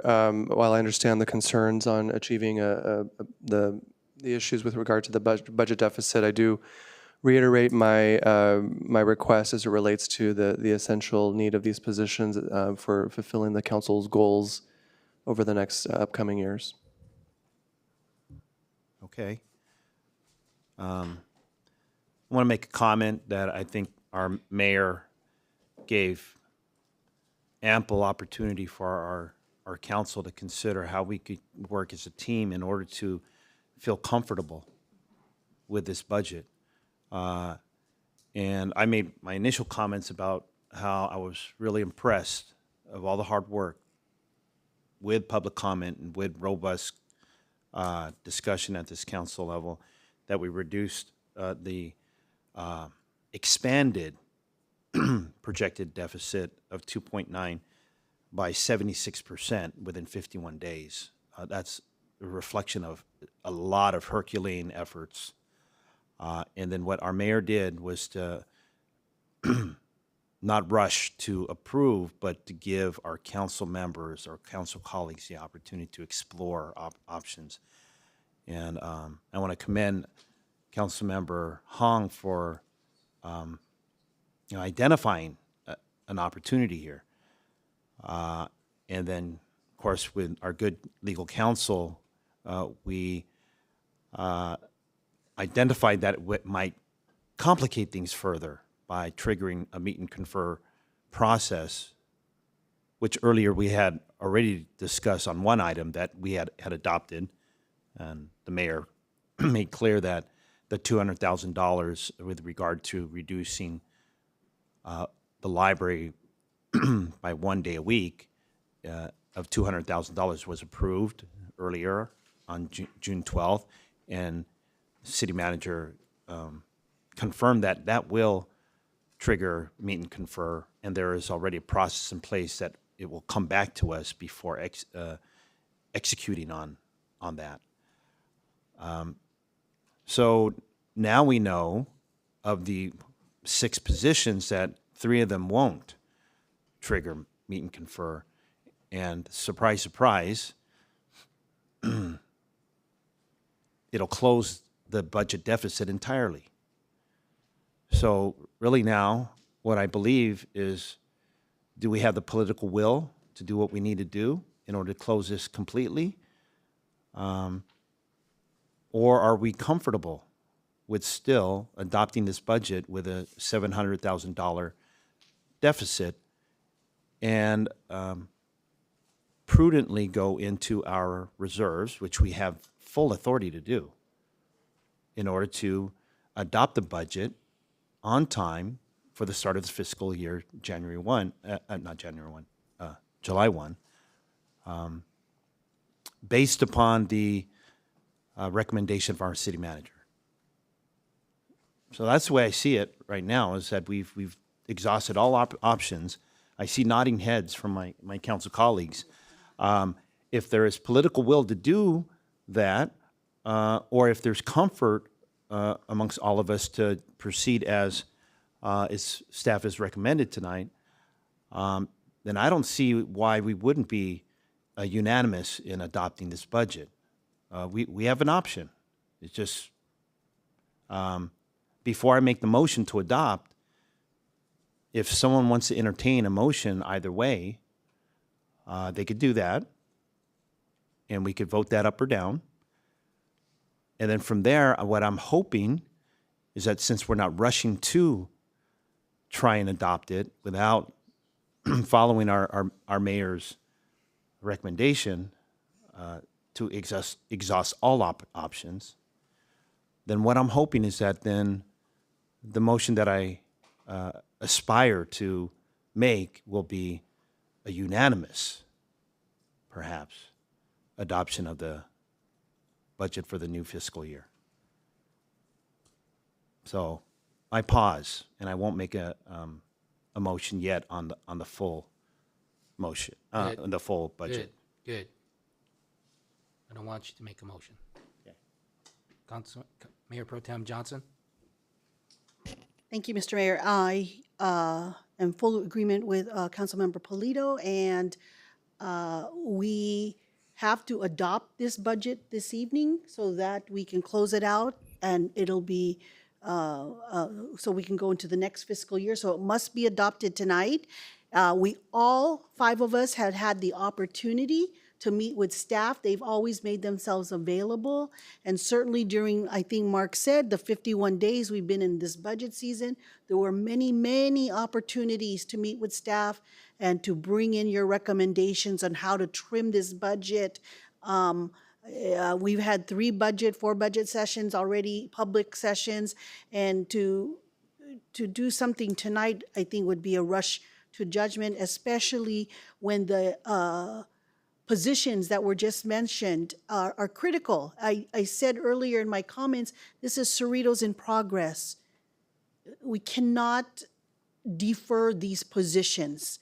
In order for us to move forward, we need to hire those folks. So, sometimes you have to take a loss in order to move forward. And that goes for these events, that goes for this budget adoption. We need to move forward so we can do better, bigger. And again, I also hope that we could close this out with a 5-0 vote to show that we are supporting our staff in the hard work that they have done. They've worked tirelessly to and listen to this council on what they wanted, and I want to make sure that they understand by our vote that we are confident in the decision making that they in the reports that they have presented to us. Thank you. Thank you to my council colleagues for your questions and your comments. Again, I need to thank, I'm looking at all you, the team, the City Hall team, City Manager, Robert Lopez, because it's undeniable that all of you, especially City Manager Robert Lopez and Drew Snyder and Peter Kemp, you've made yourselves available, more than available, to meet with the City Council to discuss this budget, this proposed budget, to discuss the details and the options for this budget with each of us on the City Council. You made yourselves available to us. If we had any issues, you made yourselves available to us. Thank you, Drew and Peter. So until tonight, I've never heard any of my council colleagues say that the budget has to be a balanced budget. This is the first time I'm hearing this tonight. Disappointing. But trying to get somewhere closer to a compromised position in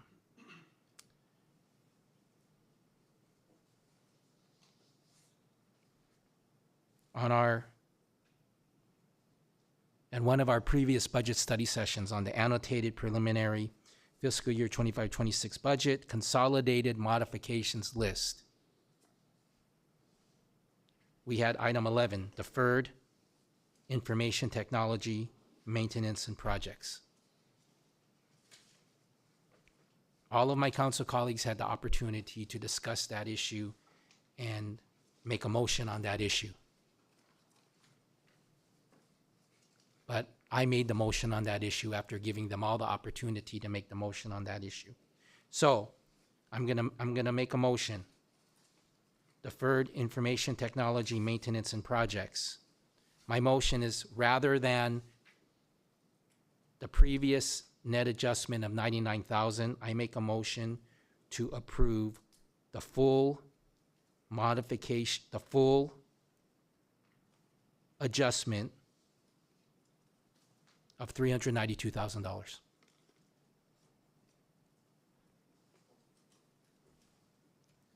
So does that mean pull the deferment? Right now, in the budget, in the agenda report 8A before us today, it reflects in item number 10 on the budget modifications, what this city council approved unanimously. We approved this unanimously. The 5 of us agreed to a deferred information technology project's net adjustment of 99,000. It was a unanimous.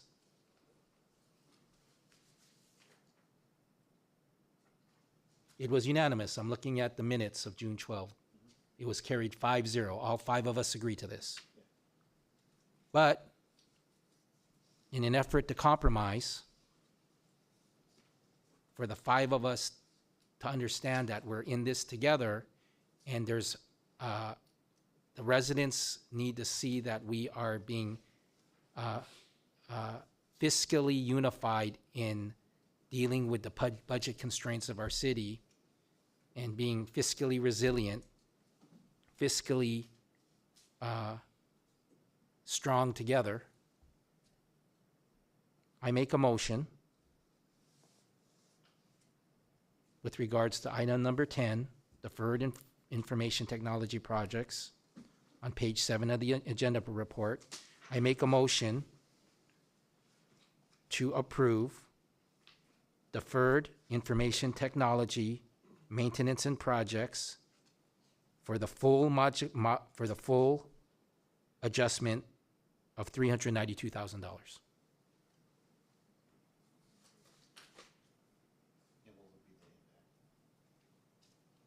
The impact would be an additional reduction of $293,000.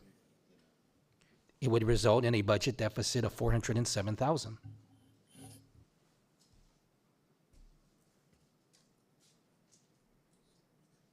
Second. Okay, it was moved by myself and seconded by Councilmember Mark Polito. Let's vote. Excuse me, before we do that, can you verify? So with this motion, what will be the final budget deficit? $407,000. 407,000. Thank you. Welcome. You're welcome, Councilmember Hong.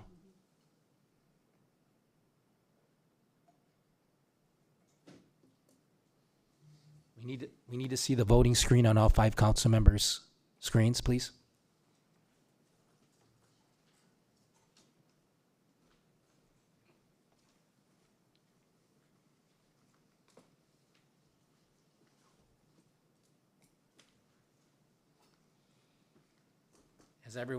Has everyone voted?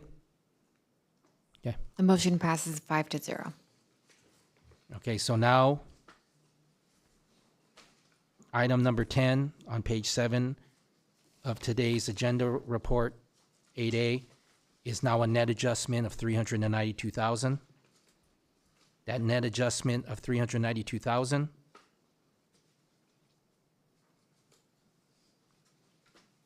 is $293,000 more than the previous $99,000 amount, so that difference, that delta of $293,000 reduces the budget deficit of $700,000 minus $293,000. We are now at a budget deficit of $407,000. Councilmember Hong, do you have any other motions that you would like to make? Not at this moment. Thank you. Okay. Councilmember Polito, do you have any other motions that you would like to make? I do not. You don't have any motions you'd like to make? Oh. No, before we get into the full adoption, I don't have any additional changes. Okay. Yeah, okay. Just to clarify. I'll take that answer then. Okay, then. Mayor Pro I'm ready. Tem Linda P. Johnson None at this time. Do you have any motions you'd like to make? No, thank you. You're welcome. Okay. Do I have any other questions or comments from the council or any other motions that any of you would like to make? I have a comment, Mr. Mayor. Okay. I just want to thank you for trying to bring this council together to make compromises, and that is true leadership. Thank you, Mr. Mayor. Thank you, Linda. I agree with that. Thank you very much, Mayor. Thank you, Jennifer. Anybody want to make a motion? I'm ready. Remember,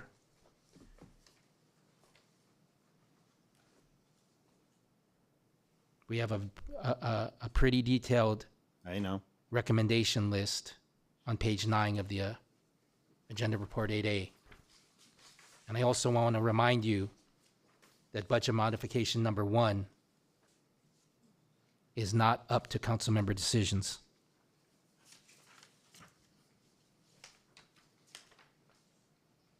We can't technically approve number 1. But it doesn't hurt. I just don't like it. I just don't like the fact that HDL revised our sales tax revenues down by over 1.8 million. But that wasn't council action. So does anybody have a motion they'd like to make? I do. Okay. Before I make Councilmember that, Polito. Before I make that motion, you made a comment about revenue item number 1. Do you have a preferred action to take? I just don't know. Do we approve number 1? It's a Or do we it's a just pull statement it of out? fact. You'll be basically indicating in the budget document that that is the information that we have. It's certainly not a reflection on the wishes of the council, Yeah, but that it's is not it's not a fact. reflection of the wishes of the council. Correct. Okay. So you can include it. It's just, we're just clarifying that Okay. item number 1 I hear you. clarifies the sales tax revenue adjustment made by HDL. And point well made. Are we good to proceed, Mr. Mayor? Councilmember Polito, you have the floor. Thank you. Mr. Mayor, council colleagues, I'd like to make a series of motions, right? Staff recommendations on item 1, I believe have been achieved already. We conducted the public hearing. On recommendation number 2, the first is to receive and file the Planning Commission Resolution Number PC 2025-9, Exhibit 4, finding that the capital improvement program for fiscal year 2025-26 is in conformity with the City of Cerritos General Plan. And Madam City Attorney, do we need to take a roll call vote on each one? Or should we- It can be done collectively or independently, but unless we have any issues, I would just do it all together. Okay, let's do it all together. And review and consider modifications to the preliminary fiscal year 2025-26 budget as presented in the budget modifications section of this report, and any other modifications as deemed appropriate by the City Council, and direct staff accordingly, as we have done so. Item number 4, waive full reading of and adopt the joint resolution of City of Cerritos and a successor agency to the Cerritos Redevelopment Agency, inclusive of approved and applicable modifications as such. A joint resolution of the City Council of the City of Cerritos and a successor agency to the Cerritos Redevelopment Agency, approving and adopting the annual combined financial program for fiscal year 2025-26, appropriating the funds necessary to meet the expenditures set forth therein, and approving the pay schedules for personnel expenses as set forth in the employee classification tables and classification steps. And number 5, waive full reading of and adopt the joint resolution of the City of Cerritos and a successor agency to the Cerritos Redevelopment Agency, as captioned, a joint resolution of the City Council of the City of Cerritos and the successor agency to the Cerritos Redevelopment Agency, approving and adopting the annual investment policy for fiscal year 2025-26. Second. Thank you. Let's vote.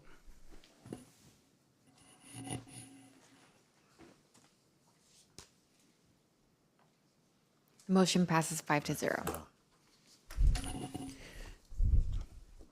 Thank you. Thank you, Linda, Jennifer, Mark, and Sophia for working so hard. I appreciate you guys. 9B, is that right? Is that right, City Clerk? We're on 9B. Yes, Mayor. The next item on the agenda is 9B, City Manager. Do we have a report on this item? Yes, thank you, Mayor. For this item, I will defer to City Clerk Cindy Nava for the report. Thank you, Mr. Lopez. Honorable Mayor, members of the City Council, the item before you is Mayor's recommendations for appointments to internal ad hoc working groups, external boards, commissions, and committees, and for community member service during the 2025-26 mayoral term. At the June 12th City Council meeting, the City Council affirmed the Phil-Am Chamber of Commerce nomination of Mr. Demaven Carino to serve a term ending June 30th, 2027 to the Southeast Los Angeles County Workforce Development Board's Board of Directors. The City Council may also opt to reappoint the city's other current representative or upon receipt of a new nomination from a general purpose business association such as the Phil-Am Chamber, affirm the nomination at a future public meeting. It is recommended the mayor present any other desired nominations, after which the City Council should receive public comment, then review, consider, and approve by majority action the mayor's nominations for service appointments and direction to the city clerk to prepare and post an updated Fair Political Practices Commission agency report of public official appointments if needed, and appointments brochure to the city's website, and to disseminate contact information to the respective external bodies and appointees. This concludes my report, and I'm available to answer any questions the council may have. Thank you, Madam City Clerk.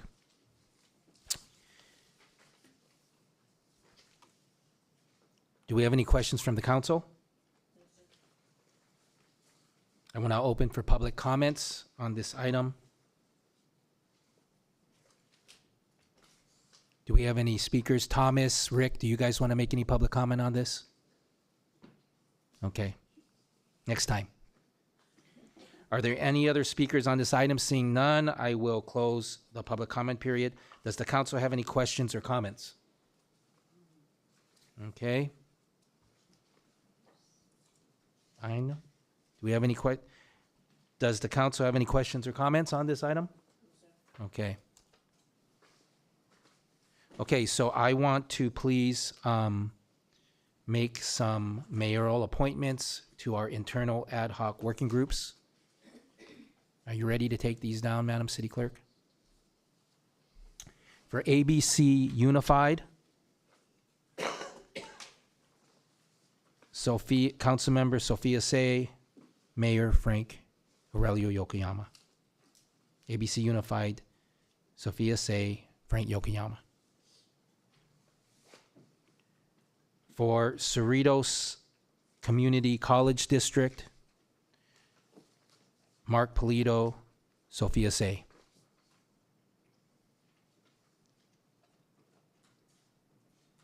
For Chamber of Commerce, Jennifer Hong, Linda Johnson.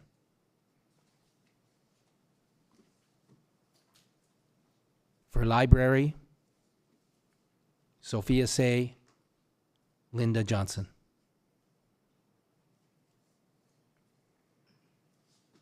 For MIS Technology, Jennifer Hong, Sophia Say. I am eliminating the protocol manual, internal ad hoc working group. It is clear to me and in my discussions with the charter employees and my council colleagues that the scope of responsibility of the policies and procedures internal ad hoc working groups includes what is handled by the protocol manual working group. The protocol manual working group is redundant. So everything that the protocol manual working group has been working on is included within the scope of the policies, procedures, internal ad hoc working group. So I'm eliminating the protocol manual working group, and I am adding an internal ad hoc working group. Sister cities, Linda Johnson and Mark Polito. That is my motion. Do I have a second? Second. Okay, it was moved by myself and seconded by Councilmember Say.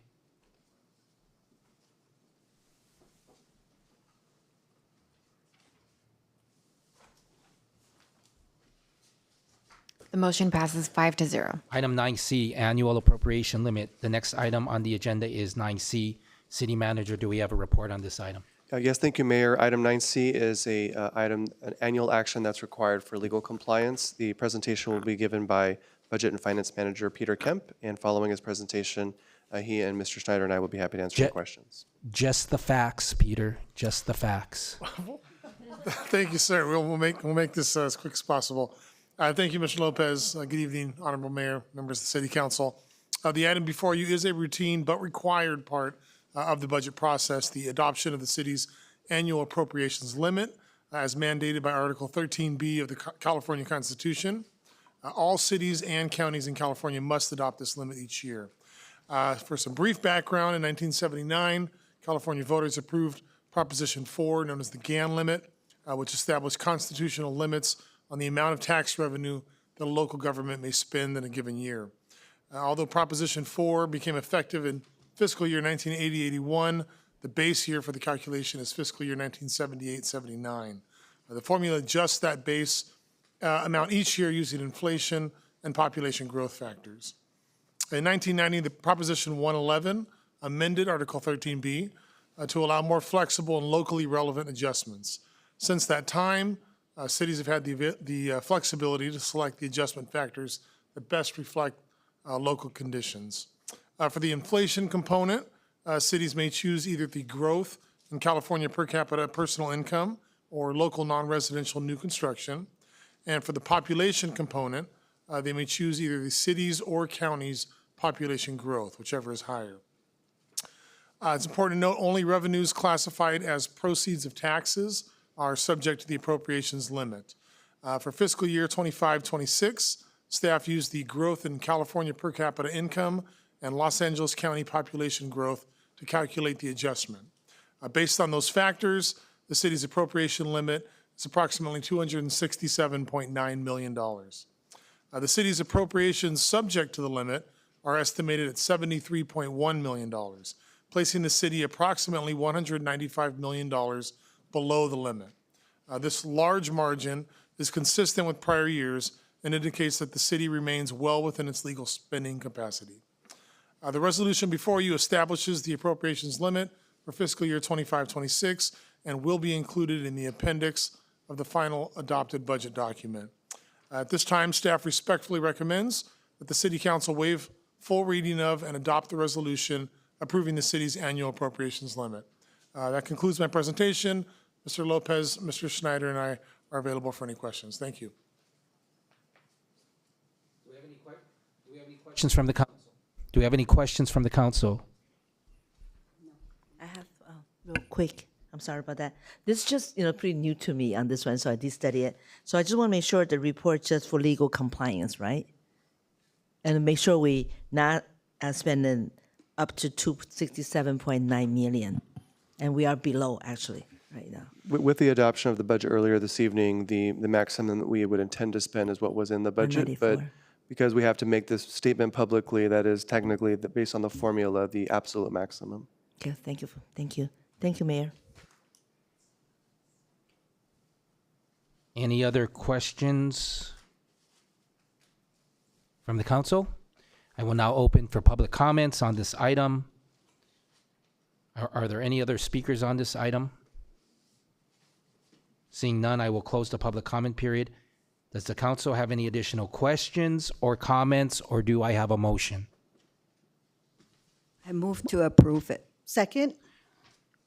Motion to approve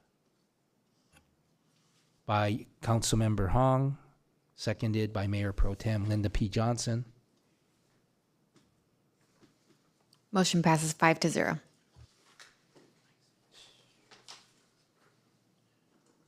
The next item on the agenda is 9D. City Manager, do we have a report on this item?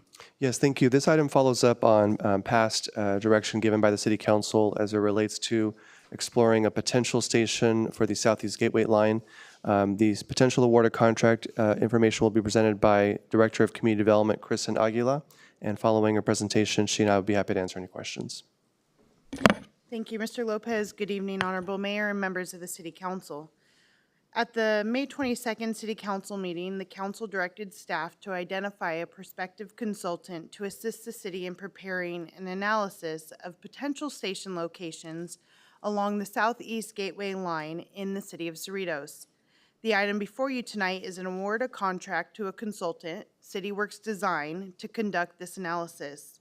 CityWorks Design is a Los Angeles-based urban design and planning firm who has worked alongside Metro on the Southeast Gateway line for over 8 years, with an additional 20 years of experience with light rail projects and station area planning. Given CityWorks Design experience and their involvement with the Southeast Gateway line, city staff is recommending an award of contract for approximately $127,000 to conduct an analysis of potential station locations in Cerritos. The scope of work would include a thorough analysis, including meetings with Metro, conceptual base maps, and potential station sketches and renderings, with work commencing in July.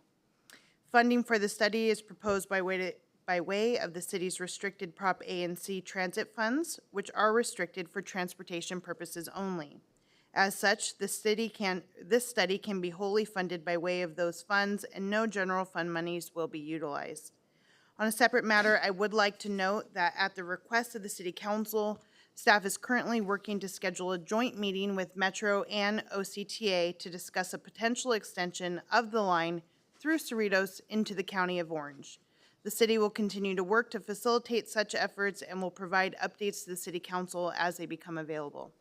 At this time, it is recommended that the City Council review and discuss this report, authorize the city manager or his designee to execute a professional services contract with CityWorks Design in the amount of $127,484 for this analysis, and authorize the city manager or his designee to execute a budget amendment in support of these efforts.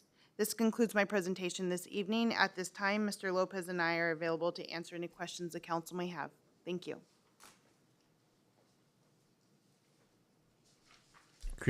Kristen, thank you for that report.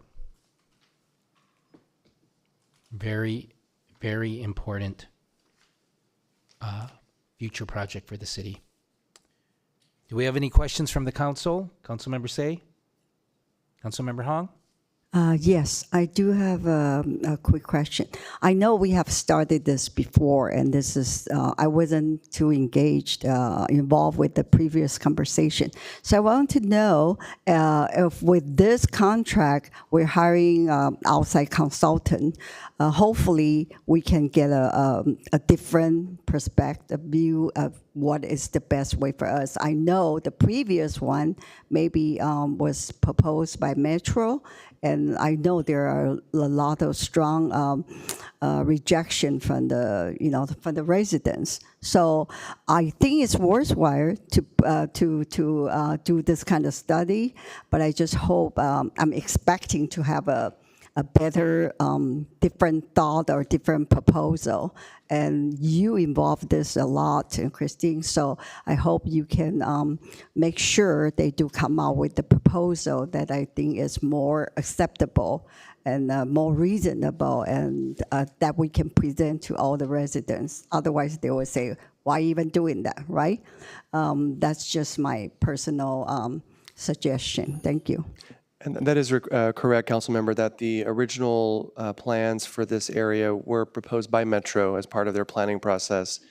Given public comment, including from the city itself, Metro elected not to include a station as part of their original project, but they have expressed that they are open to including a Cerritos station if Cerritos can identify a precise location. So that'll come out of this process, which will include extensive public engagement led by the consultant to solicit that resident feedback. Thank you. Councilmember Polito? I don't have a question, I just have a comment. Would this be the appropriate time, or? You can make your comment now, or you can make it after public comment. Okay, You can decide. I'll make it now then. Thank you to staff for bringing this to the council. And I am very pleased that Ms. Aguilar had provided the project status update in the report and also in our presentation, that there is there are efforts being made in order to have discussions with the city and the County of Orange to discuss the possible extension of the Southeast Gateway line through the city of Cerritos and into the County of Orange, thereby connecting Los Angeles and Orange counties. I think this is the step in the right direction. I think that that is the next step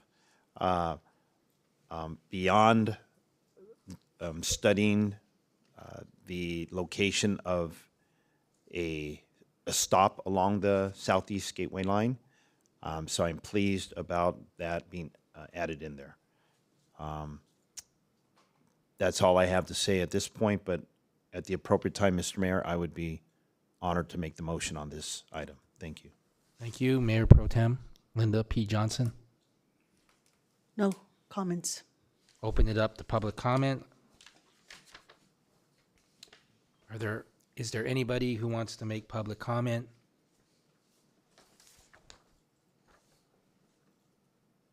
Are there any other speakers on this item?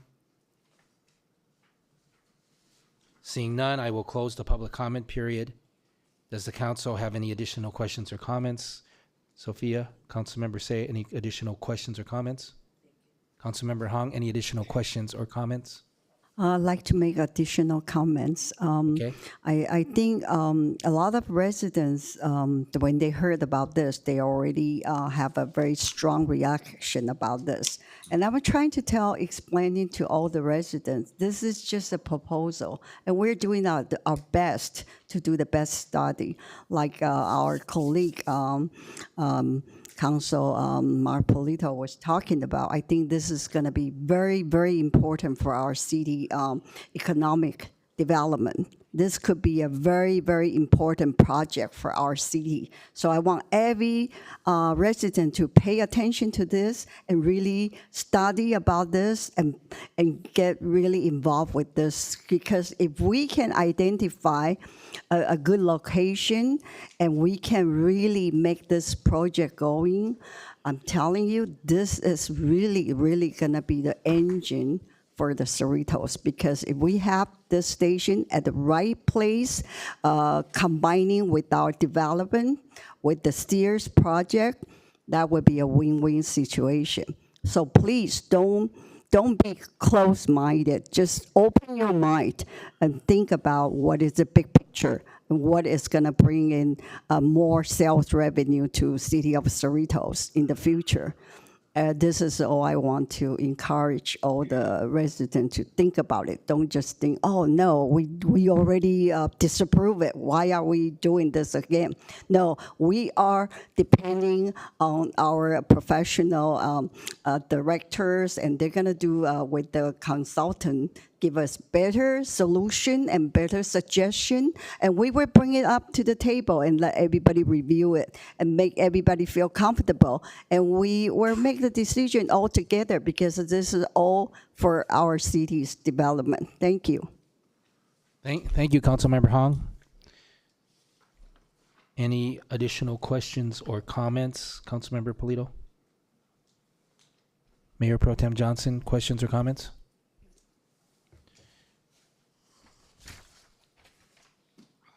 Again, I'm really thankful to the work that the city manager and Kristen Aguila and my council colleagues have been doing regarding the city's collaboration, the city of Cerritos' collaboration with Metro on the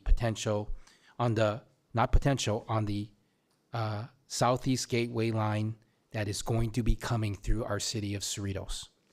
And I like the fact, thank you for pointing out in your agenda report, Kristen, that this this study is not being paid for out of general funds. It is being paid for out of the restricted Proposition AC account.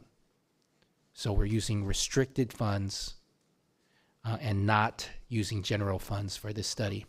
The other thing is that it's expected that this study is going to take about 6 months starting in July. So we're not going to get it back until potentially the beginning of next year. So I'm looking forward to updates from the city manager's office generally about the Southeast Gateway line. But our study's not coming back till it's estimated January 2026, right? Yes, that is correct, and I'll just provide additional insight on that.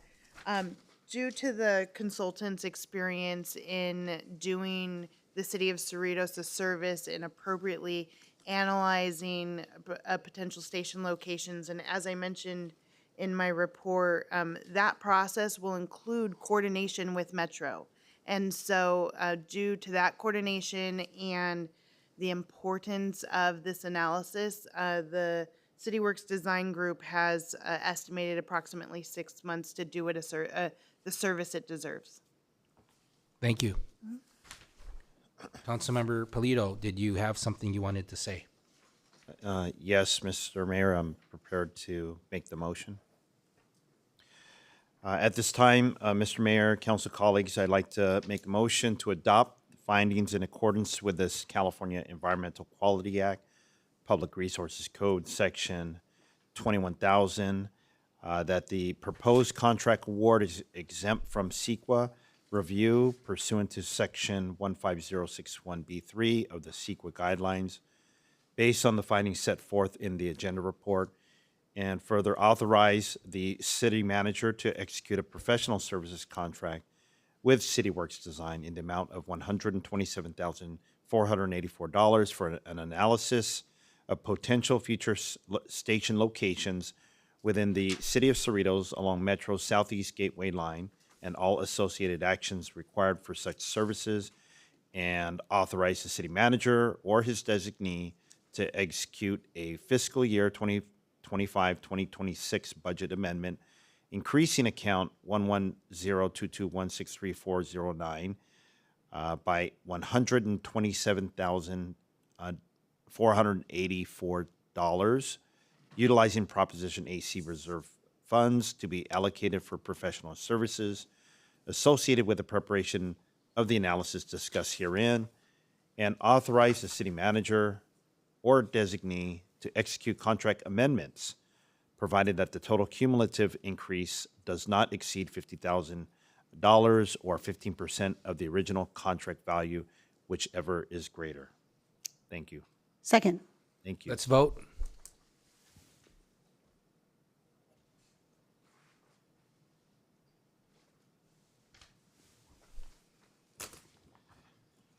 Motion passes 5-0.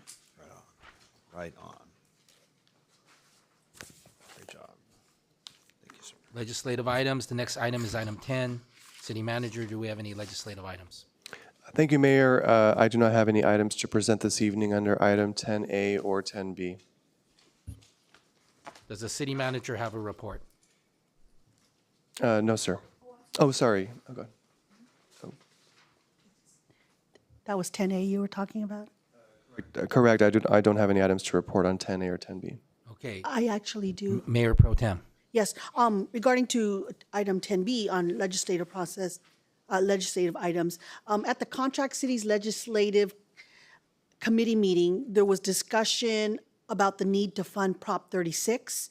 Prop 36 passed with 70% voter approval, and the latest version of the state budget agreement plans to allocate $100 million in one-time funding of the law.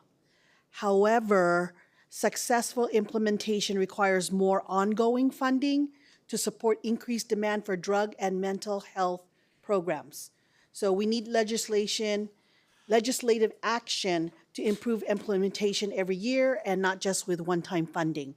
So I'm asking my council colleagues, I don't know if I'm going to require consensus or a vote, to support to have staff draft a letter to send to our state legislators to increase funding for the implementation of Prop 36 in this year's state budget agreement. Our staff has already consulted with our lobbyists in Sacramento, and they are also in support of a council decision to send a letter, and they will personally hand it over to the office of our state legislators. And we can do this as a 1 signature to a 5 signature letter. But I guess am I gonna need a consensus or a vote? I second if it's a motion. If it's a motion, I'm gonna make a motion then for staff to draft a letter to send to our state legislators. 5 signature. I second too. 5 signature letter. Wonderful. I second it too. Thank you, council colleagues. Passes 5-0. Does the city manager have a report? Thank you, Mayor. I don't have any items to report this evening under 11A. City council communications? Councilmember Say? I want to skip tonight, but I know it's 12 midnight, but I really want to present the highlights that I'd like to mention tonight. It's June the 24th, the State of City presentation led by our mayor. It was a fantastic and truly most enjoyable, the ones I have been attend almost like past 17 years as school board member. We had door prizes and CCPA ticket giveaway. I won 2 tickets to the spin game, which has encouraged me to purchase 3 to 4 more for my grandkids.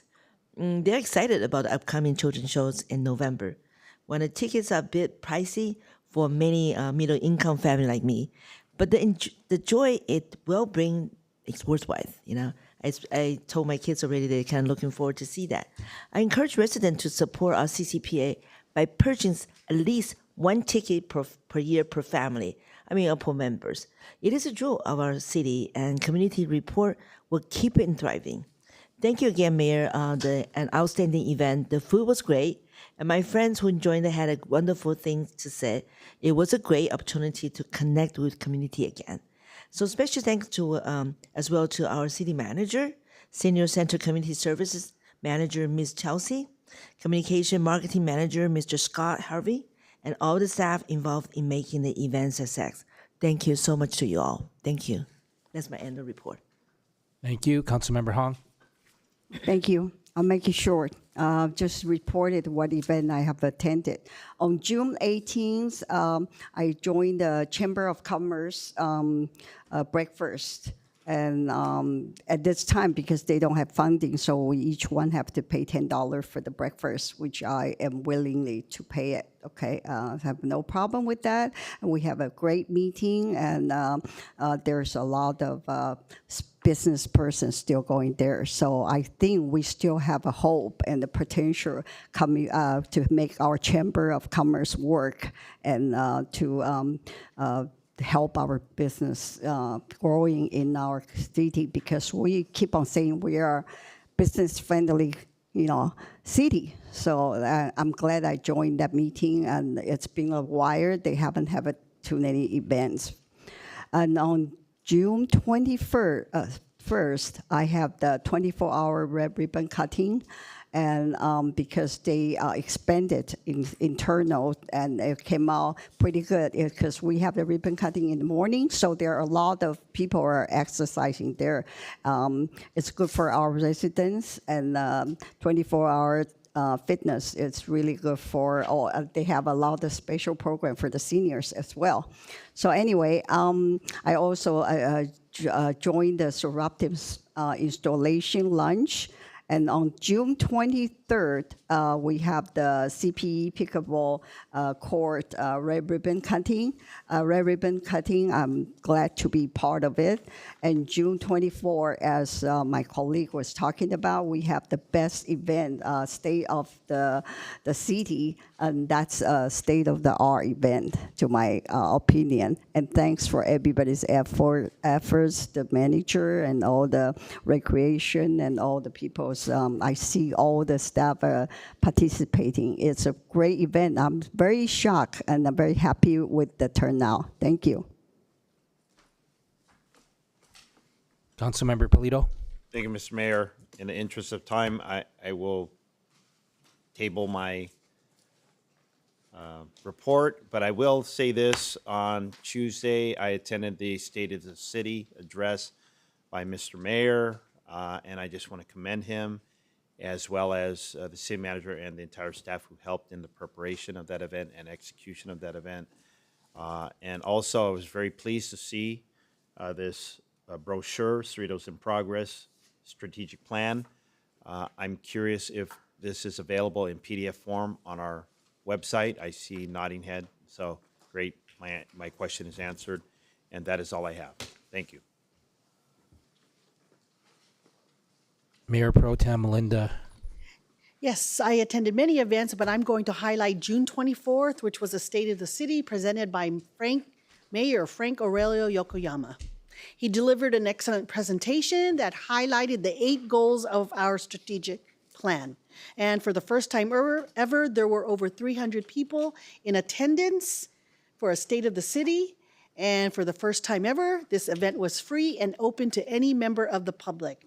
It was great seeing many residents in attendance, and they wanted to be informed and engaged on what's happening here in Cerritos. So thank you. Congratulations, Mayor, on a job well done.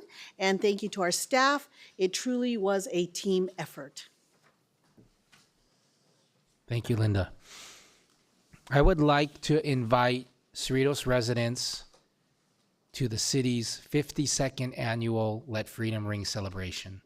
The event will be held in the Civic Center from 4 to 9 p.m. on Friday, the 4th of July. The celebration features rides, attractions, game booths offered by community groups, food trucks with food for sale. All-day wristbands are available for purchase at City Hall until July 3. Individual ride tickets will be sold at the event. There will be craft activities for children. The formal ceremony and national bell ringing takes place at 6:30 p.m., followed by a performance of popular hit songs by the Tease Band.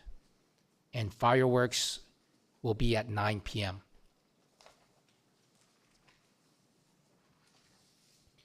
The next item is closed session. City Attorney, will you please announce the closed session items?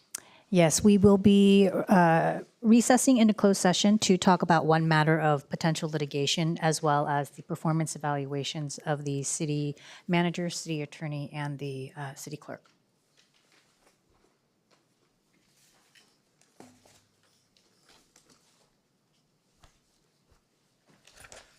We will now adjourn the regular and adjourned special meetings, and the council will recess to closed session.